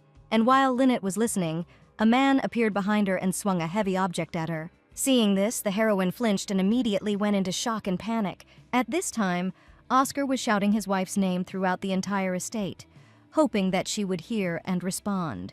But the young man was already in a panic, since it would not be possible to search every corner of the mansion quickly, and the girl still did not respond. Suddenly, Max came up to Oscar and called him over. The Count immediately asked why Duke Haribo had come here. Max got straight to the point and said that he asked the butler about Linnet. And as it turned out, the butler saw the heroine heading somewhere with some girl. Oscar was also interested in the reason why Max also wanted to find Linnet. But the prince decided not to delay and said directly that he was worried. And the young man also added that now was not a good time for chatting, to which Oscar frowned a little. In the end, the Count decided not to continue this conversation and simply sighed heavily and rubbed the bridge of his nose. And agreeing with the Duke, the young man asked where exactly Linnet and the girl went. At this, Max immediately turned in the right direction and called for him to follow him. Opening her eyes, Linnet began to come to her senses after the blow to the head. But having finally regained consciousness, the heroine realized that she did not know where she was and that it was very dark around. And touching the walls, the girl realized that she was locked in. Linnet remembered that before she was locked in, she had been attacked from behind by a stranger and then lost consciousness. Realizing everything that was happening, the girl panicked even more and began actively calling for help, hoping that she would be heard. But then the heroine realized that the Archduke's residence did not have such a narrow room, which complicated the situation. And looking down, Linnet saw water coming through the cracks. After this, the main character was completely sure that she was underwater, and her fear knew no bounds. At this time, Sylvia ran up to Robert and worriedly told him that Linnet was in danger. But the young man reacted to this quite calmly and told the girl to follow him, to which she was surprised. Having reached the right place, Robert pointed to the ground where there were tracks leading to the lake. After all, the servant found it strange that some person decided to go to the lake when the water level was rising. Sylvia agreed that this all didn't seem very logical and began to voice her assumption. But Robert interrupted the girl and said that it was worth following the tracks and finding out what was going on. Linnet's water level only increased, and the heroine herself continued to hit the walls of the box to be heard. One of the men carrying out the task was unhappy that Clara left first, saying that she was of noble blood, and because of this they had to finish everything themselves. The second accomplice agreed with this, but still said that it all didn't matter anymore, because the work was done, and now all that was left was to return for payment. Before the men could even get their hands on the money, something suddenly gave them a big fright. It was Max and Oscar who stood and watched what was happening with anger. As soon as the prince saw that all the attention was on them, he asked with a smile to tell everything in more detail. The men panicked, and instead of answering, they decided that they needed to run quickly. But Oscar didn't hesitate and put his foot out to knock the criminals to the ground. As a result, one of the men fell into a puddle with a crash and began to look at the Count in panic. The main character looked back sternly and said that if he wanted to stay alive, he had to tell everything. Linnet was thinking at this time that her ability and immortality were of no use when she was trapped, and even if she survived, she would end up in hell again. and now the girl has no choice but to swim out despite the danger of dying. So the heroine began to try to break down one of the walls of the box and pray that she would stay alive. But one of the blows was delivered by a strong electric charge, and some of the boards flew apart. Lynette was very shocked by this, because in addition to not understanding what had happened, there was an unpleasant tingling sensation in her hand. But now there was a huge hole in the box, so the girl took a deep breath and decided to swim. Trying to surface, the heroine realized that she was too deep, and she could not see the surface at all. Her strength was waning, but no matter how long Lynette swam, she did not get any closer to the surface and began to lose consciousness. Going to the bottom again, the main character remembered all the most heartfelt moments with Oscar, but did not understand why she was thinking about him at such a moment. The girl also had a moment with their wedding guest when they were just making their vows to each other. At that time, Lynette was glad that she would finally be able to escape from her stepfather's tyranny, and the heroine liked the fact that Oscar didn't love her. Because after the wedding, Lynette needs to leave the mansion as soon as possible. During the ceremony that day, the main character looked with trepidation at the significant bracelet on her hand. When she was a child, Lynette's mother gave her this bracelet and asked her never to take it off. And continuing, the woman added that when the heroine encounters difficulties, instead of her mother and father, the bracelet will give her important advice. Now the girl was already dying, and approaching the bottom, she gradually closed her eyes. But suddenly, someone grabbed the heroine by the waist, and although Lynette did not understand who it was, she felt the long-awaited warmth of hands that pulled her up. Oscar, having pulled the girl to the shore, began to repeat her name in panic, trying to bring her back to her senses. The young man, despite the lack of an answer, continued to shout and ask about how he was feeling, asking to say at least something. Lynette looked at the Count at that moment and silently admired his beauty in a moment of anger. And after a couple of minutes, the heroine finally smiled, and with difficulty, but said that the young man had come to save her. Oscar, continuing to panic, shouted that it could not be otherwise, and he was very afraid of being late. After these words, Lynette sat up and hugged the Count tightly, thanking him for saving her. The heroine was also very grateful that the young man did not abandon her and came to her aid. What was said was unexpected for Oscar, so he froze and could not find words. But in the end, the Count hugged his wife back and called her darling, agreeing with everything she said. The couple was suddenly interrupted by Max, who apologized for distracting them. And continuing, the prince pointed to the criminals and suggested that Oscar now had a lot of work ahead of him. The young man also continued and showed the servants who had been standing waiting for some time after they had arrived, to which Oscar replied that he would interrogate the men later and told everyone to return home first. While in the mansion, Lynette jumped out of bed in panic, but almost immediately realized that she was in her room and calmed down. Realizing everything, the girl assumed that she had lost consciousness after she calmed down upon seeing the Count's face. And turning her gaze to the sleeping Jane, the heroine realized that she had fallen asleep while she was looking after her. So Lynette decided to wake up the servant and asked him to go back to his room and go to bed. The girl suddenly raised her head and was very glad that her mistress had woken up. Jane immediately began to feel and examine the heroine with concern, asking about her condition. After these words, Lynette said that she was fine and was only a little scared, so the maid did not have to worry about her and went to her room. But before leaving, the heroine asked about Oscar's whereabouts, and Jane said that he had gone to his room. The maid continued to speak, but one piece of news frightened Lynette greatly, and everything that was said next was like a fog for her. After hearing everything, the girl ran into the Count's room in panic, shouting his name. Oscar lay there all red and with difficulty asked Lynette why she had come. The main character was already standing by the bed at this time and explained that Jane had told her everything, and the young man was hot. And despite the Count's denial, the girl said that she would now bring down his temperature and had already wet the towel. To which the young man said that a doctor had recently come and checked everything, but Lynette didn't care, and she still wanted to take care of her husband. After these words, Oscar stopped the girl and stunned her by saying that he did not understand her at all. Pulling the heroine towards him by the waist, the Count asked if she was interested in his strange behavior when he saw her. Lynette, however, assumed that Oscar was delirious due to his temperature and told the young man that he was very excited. The young man did not deny this and added that every action of the heroine makes him like this. Then, having kissed the girl's hand, the Count continued and said that he was crazy about her. Lynette was shocked by her husband's actions, so she called the young man by name, hoping to stop him. But Oscar did not let her continue, and instead of words, he hugged the main character tightly, pressing her closer and closer to himself. At that moment, the girl realized that the Count was hotter than she thought, because he seemed to be burning with flames. And realizing this, Lynette made her guess about Oscar's temperature rising and suggested calling the doctor again.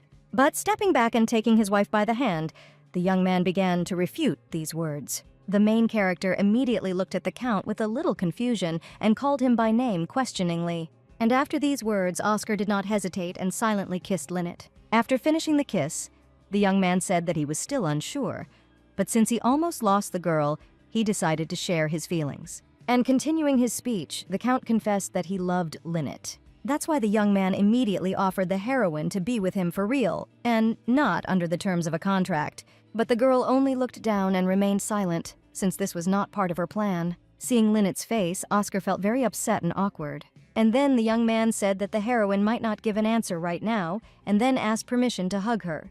The girl agreed and began to think that Oscar was really a good person, and in this mansion, thanks to him, she felt completely safe. And after thinking it all over, Lynette realized that it was impossible not to love a man like the Count.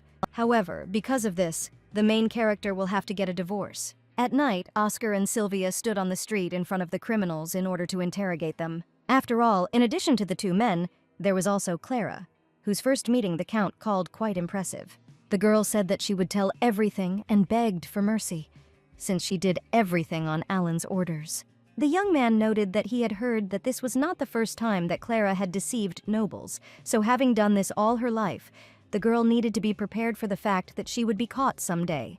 And without waiting a second, the Count took out his sword and put it to the heroine's throat, causing her to panic. Clara immediately began to cry and said that Marie was also a participant and was working together with Alan. Oscar was shocked by this information and asked if it was true, which made him even more angry. The girl confirmed and continued, adding that archery at the hunting tournament was Marie's idea. Clara also said that the Count could find evidence in the forge where the arrowheads were made. After these words, Oscar thanked the girl for the useful information, and she again began to beg him for mercy. However, the Count does not remember making a promise of mercy in exchange for information and killed Clara. The next day, Lynette had a meeting with Max, where the prince presented an example of a completed contract. Adding, the young man said that recently, there have been rumors that the king is also interested in developing a new medicine, and this will definitely help them in their new business. The main character was happy about this, but asked whether the prince would keep the recipe a secret, as he had promised.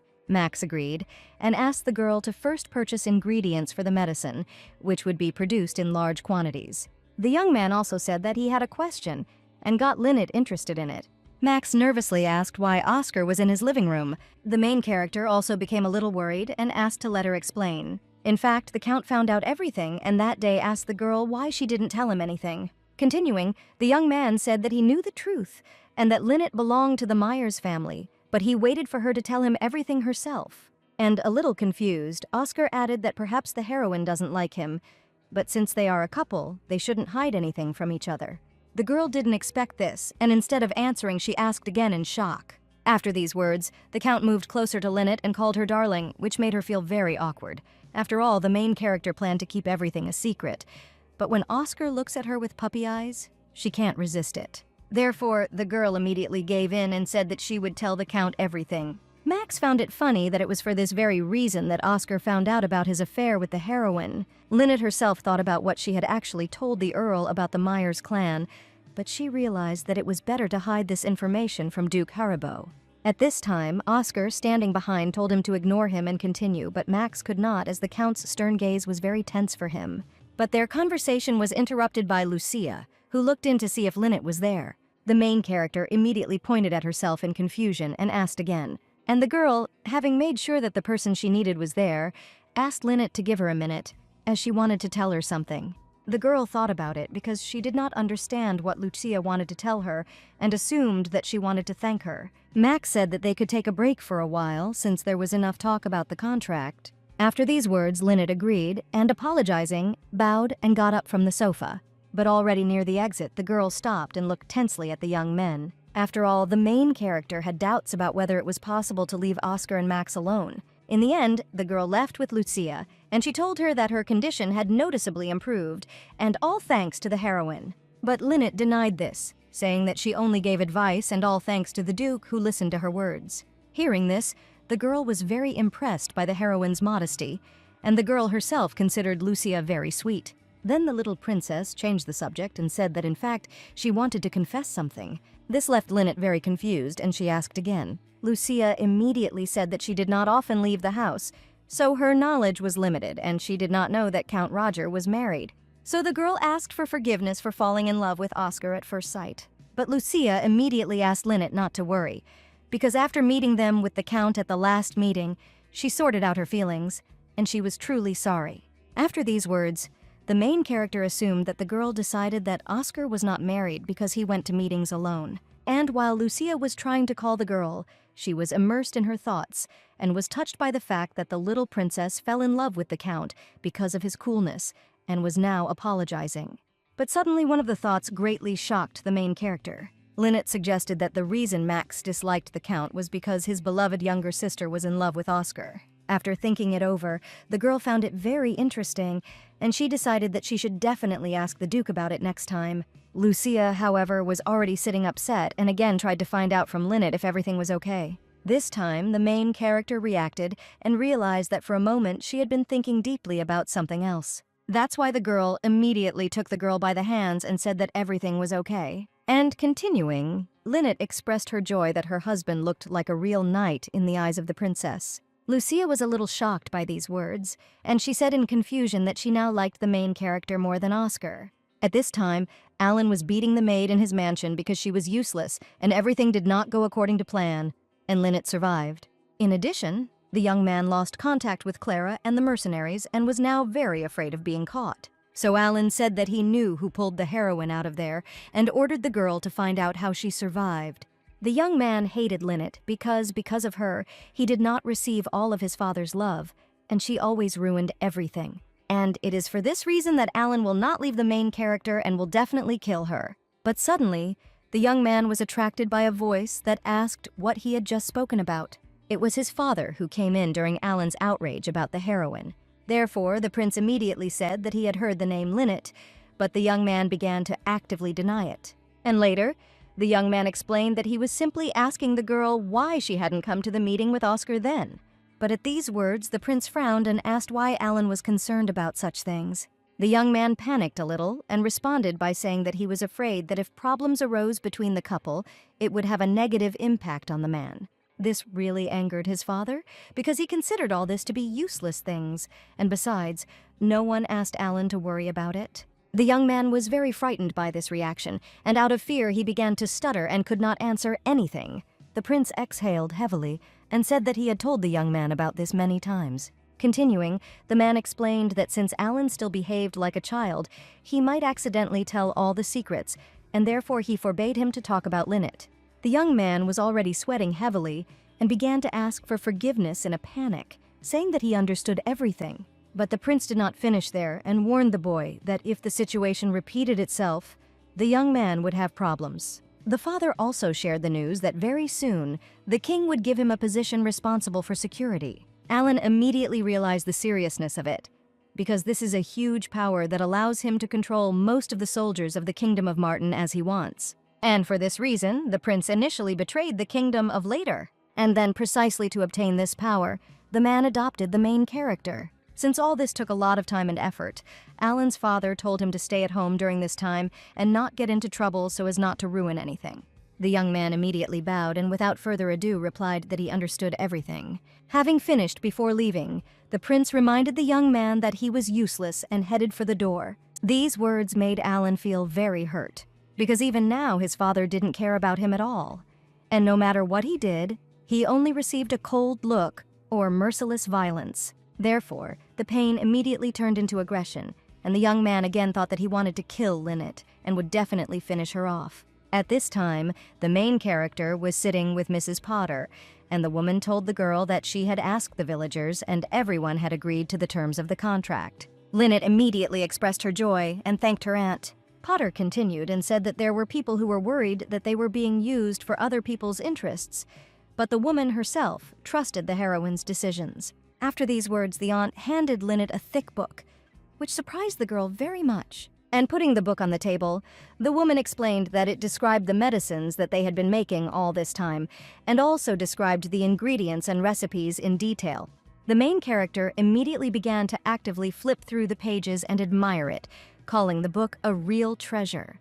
Mrs. Potter, however, remarked that this was a treasure that would soon come out into the world and see the light of day.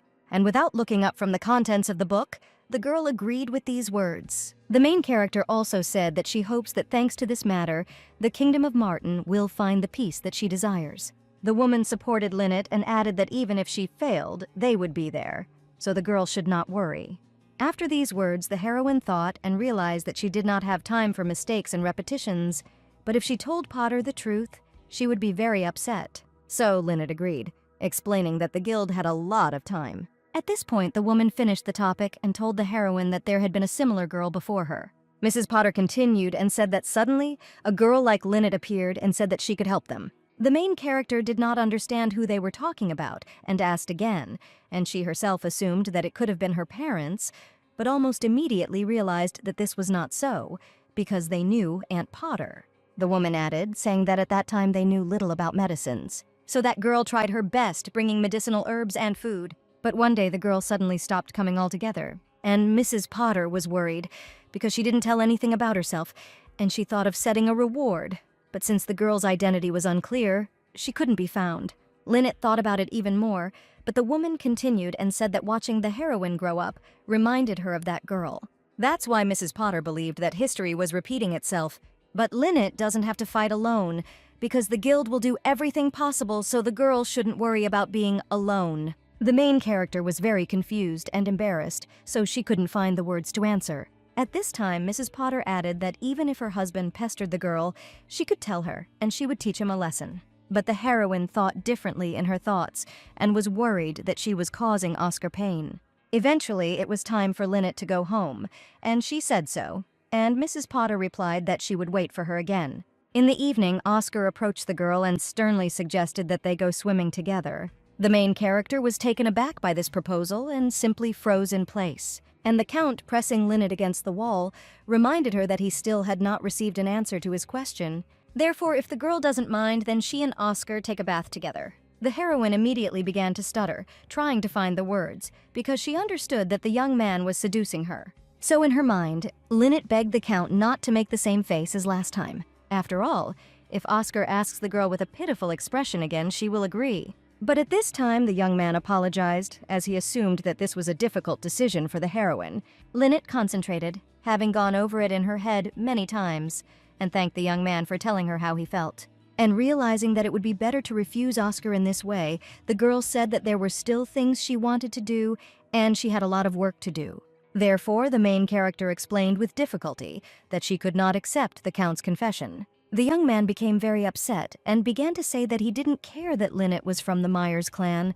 On the contrary, that was why he wanted to protect her even more. The girl replied that Oscar was a wonderful person, and so the heroine considered the best solution to be if the Count met someone better than her. After these words, the young man did not know at all what to do because he felt strong mental pain and devastation. Lynette at this time decided not to continue this dialogue and simply silently headed towards the exit. Along the way, the main character reassured herself that this would be better for Oscar, and she was sure that everything would be fine. Already sitting in the bathroom, the girl suggested that perhaps she should have told the Count everything as it was, and suggested that they remain friends. After all, Lynette also loves the young man very much, but since she has very little time left, she will not be able to live a long life with him. And having finished taking a bath, the main character decided that she had enough regrets and considered this choice the best. At least as long as Lynette lives in this world, he will do everything in her power. But suddenly the girl saw something in the mirror that shocked her greatly. The heroine's hand was covered in wounds, the origin of which she had no idea. Oscar, after his conversation with Lynette, decided to meet Marie in the yard. The girl was surprised that the young man came to her so suddenly and asked what happened, to which the Count responded very sharply, telling them that he had decided to divorce Lynette. The heroine was shocked by this news and asked again to make sure she heard everything correctly. And Oscar reminded them that he had been against this marriage from the very beginning and that he was now tired of behaving as if they were a married couple. Marie still couldn't accept what was said because she thought that Oscar and Lynette's relationship had improved, But the girl still answered, and saying that the couple was bound by royal order, asked why the young man decided to get a divorce now. The Count immediately explained that the king was considering Duke Calyps as the one who would manage the guard, and that the young man had originally wanted that position. Therefore, Oscar planned to win the king's trust through marriage and rise to the rank of head of security. But Duke Calyps still got ahead of him. After the explanation, Marie clarified whether this was exactly the reason for the divorce from Lynette. The Count confirmed this and added that he realized that Marie's words were true, and that after the heroine's appearance in the mansion, many strange events occurred. In particular, Oscar spoke about the man who shot him and Lynette with a bow. And continuing, the young man said that when he caught the criminal, he would deal with him more cruelly than with anyone else. And from these words, the girl immediately began to panic. The Count at this time explained that if this was the work of Lynette, then this would be a reason to expel her from the estate, and even if not, then the crime aimed at causing harm to the Count would be severely punished. Marie became even more scared because she did not understand what to do if Oscar found out that she was a criminal, and the girl still did not know the whereabouts of Clara. But in the end, the girl decided to confess everything herself, as she realized that the truth would still be revealed. And literally a second later, Marie said that it was she who ordered the archery to be shot that day. Oscar was shocked by this and asked what exactly the heroine meant. Marie continued, saying that she didn't want to tell about Lynette's lie because she was worried about the boy. But now the girl has revealed that the main character actually belongs to the Myers clan, exterminated by the previous king, and Duke Calyps received his title thanks to her. After listening to everything, Oscar asked Marie how she knew about this, and the girl replied that she had accidentally overheard Alan Calyps's conversation. Marie herself thought that it would be better for her to first give up Alan in order to somehow survive, and from that moment on not make any more mistakes. That's why the girl said that on that day, Alan caught her eavesdropping and then began to threaten her. And it was because of the threats that the heroine had no choice but to obey him.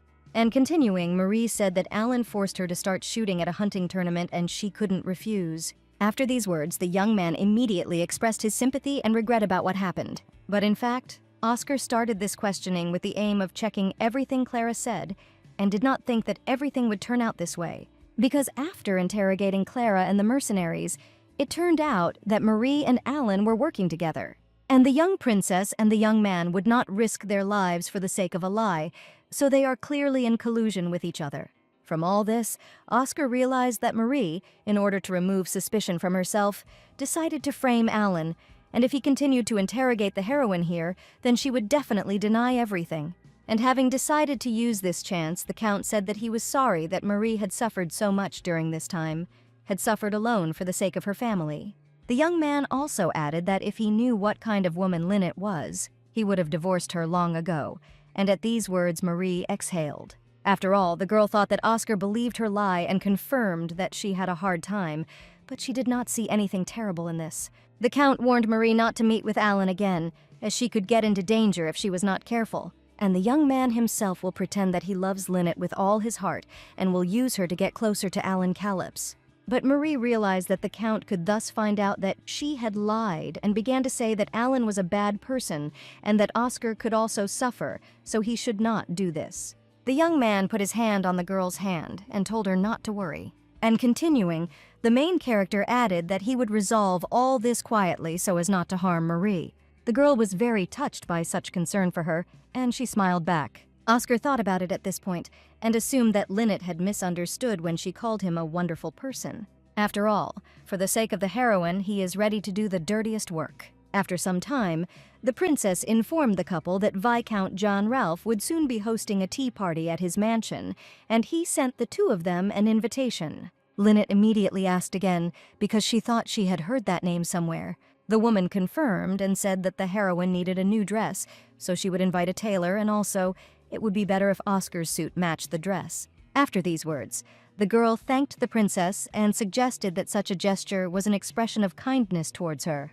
But looking at the Count, Lynette remembered their previous conversation and began to doubt that everything would be fine if they went to tea together. Oscar was happy with the new clothes and the fact that he and the heroine would go together, because these would be their first outfits that matched each other. The girl did not expect such a reaction, because after all those cruel words spoken to the Count, Lynette thought that he would no longer treat her with kindness. Therefore, the main character, a little confused, answered yes. Already in her room, Lynette told Jane everything, and she was shocked because she understood that Viscountess Cordelia Ralph would also appear. The maid continued and explained that the Viscountess was unrequitedly in love with Oscar. These words shocked the main character and she needed details. So Jane began to tell that Lady Cordelia and the Earl had attended the same academy as children. After graduation, the girl received an invitation from the Queen and took on the training of the youngest princess. Lynette immediately realized that Cordelia was quite an outstanding person and that she would be a good match for Oscar. And the heroine concluded that the Viscountess had liked the Count since the academy, but Jane refuted this, saying that there was a rather long-standing connection between the families. After all, as a child, Lady Cordelia almost fell off a cliff while playing, and Oscar saved her. And from that moment on, that lady spoke of the Count as her first love, even proposing to get engaged. After learning all this, Lynette realized why the name sounded so familiar, because Cordelia was the second minor female character. Jane continued and said that Oscar, after much deliberation, rejected the Viscountess's proposal, and then the news of his engagement to Lynette appeared. After these words, the main character concluded that rumors had begun that she had become an obstacle in Oscar and Cordelia's love. The maid immediately began to deny these words, explaining that now the Count loved Lynette more than anyone else. The girl was confused and hesitantly agreed with Jane's statement. But in fact, the heroine thought that this could help, because Oscar would be happier with Lady Cordelia.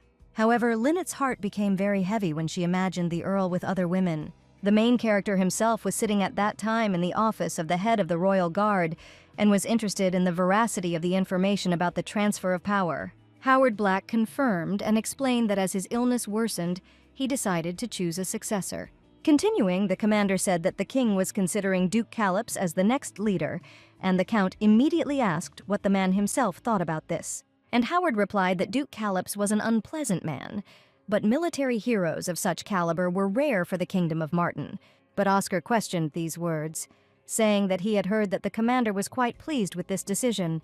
The leader immediately exhaled heavily and explained that not everything could go the way he wanted. And the man was also very interested in why the Count was asking such questions, since Callops was his father-in-law. The young man agreed, but explained that he was a knight, and loyalty to the state was above all else. And Oscar believed that there was a way to do what the commander wanted and offered to attend the next meeting of the Templars to give them the right to vote in the management of the security forces. After all, usually the king chooses the next head of security. However, in the Kingdom of Martin there is one peculiarity: the transfer of the right of decisive vote to the Templars in order to avoid dictatorship on the part of the king. But the man understood that if he did this, the king would become angry with him, and after his resignation, he would like to live in peace. The Count said that everything depends on how the commander presents it, since many nobles are skeptical about Duke Callops' rise to power. And if the Templars of the country choose Callops, then this will only prove the justice of His Majesty, and will not shake his authority. After these words, Howard agreed, but explained that even if he did so, there was still no other candidate. Oscar immediately told the commander that this candidate exists and that he is now sitting in front of him, pointing to himself. At this time, David, sitting in the yard with Marie, gave her a gift. In the beautiful box was the necklace that the girl wanted last time. The heroine immediately began to examine the gift and thanked the young man, calling the decoration beautiful. But Marie also said that the young man did not have to give her something like that because she would not tell anything. And by asking if David was worried, the heroine caused a slight panic in the young man. After these words, Marie took the guy by the hand and said that everything was fine, despite the fact that he did not love her with all his heart. After all, the girl was happy because it seemed to her that she and the young man had become close friends. But David himself felt a little awkward and confused, so he simply looked away. And after a couple of seconds of silence, the young man apologized and admitted that there was a person he loved, which left Marie very shocked. David continued and said that his beloved is the daughter of a commoner and not a noblewoman, but he loves her with all his heart. And the young man loves to such an extent that he is ready to give up everything he has for the sake of the girl's happiness. In concluding his confession, David explained that this was precisely why he could not get engaged to Marie, and since there was already talk of an engagement, he realized that it was better to tell everything now. These words made the heroine feel very offended, because she had spent a long time and persistently choosing her future husband between Oscar and David. And the man Marie chose turned out to be a bad man, chasing a hopeless love, Still, the girl said that she understood David's feelings, but she was bothered by her parents' reaction. After all, if a young man says that he will marry a commoner, the prince and princess may be very surprised. Continuing, Marie said that the parents believe that David will continue the family line, since Oscar chose the knightly path. So the heroine asked the young man if this wasn't too selfish on his part. David himself understood that the prince and princess might think so, but he hoped that he would be able to convince them. But Marie, stroking the young man on the cheek, asked him not to do this. After all, the girl believed that it was better to convince her parents gradually and suggested that David retain his status as a groom and tell the prince and princess that she did not want to get married yet. In conclusion, Marie added that she was saying all this only for David's sake. And left alone, the heroine thought about how her eldest son was now trying to give up his status for the sake of love, although earlier she was worried that Oscar would make such a decision. But the Count is now ready to divorce and receive the title. So Marie decided that she didn't need a man who would risk his life for love. And a man who uses love for the sake of aspirations would be more suitable for the role of the girl's husband. So now Marie is ready to take Lynette's place. The men were talking about the post of head of security, which the main character's adoptive father is so actively pursuing. But the prince, smiling, noted that there are also those who dislike him. To which the kingdom's palace minister, Martin, replied that the man was a person who had received recognition from His Majesty, and that there was no point in worrying about rumors. However, there are tasks that are difficult to accomplish with the support of just one person, and this is what worried the prince. So the man decided to ask the minister for one request. The interlocutor was interested in these words, and he began to listen attentively. Already on his way out the door, the prince was dissatisfied with the fact that the minister, in exchange for a promise of support, asked to give him part of the land.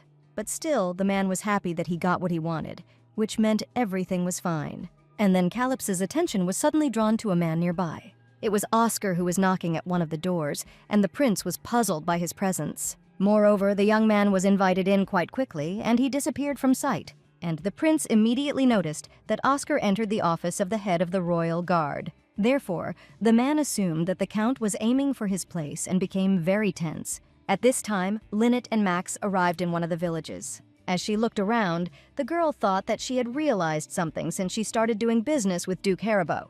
Namely, the main character noticed that the young man's energy was truly impressive. The prince expressed his sympathy for the place where they were, and it was a small village with various factories. Continuing, Max said that he owned a building that, after some minor improvements, he wanted to use as a medical workshop. And looking at that very building, Lynette assumed that construction was in full swing. The young man agreed with this and, taking the girl by the hand, said that he wanted to show everything from the inside. And then the prince asked the main character to follow him. Inside the building, at Lynette's request, workstations and the necessary equipment were prepared. A conference room was also created, a secret room hidden behind the back door. Looking at all this with admiration, the girl understood that Max had kept his promise to keep everything related to the guild members a secret.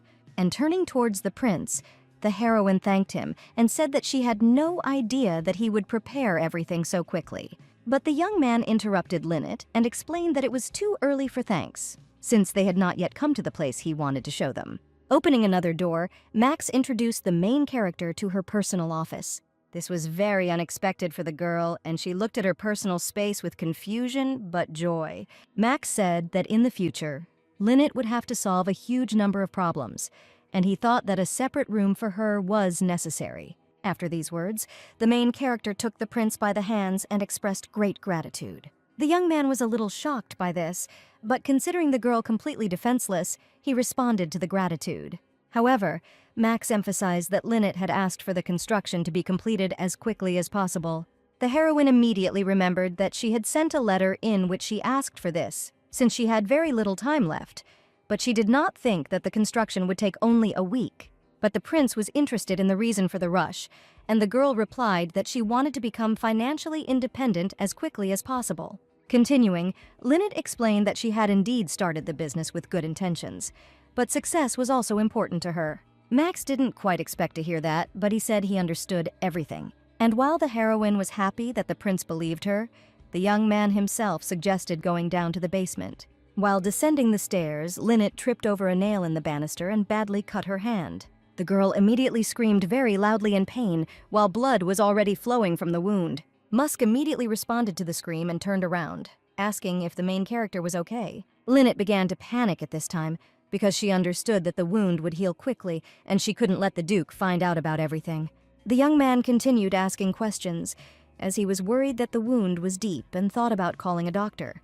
But the girl refused and said that she just got scratched, so everything was fine. Lynette herself, noticing that the wound had already healed, quickly hid her hands behind her back so that it would not be visible. At this time, the Duke saw blood on the floor and said so. But not hearing an answer, Max asked what the main character was afraid of.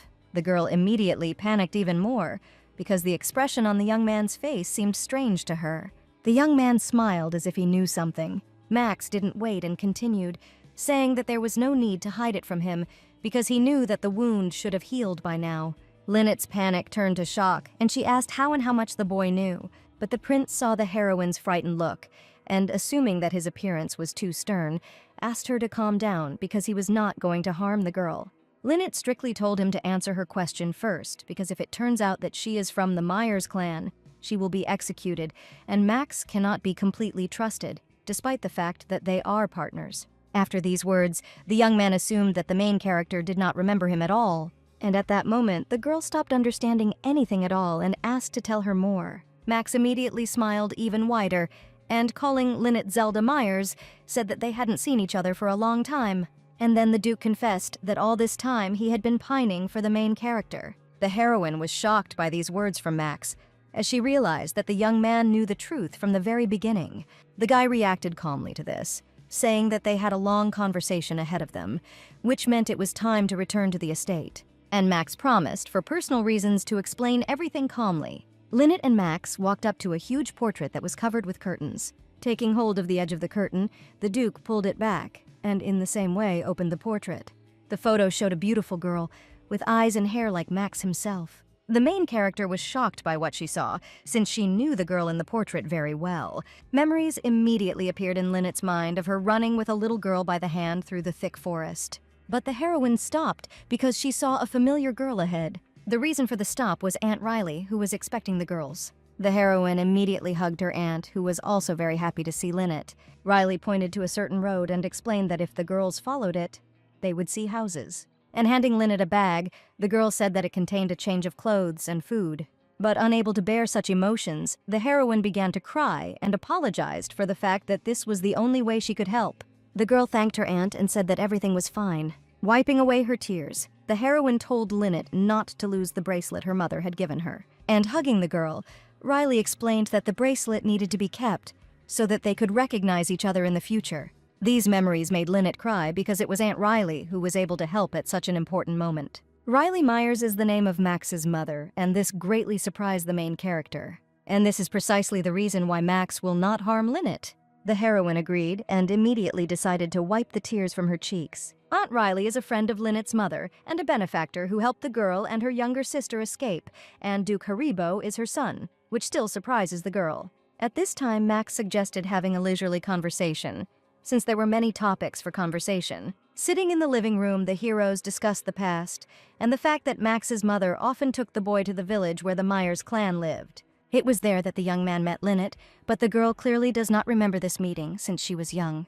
And if nothing had happened to the Myers clan, Max and Lynette would be good friends today. Riley herself escaped death by marrying Max's father and hiding her identity, and all she could do was watch the execution of her people. Riley was also always worried about Lynette and wondered if she and her sister were alive, and if they had arrived safely. Lynette was shocked by this story, and by the fact that her aunt suffered and died alone. However, the guy interrupted the heroine's thoughts with his words that her mother did not die because of illness. Riley died because the healing powers could no longer be used. And suddenly these words brought the girl to the thought that for the same reason, in Lynette's memories, the main character of the novel felt the approach of death. The Myers clan cannot use their healing abilities often, and for this reason, their healing power becomes poison and corrodes a person from the inside, which leads to death. And the young man believed that because his mother had to hide her identity, the symptoms began to worsen faster. The heroine immediately jumped up and asked worriedly if there was really no way to prevent such a death. This question made the guy think, which is why he began to voice the thought with concern. And having expressed his assumption about the worsening condition of the main character, Max frowned. Lynette immediately replied that she had not asked for that reason at all. However, the young man noticed that the strangely shaped wounds on the girl's arm were exactly the same as Riley's, which made Lynette realize that she had not covered them with clothing. And Duke Haribo realized that since the heroine was hiding her wounds, then most likely she had not told Oscar about everything, which is what he decided to ask. Lynette explained that she saw no point in talking about something that couldn't be solved. And besides, you never know when you'll be in danger because your wife is a Myers, which is why Lynette doesn't want to drag Oscar into her problems. But the guy, although he supported the girl, said that the Count needed to know and be given time to prepare for the separation, which would benefit him. The heroine was surprised by such words from Max because she was sure that Duke Haribo hated her husband. But the prince explained that he had been in the same position as Oscar and knew very well what it was like to say goodbye to a person without being prepared. And when the Duke looks at Lynette, he remembers his mother, who always dreamed of a kingdom where no one would get sick. And this became the reason for the woman's visit to the village where the clan members were hiding, to whom she distributed food and water, which immediately made the heroine remember Mrs. Potter's words. After all, the girl who suddenly appeared and wanted to help was Riley. Lynette realized that it was Duke Haribo's mother who came to the Myers clan, and it was she who helped everyone. It turns out that the girl and Max are now bringing to life what Riley herself was unable to do. After thinking it over, Lynette decided to say that the prince was very similar to his mother, and this surprised the young man. The girl began to praise the young man for accepting an invitation to cooperate from people of unknown origin while quickly developing their business. And this meant that the Duke was not just doing this for business reasons, but also out of concern for the people. Therefore, in Lynette's opinion, Max is as good-natured and sympathetic as the boy's mother, Riley. Surprised by such a compliment, the young man tried to find the words to formulate the thought correctly. But instead of answering, Max became embarrassed and preferred to avoid the topic, saying that praise does not contribute to increasing profits. Lynette, however, saw something cute and funny in the boy's embarrassment. At this point, the Duke decided that the best way to end this conversation completely would be to inquire about Lily's condition. The girl was stunned by these words and could only say her sister's name. After all, the reason why the heroine of the novel began to study medicine, if Lynette remembers correctly, is Lily. The girl was still unable to answer Mark's question. In the memories, the village and those houses that Riley spoke about appeared. The man said with a smile that there was, after all, a village in which the Myers clan was hiding. Lynette, trembling with fear, tried to find out who all these people were and what they wanted from her. The man began to wonder if there was anyone in the house besides the heroine. The girl was in a panic and understood that the prince did not at all look like a man from the village, which meant that he was here with bad intentions. Moreover, there were knights standing behind the man who were armed. Without waiting for an answer, the prince decided to threaten the girl that the entire village would be engulfed in flames because of her if she did not tell anything, and this shocked Lynette. After all, the heroine could not put Lily and the entire village in danger. And while the younger one was hiding behind the old barrels, Lynette took all her willpower into a fist and prepared to take the whole blow on herself. Therefore, the heroine, having saved her sister's life, said that in this village she was the only one from the Myers clan. After these words, the man, looking at the girl, considered her cute and said that he liked her. And only out of personal sympathy, the prince suggested that Lynette get along for her own safety. At this time, the girl was troubled by a feeling of guilt because she had left her sister alone. And although Lily herself looked out from behind the barrels, she did not dare to scream or stick her head out. But, despite everything, the main character was sure that they would meet again in the future. Finding the strength, Lynette finally told Max that she and Lily had separated a long time ago and that when they miraculously met, the girl had already gone blind. The boy immediately realized that the reason for his blindness was the loss of the ability to heal. The heroine said that in addition to these problems, Lily also had heart problems. And it was Lily's health that became the reason for the heroine to find a cure. And in fact, this is the story of the main character of the novel. But because of the memories, Lynette took this task upon herself. Max, having thought about it, decided to also look for a way to cure Lily, and at the same time help the heroine herself. After thanking him, the girl began to wonder if the young man and the princess had inherited the healing powers from Riley. The guy answered negatively and said that all the princess's illnesses were related to mental problems and had nothing to do with her ability to heal. And having thanked him for the story, Lynette immediately wondered if there had been any cases related to the girl's illness. The heroine thinks that the real protagonist of the novel often visited Lily, which is what Lynette herself needs to do. After all, if it were the girl herself, then perhaps she would already be able to find out how to cure the disease. Oscar didn't waste any time and headed to Grandpa Meyer's shop. The Count was indignant that he was worried about the man's unexpected absence. Grandpa happily said that he had been fishing all this time. And then the salesman expressed surprise that the young man had come to the shop looking for him. Oscar, hearing these words, felt awkward and immediately said that he needed to ask something. Last time, Grandpa said that if the child from the Myers clan was still alive, then it would be possible to find a way to resolve it. And does that mean the girl is dead? After these words, the man began to make guesses based on the fact that the Count had seen the girl 5 years ago. But continuing his speech, the grandfather explained that healing abilities are not so much a blessing as a cruel force that demands retribution. And if healing abilities are not used for a long time, then the power accumulates in the body, thereby wearing it out, which leads to death. Oscar was too shocked by these words as he began to understand all the risks. After the end of the war, the girl had to hide her abilities in order not to be caught. But if the heroine was able to live for so long, then she either already died or was on the verge of death. These words made Oscar remember his confession to Lynette. The girl did not say that she did not love Oscar and did not say at all that she did not have feelings for him. The heroine simply said that she could not reciprocate because of the large number of things to do. Building on these thoughts, the young man decided to inquire how exactly Myers sensed the approach of death. Grandpa immediately told about the most obvious symptom, traces of self-medication on the body, in the form of a black bruise. Oscar thanked the merchant and said that this information had helped him a lot. But if Grandpa's words were true, then Lynette had almost no time left and they urgently needed to talk. After talking with Max, the main character decided to go to the village, accompanied by her maid. As Jane brushed the tree branches away from her face, she wondered if they were going the right way, as the path was too difficult. And the girls, sitting on horses, still headed in the right direction and discussed their further correct path. Lynette was confident in her words, since the main character had been to these places many times and there should be no mistakes. Jane at this time was worried about the girl's condition and wondered what the heroine was like, since this was her first time on such a long horse ride. But the Countess made it clear that she was fine and that the maid should think better of her condition. Jane was very energetic and said that compared to Lynette, she had a lot of strength. The main character began to jokingly agree with Jane's words, while the girl herself continued to convince her of her words. Since the road narrowed, the girls had to go on foot. Lynette began to carefully climb off the one she had previously been very afraid of. But when the heroine took hold of the reins, something happened that the girl was very worried about last time.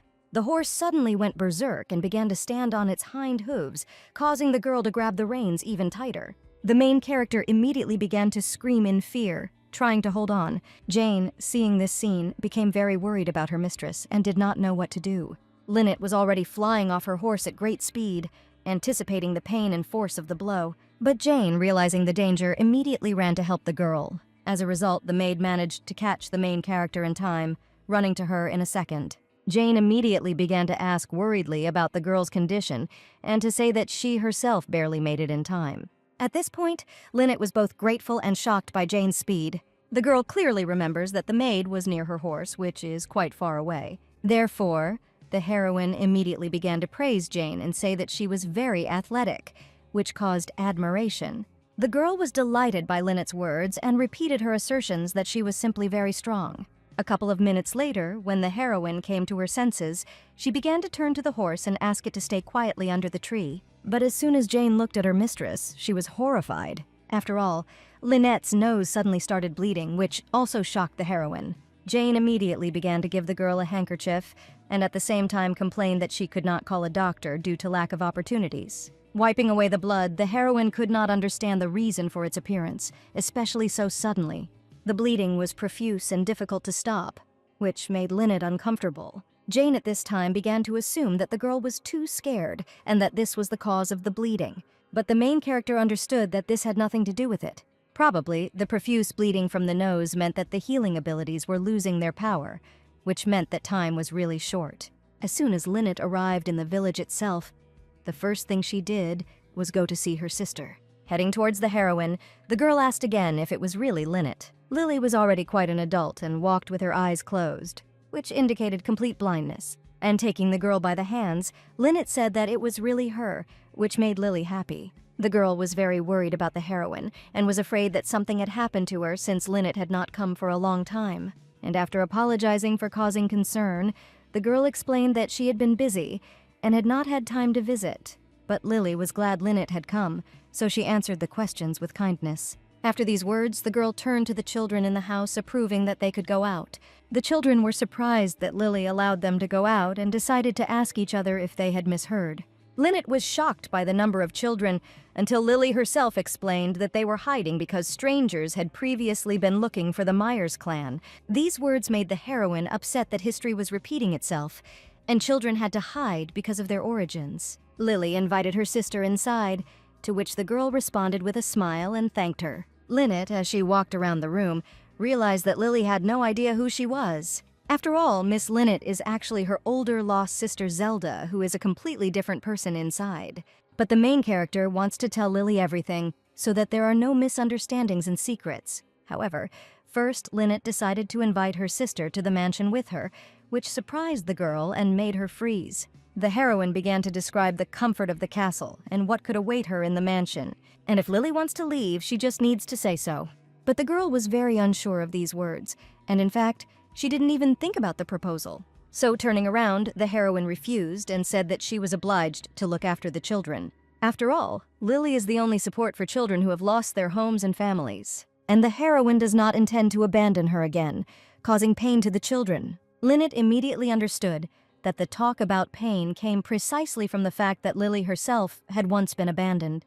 But the girl wondered if Lily thought the same about her older sister Zelda, who never returned to her. The heroine agreed with the girl's opinion and asked to examine her in order to study her condition and find a cure for the disease. The girl immediately agreed and said that the main character is always very kind to her. However, Lynette considered this something insignificant compared to Lily's care for the children. Lynette herself was thinking about what she wanted to tell, that her older sister never abandoned the girl and was always there. The heroine arrived home only at night, and opening the door was getting ready to go to her room. But suddenly the girl, looking forward, became very scared. In front of the heroine stood a dissatisfied Oscar, who looked quite worried.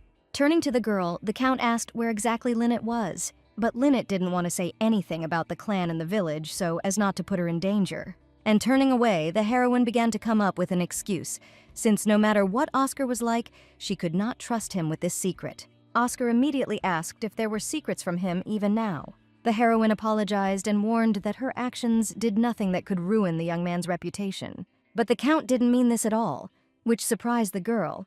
After these words, the young man took the heroine by the hand, and she, in a panic, immediately began to ask what he was doing. However, the guy himself was focused on the trace left by the self-treatment, which was on his hand.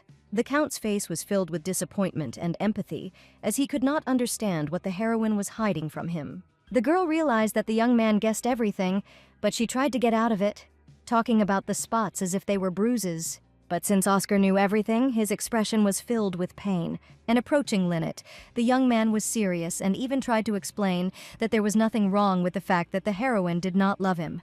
Continuing to approach, Oscar said that he would understand if the heroine had feelings for someone else. But suddenly tears began to appear in the guy's eyes, which he could not hold back out of resentment, since Lynette had lied to him. And being in tears, the young man is only interested in the question of whether he does not deserve the heroine's trust. Hearing this, the girl was very confused and did not know what to answer. The main character could not even understand the reason for Oscar's tears, since this had never happened before. And suddenly the girl realized that she was too important for the Count. Remembering what happened in the bedroom, the girl also began to understand that the Count had been consistent with her. Oscar told the girl that he didn't care what kind of person she was. He would still protect her. Max's words came back to me, advising me to prepare Oscar for what was happening to Lynette. The girl was sure that she would live her life without regrets, but having heard Oscar, the heroine could no longer remain silent. So, clenching her fists, Lynette said that the reason for everything was not mistrust of the guy, but fear. However, Oscar did not understand anything from the heroine's words and asked again. A slight look of panic appeared on the girl's face, and then Lynette told her that she would soon die. Remembering his grandfather's words from the bench, the Count really hoped that they did not apply to Lynette. But the girl explained that if Myers does not use the ability for a long time, it will turn into a deadly disease that corrodes the body. Therefore, the heroine decided that telling the truth and apologizing would be the best option at the moment. And laughing, the girl thought that her words sounded stupid. However, Oscar pulled the heroine towards him and hugged her with all his tenderness. Lynette was surprised by this behavior on the part of the young man, but she was even more interested in the silence he gave her in response to her story. Pressing the girl to himself by the waist, the main character decided to answer the girl's words, saying that he was also afraid. The young man was afraid that Lynette would not tell him about her illness, and he would only watch as she disappeared before his eyes, without being able to help. The heroine was shocked by the guy's behavior and words, as she directly said that she had pushed him away and deceived him. But the young man understood that Lynette kept everything a secret so that he would not worry. Oscar stepped back and said he didn't care where Lynette was from, whether she was a Myers or how long she had left. After all, the main character once extended a helping hand to the Count in a moment of despair, and the young man wants to help the girl, and he will be with her no matter what, even if she has only a short time left to live. At that moment, the girl looked at her husband and realized that she was very wrong about him. The heroine admitted that she doesn't know how to cure the disease, but she still wants to help the Myers clan in the time she has left, and that's exactly what she and Max are doing. Oscar immediately asked again because he didn't expect that their business with Prince Haribo was connected with the Myers clan. Lynette agreed, explaining that all Myers had illnesses and injuries that they needed help to heal. Also, if the Myers clan takes the initiative in spreading medicine, then the king himself will not be able to do anything about them. Oscar immediately realized that it was the clan that was taking the initiative to create a method of treatment without using healing abilities. If the Myers clan is accepted into society, they won't have to hide, and they won't be persecuted. And the main character hid everything so that the Count would not be in danger because of her, so that thanks to lies, the young man could live a peaceful life. However, Oscar was not concerned with personal happiness and peace. He was interested in his wife and how much time she had left. To this, the girl said that Max's mother had exactly the same disease, which surprised the Count. For the sake of her family, the girl hid her healing powers and eventually died. But Duke Haribo, despite all the insult, misses his mother very much, and it is for this reason that the girl does not want to be remembered exactly like this. Taking her husband's hand, Lynette said that she didn't know how much time she had left, but she wanted to spend her last days together. The main character didn't have a special plan, but since Oscar knows absolutely everything, she would like to live next to him. So smiling, the girl asked Oscar to believe her just as she believed him. These words warmed the main character's heart, and the words really lifted the guy's spirits. The Count also smiled and said that he could not object to his wife's order. The young man himself believed Lynette, which made the girl truly happy. The couple were finally able to kiss for real, without using acting skills, out of pure emotion. And Lynette and Oscar had their hands clasped together, which made the moment even better. The kiss was quite long, as the couple had kept their feelings secret for a long time. Having pulled away, the spouses smiled at each other and were sincerely glad that now they had no more secrets. Suddenly, Oscar came to his senses after his euphoria and remembered what he wanted to ask earlier. Having inquired about the wounds on the body, the Count was interested in how far they had gone and whether the girl could show them. The main character nodded, since she had nothing left to lose and she didn't want to hide anything anymore. Lynette turned her back to show one of her many wounds, and grabbing the bottom of the dress, the heroine began to pull it up, thereby exposing her legs. Oscar was shocked by what he saw, and goosebumps ran through his body. There were a large number of wounds on the girl's shin, which even by the look of it, were done purposefully. Lynette immediately replied that it was her father who caused such wounds, or more precisely, Duke Calyps cut the girl's shin, checking if she had abilities. Hearing this, Oscar could not hold back the curse in himself, and he himself was burning with anger. The girl decided to confess here too, saying that she was a toy in the house. The servants and the whole family mocked and tortured the main character just for fun. And now that the girl has left the house, the Duke and his son are trying to kill her to shut her up. However, the girl plans to reveal everything before they can carry out their murder plans. The heroine's main goal is to tell that she is from the Myers clan. Sitting at the family table, everyone ate peacefully. The Duchess smiled when she learned that Lynette had been busy with her enterprise lately. Oscar decided to add that the heroine's business was related to perfumery. The woman was pleasantly surprised and asked to be given some good perfume, if that was the case. But the girl immediately explained that she had no talent for this, since she was simply responsible for production. Lynette clarified that it was all happening thanks to her partner, to which the woman responded curiously. But Oscar decided to answer for the girl, saying that the heroine and Duke Haribo run the enterprise together, but he also provides financial support. The woman was so shocked by this news that she even opened her mouth. Lynette was surprised by this reaction because she realized that Oscar and Max had really been at odds before. The Duchess immediately began to inquire about Oscar's condition and reaction to this situation. The Count decided to pretend that he didn't understand what they were talking about, to which Lynette immediately frowned. In the end, the woman decided to wish him luck in business and said that if they needed help, they should turn to her, because she helped her husband when he needed support of this kind. Lynette was afraid that the princess would not believe her, but everything went smoothly here too, so the girl simply thanked her. Marie was shocked by this news and, turning over thoughts in her head, still did not believe it. The girl immediately tried to understand how these words related to Oscar's words about divorce. And thinking about the situation, Marie realized that the Count was investing his own money into the girl's business, which did not at all look like a future divorce. That's why the heroine was angry at Oscar and couldn't understand what the young man was thinking if he allowed himself to do such a thing. While in the Knight's building, the king gave his speech about the end of the term of office of the head of the guard. Oscar and Duke Calip sat at the head table, listening to the ruler's speech. The Duke was confident that he would be chosen, since everything had already been agreed upon earlier. And Calipus could not wait for the verdict, because he had already dreamed of this day, so much did he want it.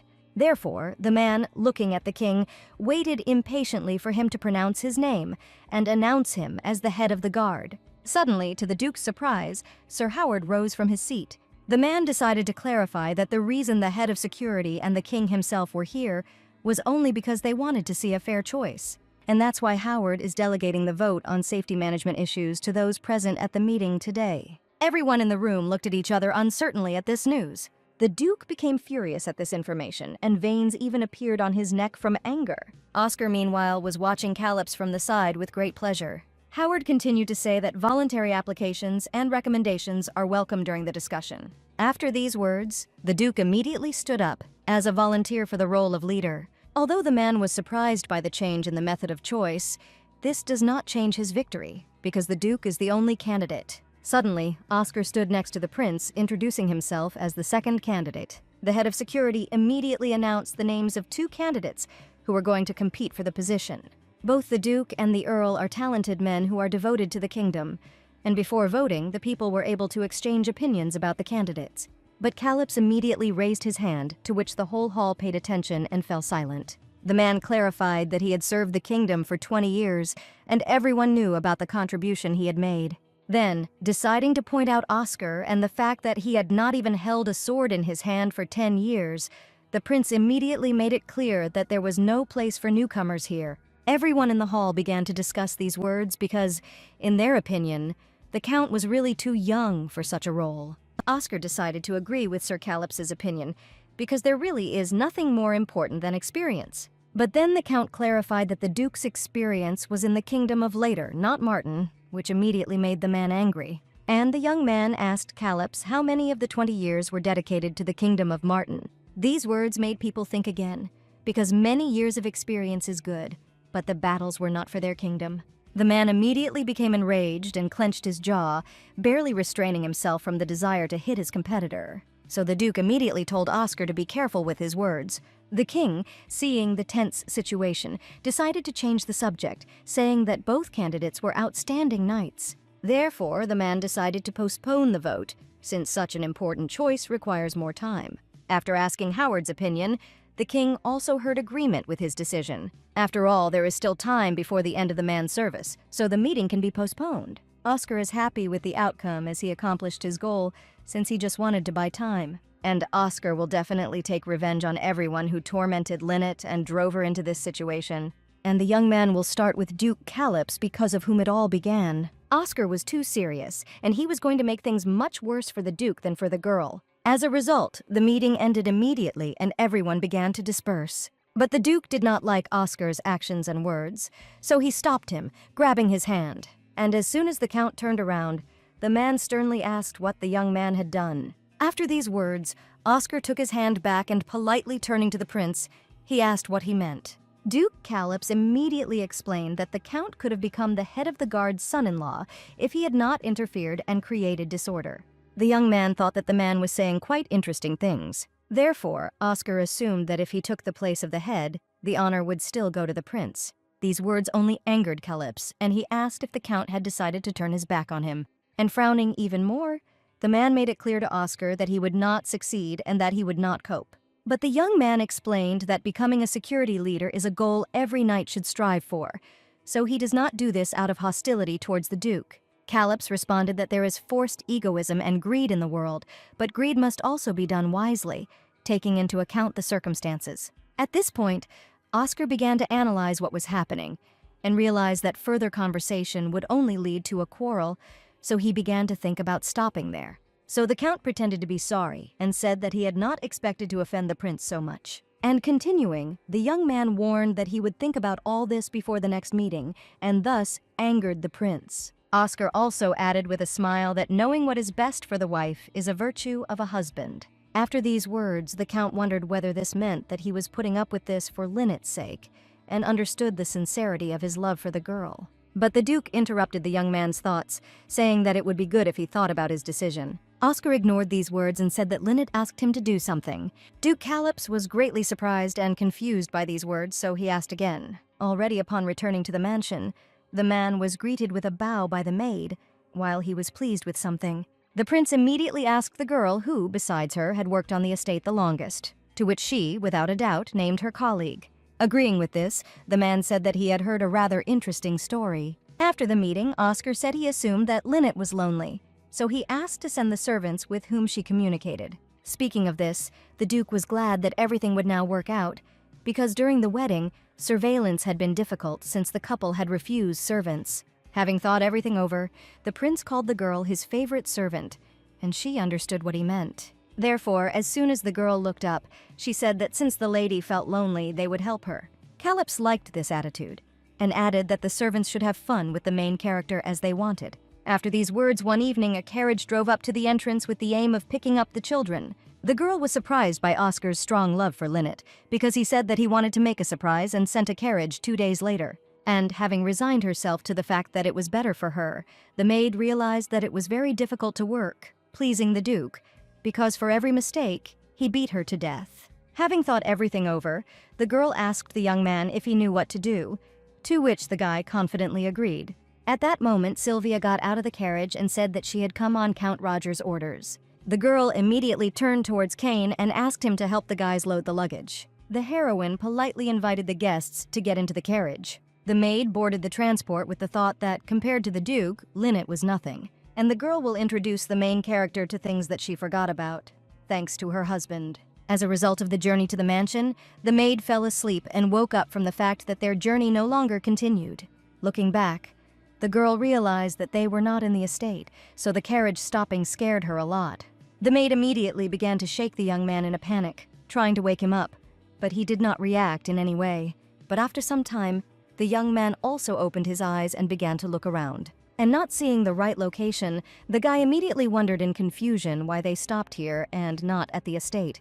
At this moment, the carriage door was suddenly and abruptly opened, and the man standing outside really shocked the guys and caused a lot of panic. It was Oscar, who was already looking sternly at his guests. The young man, out of fear, immediately explained in a hurry that they had come to visit Mrs. Lynette. But the Count was not interested in this, and after these words, he took out his sword and put it to the young man's throat. And then Oscar asked how people like them dared to date Lynette. The servant, in a panic, assumed that there had been some misunderstanding since they had come on the orders of Duke Calypso.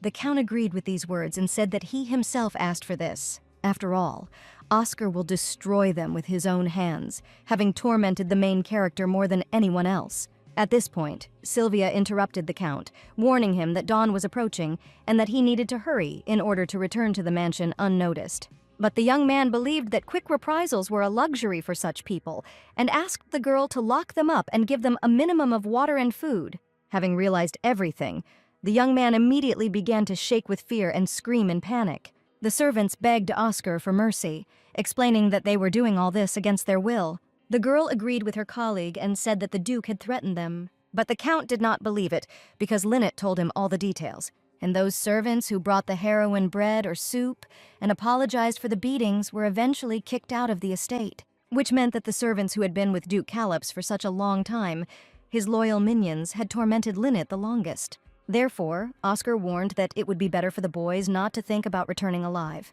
But still, the Count said that first we had to go back. After all, the young man still had a lot of things to do, and Sylvia agreed with this. As Oscar left, he knew he had a long way to go for Lynette, and this was just the beginning. The main character herself, after completing the construction of the factory, became very busy because she needed to do everything from quality control to drug development and research. Thinking about this, the girl turned to Jane, wondering why her clothes were torn. The maid was a little confused by this question and explained that the fabric had been damaged during washing. But Lynette frowned at these words, because in her thoughts she assumed that Jane and Robert's relationship was just beginning, so the heroine should take care of them. So the girl warned the maid that when there was time they would go shopping together, to which she immediately began to refuse and say that everything was fine. Lynette, taking Jane's hand, explained that she was also someone Oscar trusted, and the main character likes the girl, but she wants to treat her even better, since she is the Count's man. The maid was a little confused, but still accepted these words with warmth in her soul. And then Jane said that she would control her power from now on, to which Lynette called her the Knight of Washing. At this point, the girl's dialogue ended, and having thanked the maid for today, the heroine let her go. As Jane walked out the door, she grabbed her shoulder, because in fact the uniform had torn last time due to carelessness.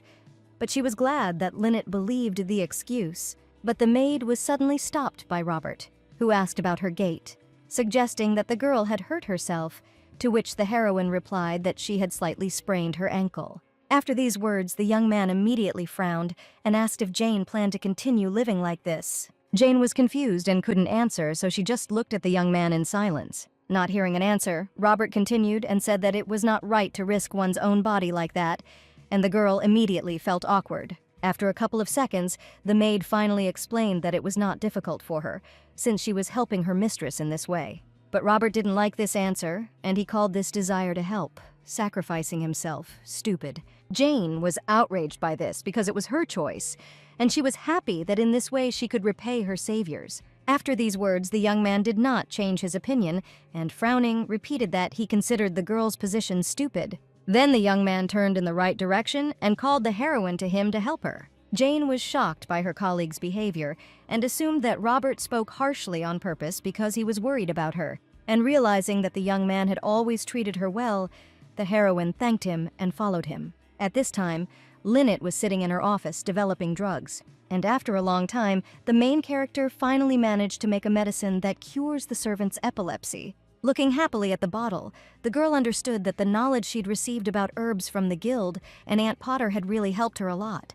However, there are still many medicinal herbs in this country, the effectiveness of which Lynette does not know, as well as a huge number of diseases and symptoms unknown to her. And at first, the main character was upset by this, because she had to learn a lot in a short period of time. But now the girl feels great pride because she helps people and learns new things. At this point, Lynette decided to call it a day and head home, so she headed towards the door.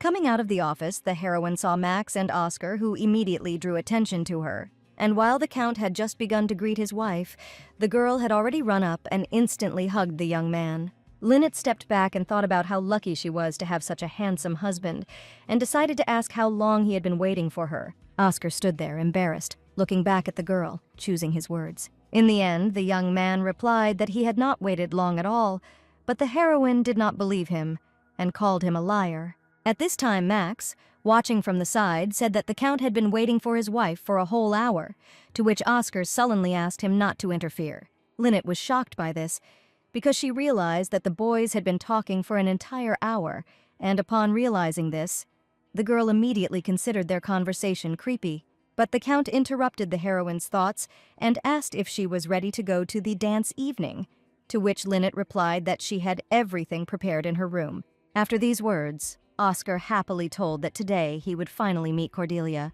hoping to share this joy with his wife. But the main character was upset and did not understand why the young man suddenly mentioned the Viscountess, because the girl thought that there was a very good atmosphere now. Cordelia is Oscar's childhood friend, and their relationship is closer than with Marie. And although Lynette had no doubt about her husband's feelings for her, for some reason she still felt nervous. At that moment, the young man decided not to delay and, with a smile, invited the girl to go. But before leaving, Oscar considered it necessary to address his former friend and turned in his direction. Then the main character asked Max to think carefully about their conversation and headed towards the exit. Lynette immediately looked at the Count and realized that the young men had truly had a serious conversation, but she hoped that this was not an agreement about a duel. Max watched him go and realized that he never thought the day would come when Oscar would ask for a favor. After some time, the couple arrived at the event in a luxurious mansion. Lynette, looking around, realized that no matter how many times she had been to the parties, she still could not get used to their magnificence. At that moment, Oscar was stopped by acquaintances he had not seen for a long time and asked about his life. But since the heroine started doing business, she also made many acquaintances, and now it seems to her that she stops at every step to say hello. Suddenly, one of the people present at the party called out to Lynette, expressing her surprise. The girl approached and said that it was an honor for her to have the main character present at this evening, and introduced herself as Cordelia Ralph. The Countess immediately turned around in surprise, because she did not expect to meet the Viscountess so quickly. A second later, the surprise turned into severe shock, because Oscar had never told Lynette that Cordelia was very beautiful. The Viscountess continued at this point, adding that she was very glad to welcome the main character. Then the girl smiled and, happy to meet him, repeated her name. The main character still couldn't get over Cordelia's beauty and just stood silently, looking at her. But almost immediately, Lynette realized that she needed to say hello too, and began to bow, introducing herself and saying that it was a great honor for her too to meet the Viscountess. After these words, the girl thanked the heroine for coming, and also said that she was also grateful to the Count. At this moment, Oscar himself came up and explained that he could not miss Viscount Ralph's evening. Cordelia laughed, and suggested that the young man would not have accepted the invitation if it had been from her and not from the Viscount. But when he wanted to tell the truth, the girl refused. Lynette, watching from the side, noticed that the guys really did look like close friends, but it seemed strange to her that Oscar had refused such a beautiful girl an engagement. The Viscountess herself said that she needed to greet the other guests, and so she would go. The Count immediately waved goodbye to Cordelia, while the heroine was already getting ready to ask him about everything in more detail. So Lynette immediately asked Oscar why he hadn't told her that the Viscountess was very beautiful. But turning towards his wife, the young man thought for a moment and said seriously that Cordelia was not so beautiful. The main character was shocked by this, and the Count explained that she was much more beautiful than Viscountess Ralph. And continuing, Oscar added that he really wanted to hug Lynette and boast to everyone that she was his wife. The girl was very embarrassed and could not understand whether her husband was playing a role now or not. But still, the heroine assumed that the Count's words in the bedroom were true, and he really was crazy about her. After thinking it over, Lynette said that she did not consider her beauty a reason to boast, and asked the young man if he was definitely not pretending. And when Oscar said that he was serious, the girl sighed embarrassedly to answer. Then the heroine said that she knew this and continued, adding that the Count was also the most handsome and attractive to her. After these words, an awkward silence arose between the couple, but almost immediately, Lynette invited her husband to look around, to which he agreed without hesitation. At this time, Marie was alone and closely watching the couple from the side, and remembering Oscar's words, the girl understood that such behavior was too believable for acting. Moreover, the Count had previously refused to come to the Viscount's party as Marie's partner, so the heroine thought about revealing Lynette's true nature to the Duke and Duchess. But almost immediately, the girl remembered that she had somehow removed suspicions from herself, and now it was dangerous to do things that could reveal the truth. And suddenly someone called Marie, which made the heroine tense up a little. It was anicaps, who immediately expressed his joy at the meeting. Turning around, the girl was surprised, but noted that she and the young man had indeed not seen each other for a long time. After these words, the young man himself asked if Marie could spare him a minute of her time, but the heroine refused, explaining her answer by saying that she was going for a walk and did not intend to stay. Therefore, without continuing the conversation, the girl turned in the right direction and warned that she was leaving. Alan didn't like this option, and he abruptly grabbed Marie's hand, not letting her move away. The young man then asked the heroine if it wouldn't be better to talk a little instead of avoiding him. The girl herself understood that if Oscar saw her with Alan, he would begin to suspect that he would cause her problems, but she still agreed to go out and talk. As a result, the guys went out into the yard and stood behind the bushes away from the mansion, so that no one would see them. Alan immediately aggressively asked Marie why Lynette was still alive and well, since the plan was different. But the heroine calmly replied that she wanted to find out from the young man, since the Countess was still supposed to be killed at the evening in the Archduke's mansion. To which Alan said that on that day, all the mercenaries responsible for this matter disappeared, and nothing is known about them to this day. Marie was very shocked by these words, because she thought that everyone had fled abroad, but now the girl assumed that Oscar had killed the mercenaries. The young man asked the heroine if she herself had touched hired people. After all, if Marie is in cahoots with the main character, then Alan will not remain on the sidelines, and the girl will also become his target. Marie immediately expressed her indignation, saying that she had no reason to do this, and that someone else was involved in it. And the girl began to get very angry, because she believed that Alan had ruined the plan, and now he began to doubt her. That's why the heroine couldn't stand it and told the young man that he couldn't even do anything properly. Alan immediately leaned towards Marie and angrily asked her what she had just said. And then, more aggressively, the young man asked the girl to say her words again. But suddenly Calypso was attracted by a strange sound from the bushes, which made him tense up. Therefore, assuming that someone was watching them, the young man decided that it was not worth staying here. So having thought everything over, Alan said that since the conversation had come to an end, he would go, and also warned the heroine not to do anything stupid and just keep quiet. Marie was a little scared, because from the look on Calypso's face, it was clear that if it weren't for the rustle, he could have hit her. And the girl was still angry that Alan suspected her because even if she makes a mistake, she still does what she should, and the heroine also suggested that perhaps she should have said that this was Oscar's doing. But Marie was distracted from her thoughts and aggression by a rustling sound from the same direction as before, which became even louder. That's why the girl immediately became very worried and screamed and asked who was in the bushes. Hearing this question, Max realized that he had been noticed and, coming out, explained that he had not wanted to hide on purpose. Marie froze in shock because she did not expect to see Duke Mask Haribo here at all. Therefore, the girl immediately decided to greet the young man and ask what he was doing here. Max explained that he was looking around because all the flowers and trees in this garden were brought by him, and the young man checked the goods for any defects, as a sign of respect for the people who entrusted him with the work. Marie noticed at this moment that the Duke looked serious, but she was still not sure that he had not heard anything. Max interrupted the heroine's thoughts and asked what she was doing in the garden, to which she explained that it had become stuffy in the mansion, so she decided to take a walk. After these words, the young man invited the girl to join him, as he just wanted to admire the plants and flowers. But Marie immediately clenched her fist from the tension because she realized that there was no grass in that direction, and the conversation could be heard quite far away. That's why the heroine was very scared that the Duke could overhear her conversation with Alan. Finally, while walking in the garden, Max told Marie that in truth, he had always wanted to talk to her. And continuing, the young man said that he had not done this before since Oscar was always with the girl and he could not dare to approach her.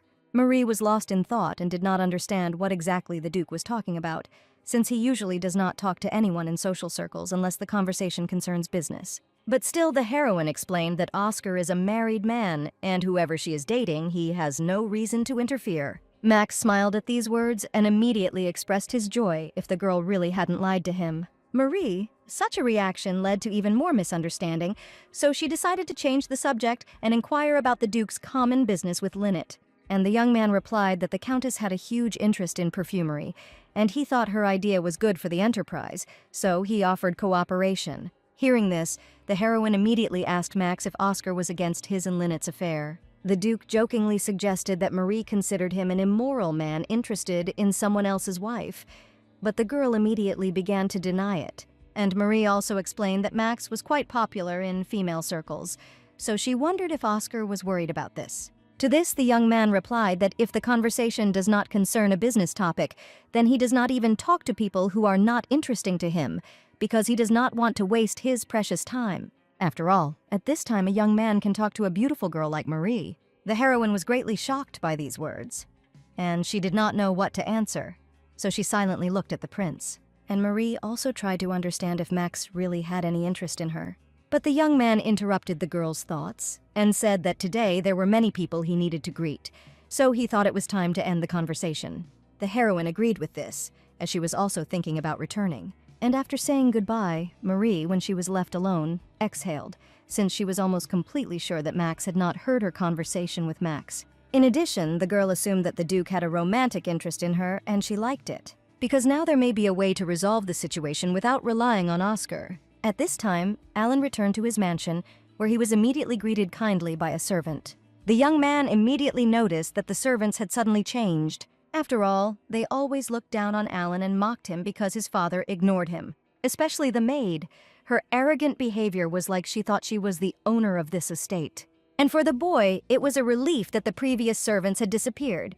But still, he did not understand what his father was planning, and this made him nervous. Suddenly, Alan was frightened by a voice that sternly asked him where he had come back from so late. The Duke was really angry that his son had disobeyed his request not to go out and had also come home late. The young man said that he had been at Viscount Ralph's party, but the man didn't care, because he had told him to act as if he were dead. Alan timidly agreed to this, but explained that since he had received an invitation, he had shown up there and returned out of politeness. The Duke, smirking, did not consider this polite and informed the boy that Oscar was preventing him from taking the place of head of the security forces. This news shocked the young man, and he immediately asked his father what he meant. But the man was only worried that Alan, in such a situation, was having fun and going to parties instead of helping. So Calypso reminded the boy that he was nothing, to which he hung his head in disappointment. The prince continued and expressed his assumption, saying that perhaps Lynette would soon return to the mansion, since the girl would become a widow who lost her husband on the battlefield. But still the Duke believed that the death of both spouses was a more tragic event. And when the young man asked what the man meant, he told him to remain quiet the whole time.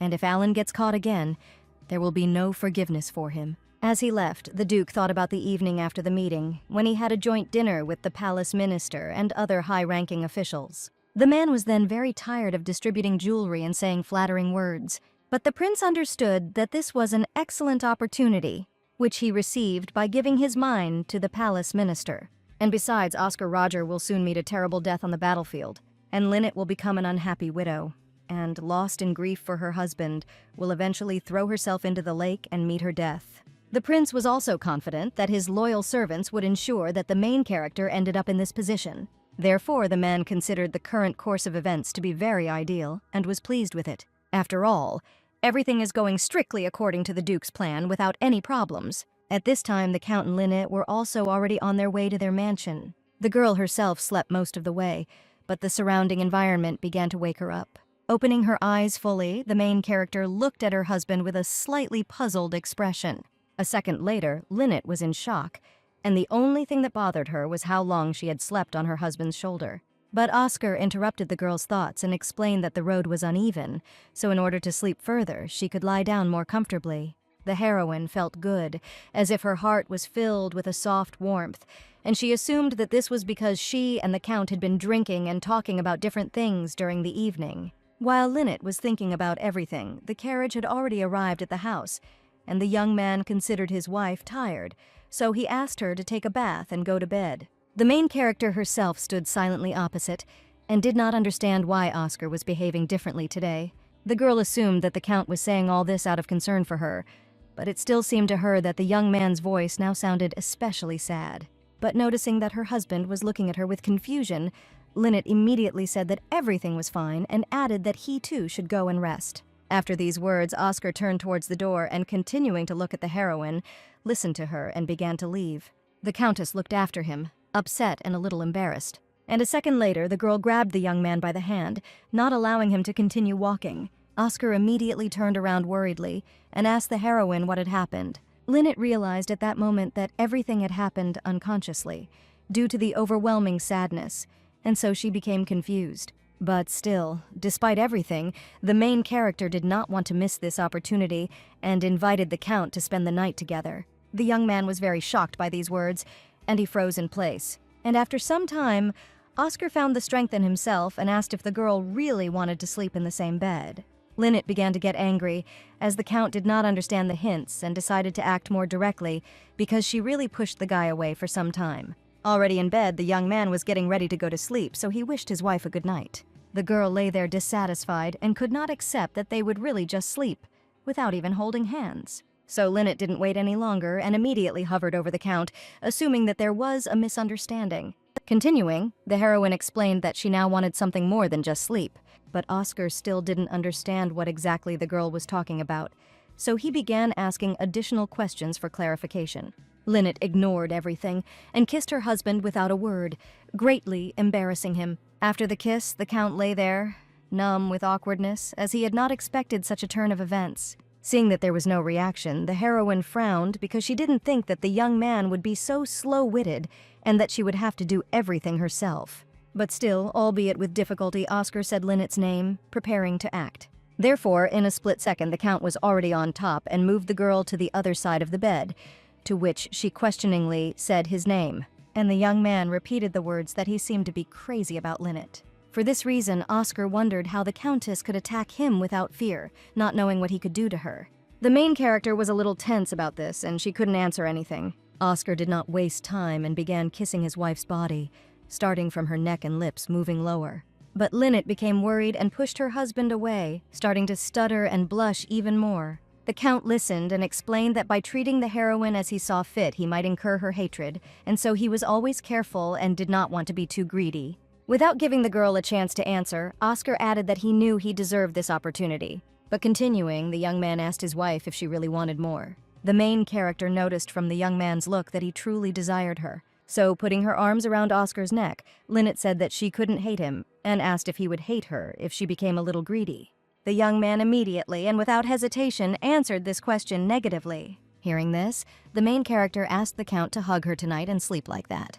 Continuing, Lynette said that she is Oscar's wife, and she is happy to be with someone who loves her for who she is.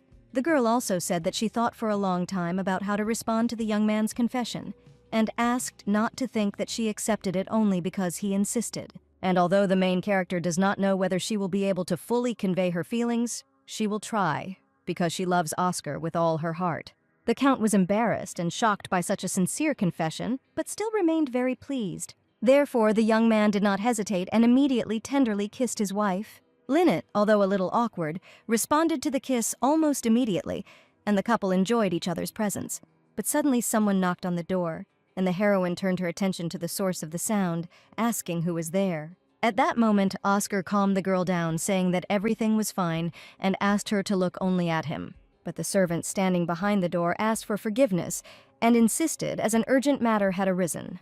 The young man immediately stood up and, covering his wife with a blanket, asked her to wait outside. Then the Count opened the door and asked with displeasure what had happened. Robert was confused, so he couldn't immediately find the words to explain the situation. Continuing, the servant reported that an order had arrived from the royal palace, which greatly shocked Oscar. At this time, the main character, having heard the news, immediately became worried and thought about the reason for giving the order. Robert handed over the letter and left, and the Count broke out in a cold sweat and tried to accept what was happening.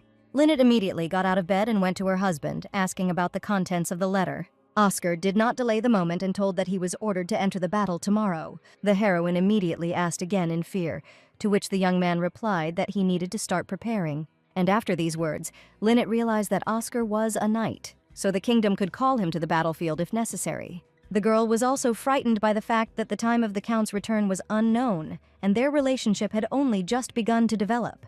The young man, seeing his wife's face, immediately asked if she was worried. Lynette apologized because she believed that a good wife should bid her husband a happy farewell and wish him a safe journey. But the main character herself was very worried and upset by this news. The girl felt and understood this even on the day of the conversation about the possible service.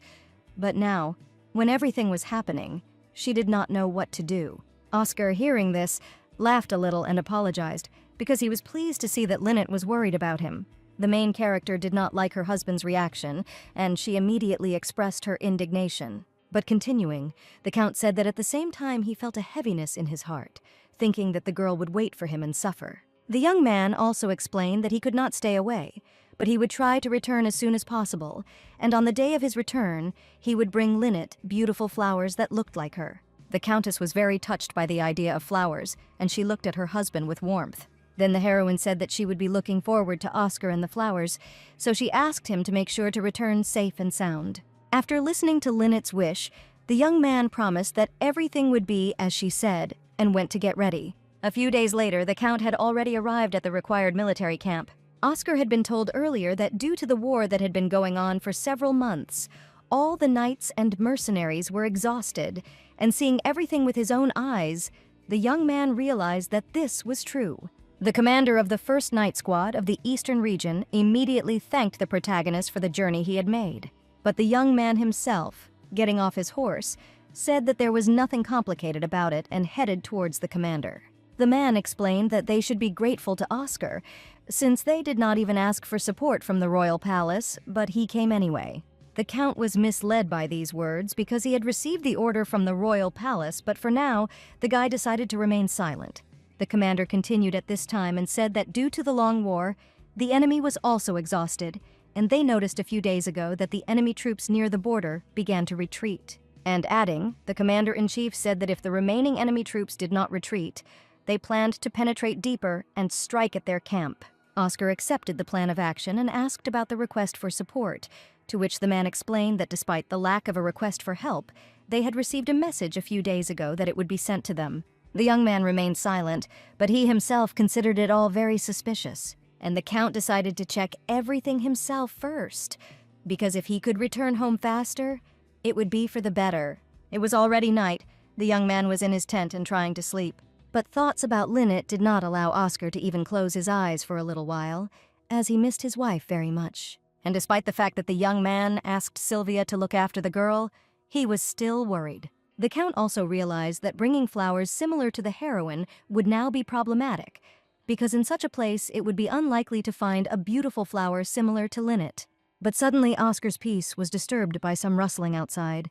The young man immediately began to get out of bed, as he realized that he was clearly no longer alone here. So the young man, without delay, began to take out his sword and slowly approach the source of the sound. Then the Count began to carefully open the curtain in order to have time to look around.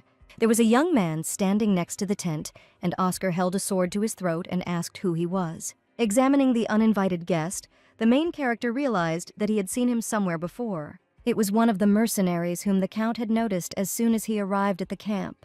And still holding the weapon to his throat, Oscar asked about the purpose of the visit, to which the young man immediately apologized and said that he had come to convey an important message.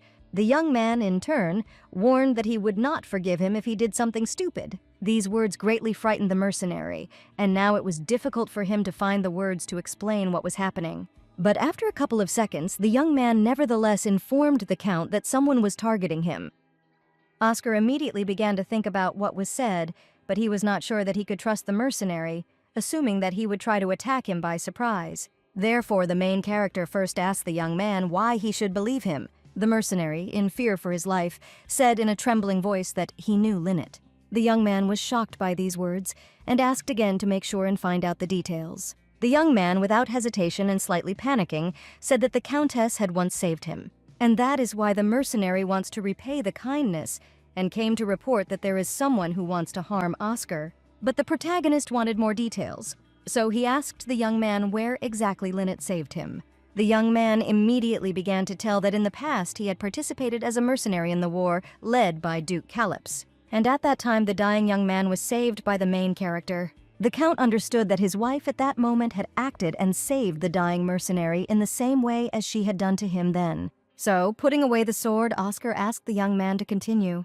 The mercenary listened and continued, telling how on the battlefield, Duke Calyps always treated mercenaries as expendable material. And after the war, all the mercenaries and knights who participated were killed without cause. The young man added and suggested that all this was done in order to hide the truth. After these words, Oscar asked if this truth concerned his wife, to which the young man answered in the affirmative and explained that they killed everyone who knew her true nature. The Earl realized that, judging by the Duke's attitude towards Lynette, this was not unexpected, but it was a lie that most of the knights he had fought bravely with had died on the battlefield. And the main character really didn't like the fact that, having taken the lives of those who swore allegiance to him, Calyps lives happily in the kingdom of Martin, thanks to the recognition received through so many sacrifices. After thinking it over, Oscar asked the mercenary how he managed to survive in such a situation. And the young man said that he received burns all over his body, and there was no hope of survival, so he was abandoned on the battlefield. However, Lynette found the young man and secretly saved his life, allowing him to escape the battlefield and meet his beloved wife and son again. After these words, the mercenary repeated that he wanted to repay the help given to him at such a moment in his life. After listening to the young man, Oscar felt sincerity in his voice, and besides, it was all similar to the situation he had gone through, so the Count would try to believe him. And since the main character made a decision, he immediately asked to tell about those who were attempting on his life. The young man said that a few days ago, the Duke's servant visited the head of the mercenary guild, and Oscar assumed that the man paid for the murder. The mercenary confirmed this and explained that this was why the Count was called when the enemy forces had already begun to retreat, in order to take advantage of the locals and make it look like Oscar had died on the battlefield. Hearing this, the protagonist asked who the people were who received money from Duke Calyps, and the young man said that these people were the leader and his deputy, so he asks the Count to be careful. Oscar immediately thanked him for the information and headed in the direction he needed. This made the young man worry and, stuttering, he asked the main character where he was going. Taking out his sword, the Count replied that there was no need to wait, and he would take care of them himself. One day, Marie was in the city where she hoped to accidentally meet Max, but he was completely nowhere to be seen.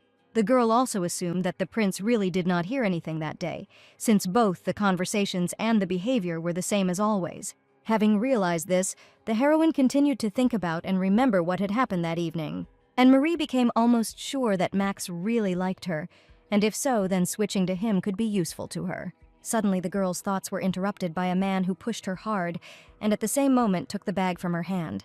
From the force of the blow, Marie fell to the ground with a crash and barely managed to keep from hitting her head.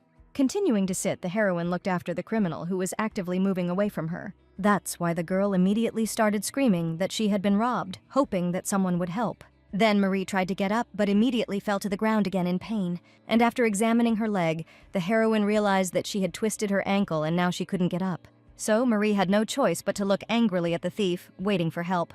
But almost at that very second, the man was already on the ground in the center of the street. And while the savior himself warned the thief that if he wanted to live, he had to leave immediately, the girl sat surprised and watched from the side. After these words, the criminal immediately stood up on his feet and, in pain from the fall, began to move away. The young man immediately extended his hand to Marie, but she continued to sit, trying to comprehend what was happening.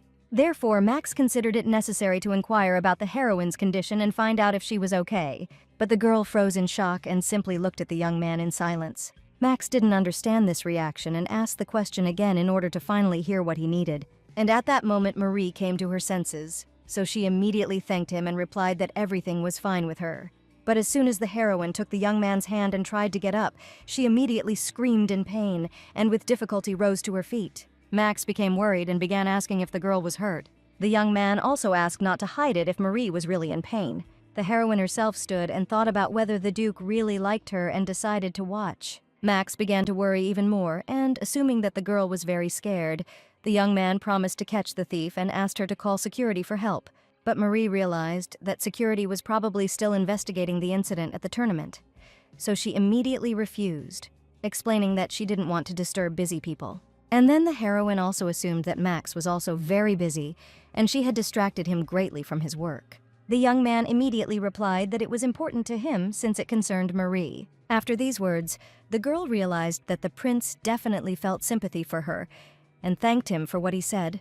Then the heroine announced that it was time for her to return. And continuing, Marie explained that the leg had to be shown, so before leaving she apologized for keeping Max for so long. Hearing this, the Duke immediately offered to escort the girl to the carriage and, despite her refusal, did as he saw fit. Therefore, the heroine had no choice, and she extended her hand and agreed. As she walked to the carriage, Marie thought that other nobles might see them and was surprised that the young man was indifferent to possible rumors. So looking at Max with a smile, the girl assumed that he really needed her. A few minutes later, the heroine was already at the transport and thanking the prince for today, said that if there was an opportunity, they would see each other next time. But the young man did not hesitate and invited Marie to meet next time at his estate. The girl was very surprised and agreed, as she thought that the young man was insisting. Moreover, the heroine understood that since she had rejected the Duke earlier, she should now accept the offer. So Marie continued and said that she would come and that it was a great honor for her. Max smiled at these words and said that he would send the girl an invitation in the near future. The heroine said that she would wait and preferred to finish for today, so she got into the carriage. While on the train, Marie realized that instead of pursuing Oscar, who has a wife, Musk's candidacy actually seemed better. Moreover, the Duke not only has the appearance of wealth and fame, but the Count also hates him with all his heart, which makes the young man more desirable. And after thinking it over, the heroine considered this option ideal, and she would finally escape from the hated mansion that had given her nothing. At this time, the main character and Jane were going on business, and Lynette warned the girl that she would be back soon. She also added that if the girl gets tired, she can wait for her in the carriage. And after these words, Lynette headed in the direction she needed, and Jane wished her good luck. The maid herself immediately began to stretch and thought that her body was very stiff, so she decided to take a little walk. But the girl's attention was drawn to one of the buildings. Jane began to look at the windows with displeasure and realized that the same people were there, just like before. The maid, walking around the empty building, immediately noticed something was wrong and began to look around. Looking at the stairs, the girl decided to check if the second floor was empty too. And looking around, the maid concluded that the building was indeed empty. Suddenly, two men approached from behind the heroine, who were clearly there for a reason. One of the men decided to ask what Jane was doing there, which scared the girl. But turning on the actor and herself, the maid said that she was just passing by and decided to come in. One of the men thought this was strange and asked again if the girl was really just passing by. And smiling, the guy noted that Jane had a rather pretty face, and most likely the heroine was a servant of some aristocrats. And at that moment, the young man's friend decided to invite the girl to have some fun with them. The heroine was surprised by this proposal and thought about it. But almost immediately, delighted by such words from the young people, Jane smiled. The guys looked at the maid with confusion, as they considered such a reaction to this proposal strange. But Jane did not hesitate and invited the men to play her favorite game. Therefore, by taking out a sword and a rope, the heroine clearly made it clear that they would have fun the way she wanted it. Then the maid explained to the young men that she would tie them up, and they would tell everything they knew about those who were behind them. And as soon as the girl did what she wanted, she was happy and breathed a sigh of relief. The men were indeed tied to each other, and Jane made sure that the boys' mouths were also tied. After this, the maid decided to ask if the boys were interested in playing with her. The girl also decided to immediately tell the guys not to bother Mrs. Lynette, and that they were just lucky that the Count was noble, and they could stop there. But if Jane had her way, she would have dealt with the men's lives long ago. One of the guys turned pale at these words and began to shake with fear. And while the girl was talking to the hostages, the Count's men approached from behind. Turning around, Jane was glad to see them and exhaled, since these guys were no longer her concern. Finally, the heroine said to follow the master's instructions, to which the young men agreed. And taking the men by the hands, Oscar's people began to lead them out of the building. Jane was curious why the Count did nothing with the hostages and why he captured them alive. But suddenly the girl realized that Oscar became much softer after he fell in love with Lynette. The heroine also immediately remembered how Robert scolded her, showing his concern for her. And thanks to the memories, Jane realized that she was now no different from the Count. Lynette, at this time looking at the flasks with medicines, hoped that their quantity should be enough. Now the main character needs to go to the Western village and test the effectiveness of the medicine. However, the girl was afraid that the medicine would be ineffective, but it was still too early to think about it. But suddenly Lynette was called, which made the heroine very scared. As it turned out, it was Duke Haribo who had arrived earlier. Lynette noticed that the young man was late, but he explained that he had some business to attend to. Then Max asked if everything was ready for tomorrow's visit to the village. The main character confirmed her readiness and suggested that this amount of medicine should be enough. But Max decided to warn that the trip could be dangerous, and besides, Oscar was sent to the battlefield. Therefore, the Duke asked about the necessity of this visit and whether it really could not be postponed. And Lynette realized that the young man was right, and that this trip had threats from both her father and Alan. But the girl also realized that there was no choice, since there was very little time left. And because of the short amount of time, it is better to do everything as soon as possible and not put it off. Mark smiled at this and said that he understood, even though inside he was worried. But if Lynette's condition worsens, Max asks the girl to tell him about it, since he has medications that can alleviate the symptoms. The girl was grateful to Max, because it was clear from his behavior that he was worried about her. Therefore, the Countess immediately thanked the Duke and said that he was really very kind to her. After these words, taking the heroine by the hand, Duke Haribo invited the girl to go about her business, to which she agreed. Eventually, Lynette and Max headed towards the exit to carry out their plans involving medicine and healing people. At that moment, the prince looked at the girl with love and understood that the Countess was the only one he wanted to take care of and be affectionate with. However, such thoughts must be kept secret since the main character loves Oscar, and this must be hidden both for the good of Lynette and for the good of Duke Max. Already in the mansion, the girl suddenly felt ill, which caused her to freeze in place and could not even take a step. Recently, Lynette's heart has been hurting, as if it were being squeezed, and on top of all this, her temperature has been rising. Unknown symptoms began to interfere with the heroine's life, but the girl understood that it was too early for her to accept her imminent death, since she promised Oscar that she would wait for him in flowers. Jane, entering the room to report that the bathroom was ready, saw everything that was happening, and this shocked the maid, because she expected to see something completely different, and was sure that everything was fine with the Countess. As a result, the main character fainted from severe pain, which immediately made Jane panic and run to help.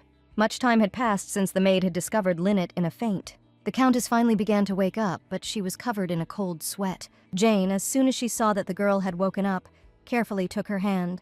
The maid was so worried that she couldn't stand it and burst into tears, but after the Countess woke up, she still felt calmer. Lynette, at that moment, remembered that she had fainted from the pain, which made her a little nervous. The heroine immediately sat up and asked if the maid had called the doctor, which made Jane a little confused. After all, it is impossible to call a doctor, since Lynette's symptoms are related to the Myers family, and with an examination by a professional, the secret will be revealed. Jane wanted to tell the doctor, but decided not to do so, and looking at the girl's reaction, she immediately suspected something.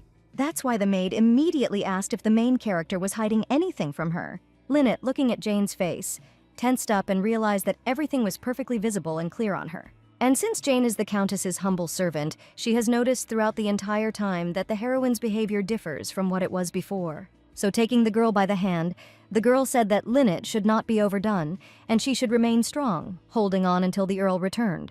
The main character became a little worried, and asked again if the maid would definitely not tell anyone anything.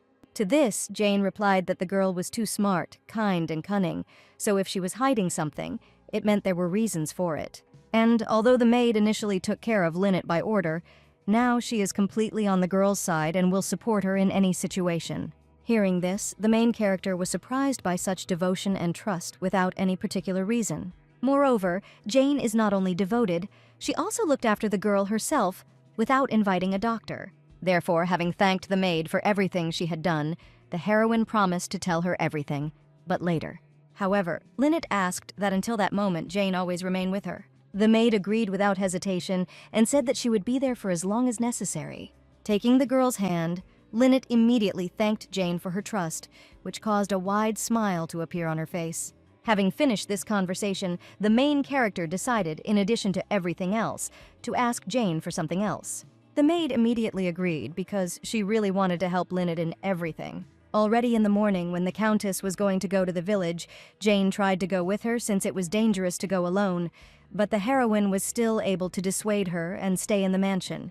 The village itself, to which the main character is heading, has long been abandoned due to an epidemic. And even though the girl has healing abilities and is on the verge of death, she still doesn't want to put herself in danger. Jane said in the mansion that if the girl couldn't contact her, then let her come to her aid. However, Lynette said that if she did not get in touch after 3 days, then let the maid pass this on to Duke Haribo. After all, the Duke is aware of this plan, so if you tell him, he will know what needs to be done. But even though the main character warned everyone, she herself still doesn't want it to come to this. While walking through the forest, the girl suddenly heard a noise from the bushes, which attracted her attention. Looking in that direction, the Countess looked at the source of the sound with confusion. Suddenly, a sword appeared from the bushes and immediately headed for Lynette's throat, frightening her in the same way.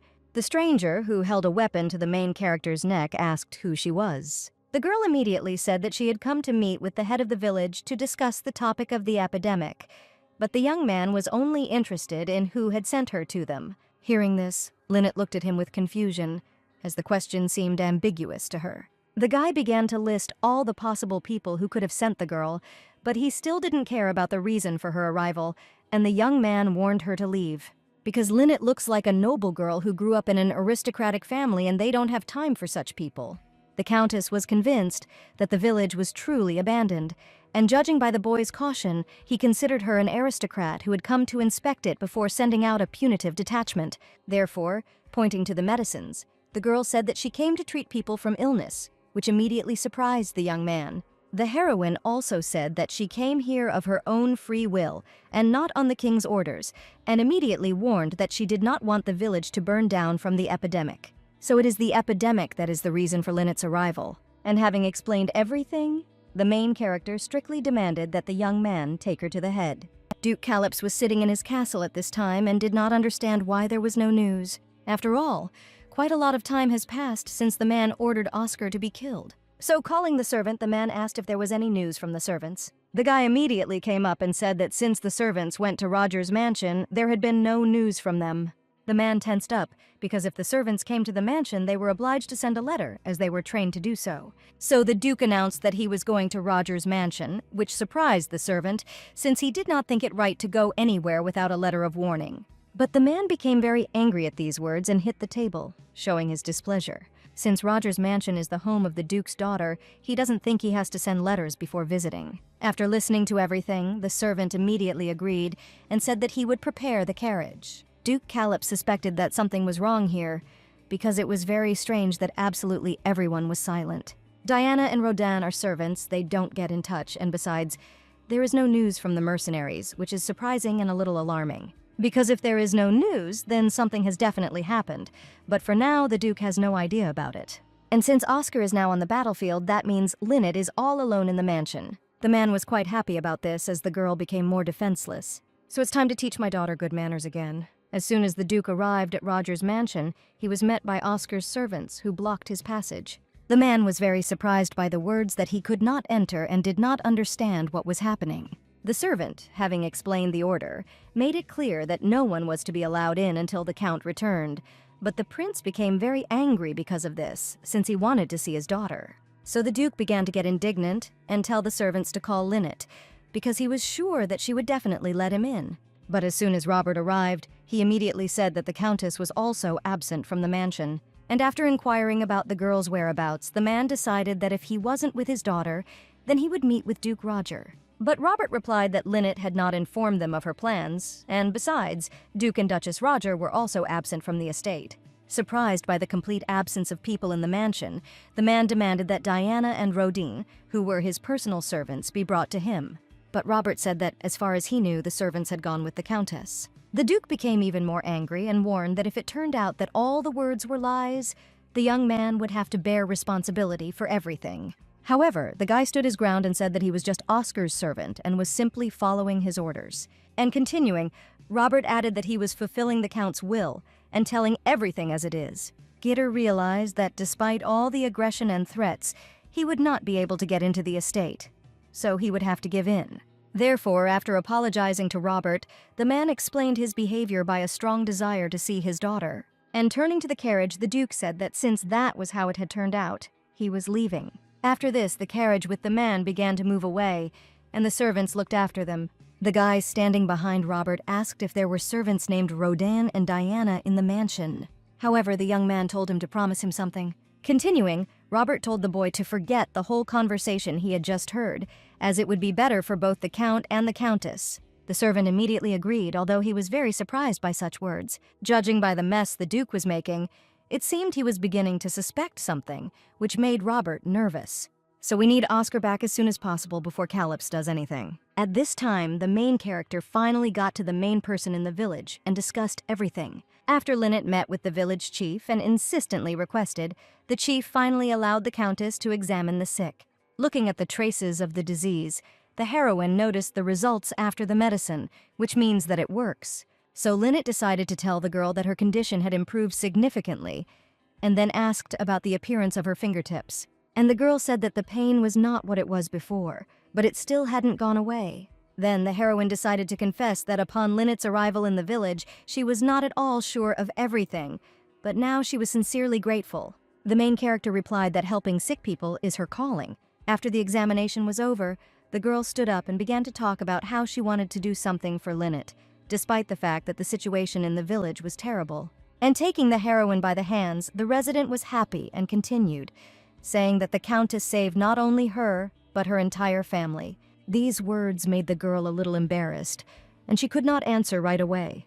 But then, overjoyed, the main character said that she was not doing this for gratitude or benefit, but the girl's words still gave Linnet strength. The Countess has been in the village for 3 days now, and according to the plan, if she does not return, Jane will inform Duke Haribo about it. The heroine left all the recipes for the medicines and told how to make them, so the village should cope with the epidemic. Lynette herself plans to start working at a pharmaceutical plant upon her return, and even though the girl is busy, it all brings her satisfaction and joy, and the girl feels like she is becoming a better person. Arriving at the palace, Lynette immediately met Jane, who was happy to see her mistress. However, the main character was interested in whether there was news from Oscar because she was worried. But the maid immediately replied that although there was no answer, she had heard that the detachment on the border had retreated. And continuing, Jane said that the main thing was not to lose heart, and the Count would definitely return soon. However, the maid's words did not help much, and the anxiety in her soul did not go away. But still, Lynette understood that Oscar was a strong and resilient guy, and he didn't say that he was going to a dangerous war, which meant that everything would really be fine. So, heading towards the exit, the girl said that Jane was right, and that in that case, she would go to work in the workshop. The heroine immediately went to the Myers clan, where she discussed with a woman the children from the orphanage, which is located near the capital. Lynette first asked about the symptoms of the infected children. Symptoms included vomiting and diarrhea, and in severe cases dehydration, which could lead to death. Having told this, the woman offered to give the children the medicine, to which Lynette immediately said that she would take everything herself. While an important discussion on the topic of medicines was going on, the front door suddenly opened and caught Lynette's attention. As it turned out, it was Jane, who was in a very good mood, and the main character was a little scared by such abruptness, but still asked what happened. Jane came to tell that the Earl and the knights had arrived in the capital, which immediately made Lynette smile. And as soon as the girl imagined their meeting with Oscar, her pupils dilated and her heart filled with warmth. Therefore, the heroine immediately ran to her husband, and Jane was afraid for the Countess, as she might fall. But the girl saw only Oscar in front of her and that he was alive and well. Trying to push through the crowd, Lynette wanted to move faster than the young man, but it was enough for the girl to just look at the Count, and she immediately began to shine. The young man sat on a horse and held the promised bouquet of flowers for his wife. The heroine continued to look at the young man, expecting his attention, but assumed that she was not visible. And this was not surprising, since the crowd was really big, but Lynette was not upset because they would meet soon anyway. But Oscar was actively looking around, because he also missed the girl very much and was waiting for the meeting. He didn't have to search for long, and having driven closer, the Count immediately noticed the main character, who had already come to the edge of the road. Therefore, the young man did not hesitate and began to dismount from his horse. Lynette was very excited and just stood there in anticipation of the long-awaited time spent together. A couple of seconds later, Oscar was already next to the girl and was looking at her with a smile, holding a bouquet in his hands. Then the Count broke the silence and told his beloved wife that he had returned home safe and sound. The main character was very happy to see the young man next to her again and told her that she had been waiting for him. At that moment, Oscar immediately handed Lynette a bouquet, saying that, as he had promised, he had brought flowers similar to hers, and that finding flowers as beautiful as hers turned out to be more difficult than he thought. The Countess, holding the flowers in her hands, admired them with warmth in her soul and a slight smile. Therefore, without delaying what she wanted, the girl pulled the young man towards her and told him that she loved him. And, after reminding him of her love, the main character tenderly kissed her husband. After the kiss, Oscar began to say that he missed Lynette very much and that he also loved her very much. At this time, all was not calm in the mansion of Duke Calypso. The man pounded the table with his fist and was beside himself with rage because Oscar had returned safe and sound. And those whom the prince hired and paid were found dead on the battlefield, and the survivors do not make contact. Thinking about all this, Calypso realized that it was not worth sending the Count to war, since he had won again, and this would further strengthen his position. But the man's thoughts and anger were interrupted by a servant who immediately asked for forgiveness when he entered. The young man said that for the last few days he had been watching Duke Roger's estate and the Countess's entourage, but the servants sent by Calypso were not visible. In addition, the young man's last letter sent had still not been answered, and upon hearing this, the man began to get even more angry. And the Duke immediately tensed up and wondered what Oscar was really up to. Calypso also realized that this was not the only oddity, as he had sent letters to several high-ranking officials at the royal court offering to lobby, and all the officials, as one, refused the man, citing their busy schedules preparing for the Foundation Day. The Duke was very angry that these people had gotten everything they could from him and now dared to turn away. So, having thought everything over, Calyps informed the servant that he was leaving for the palace early the next morning and ordered the young man to prepare everything. The man himself planned to personally find out everything they were planning. Oscar had just returned to his mansion after the reception and was heading to his room. The young man was unhappy and embarrassed that he had missed Lynette very much during this time and still had not been there. But the main character's thoughts were interrupted by Jane, who called him. The girl approached and sadly reported that the Countess had been complaining of a fever lately. And continuing, the maid suggested that after Lynette visited the village where the epidemic was raging, her condition worsened. And when Oscar asked about his wife's condition now, Jane said that her temperature had risen again and she had fallen asleep. The young man was very upset by this, but he didn't show it and simply accepted the information. Also on the way to the room, the maid said that she heard that Duke Calyps had come to the estate. The main character became a little wary and replied that he understood everything. And before leaving, Oscar ordered that tomorrow at dawn they begin what they had talked about. Jane accepted the instructions and bowed, wishing the young man good night. After these words, the young man opened the door to the room and looked at his wife with disappointment. The girl herself was actually sleeping at this time and did not plan to wake up. Oscar, continuing to watch Lynette, began to reach out his hand to stroke the heroine's head. The Countess immediately began to fidget and worry, making sounds. And the young man realized that he shouldn't wake the sick person, so he immediately removed his hand so that the girl could continue to sleep.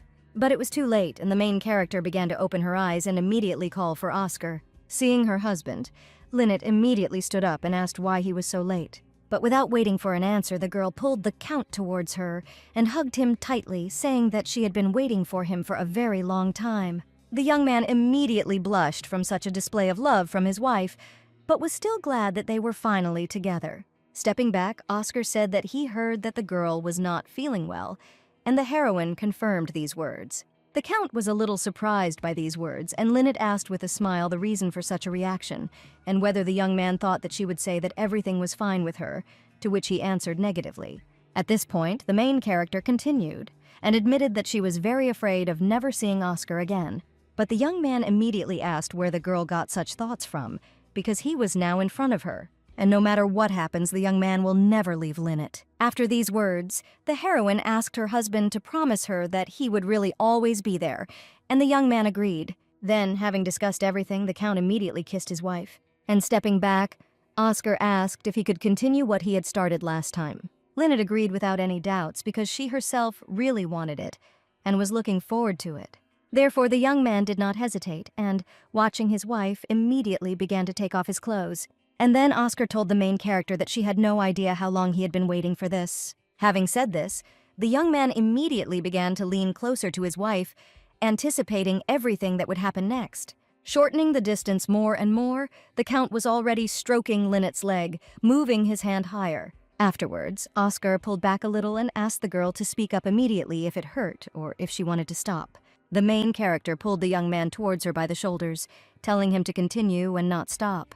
The young man accepted his wife's wishes and took action. In the morning, as soon as Lynette opened her eyes, she felt like she had gone crazy. And the girl literally screamed inside because she did something she didn't even want to do before. But suddenly the heroine's thoughts were interrupted by a young man asking whether she had finished thinking. Lynette sat up in surprise and asked Oscar in confusion about the time he woke up.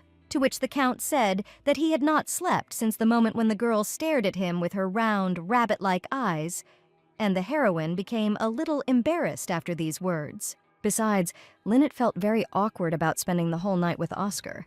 But the young man only looked at his wife with a smile and warmth in his eyes. And then the young man moved closer and took the main character by the shoulders, looking into her eyes. Lynette immediately tensed up because she thought that the Count wanted to repeat everything again after what happened yesterday. But Oscar, looking at the girl's hands, was surprised to notice that the wounds on her body had almost disappeared. The Countess was very shocked by this, and she began to look at all the places on her body where there had previously been severe bruises. And the main character noticed that indeed, all the problem areas on her hands had become very pale. The young man immediately asked about her health, because yesterday Lynette said that she was very ill. The girl thought about these words and realized that her temperature had not risen all night and there had been no pain.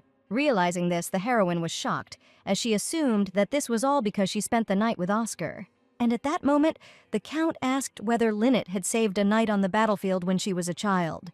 But the main character thought about it and asked again, because she had cured many people and did not remember this particular incident.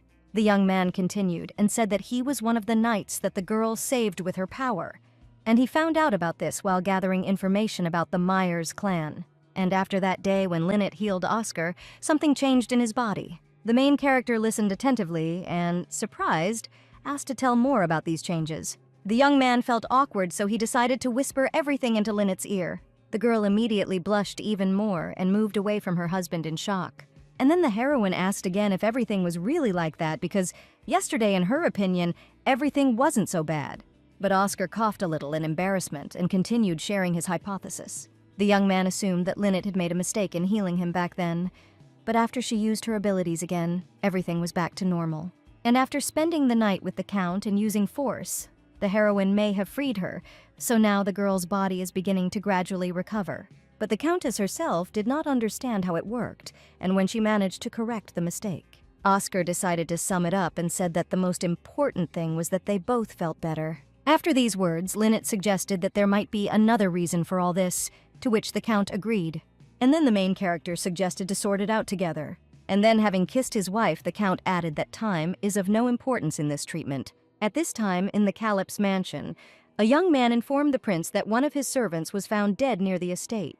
And so the young man asked the man if he had any guesses about this. The Duke immediately became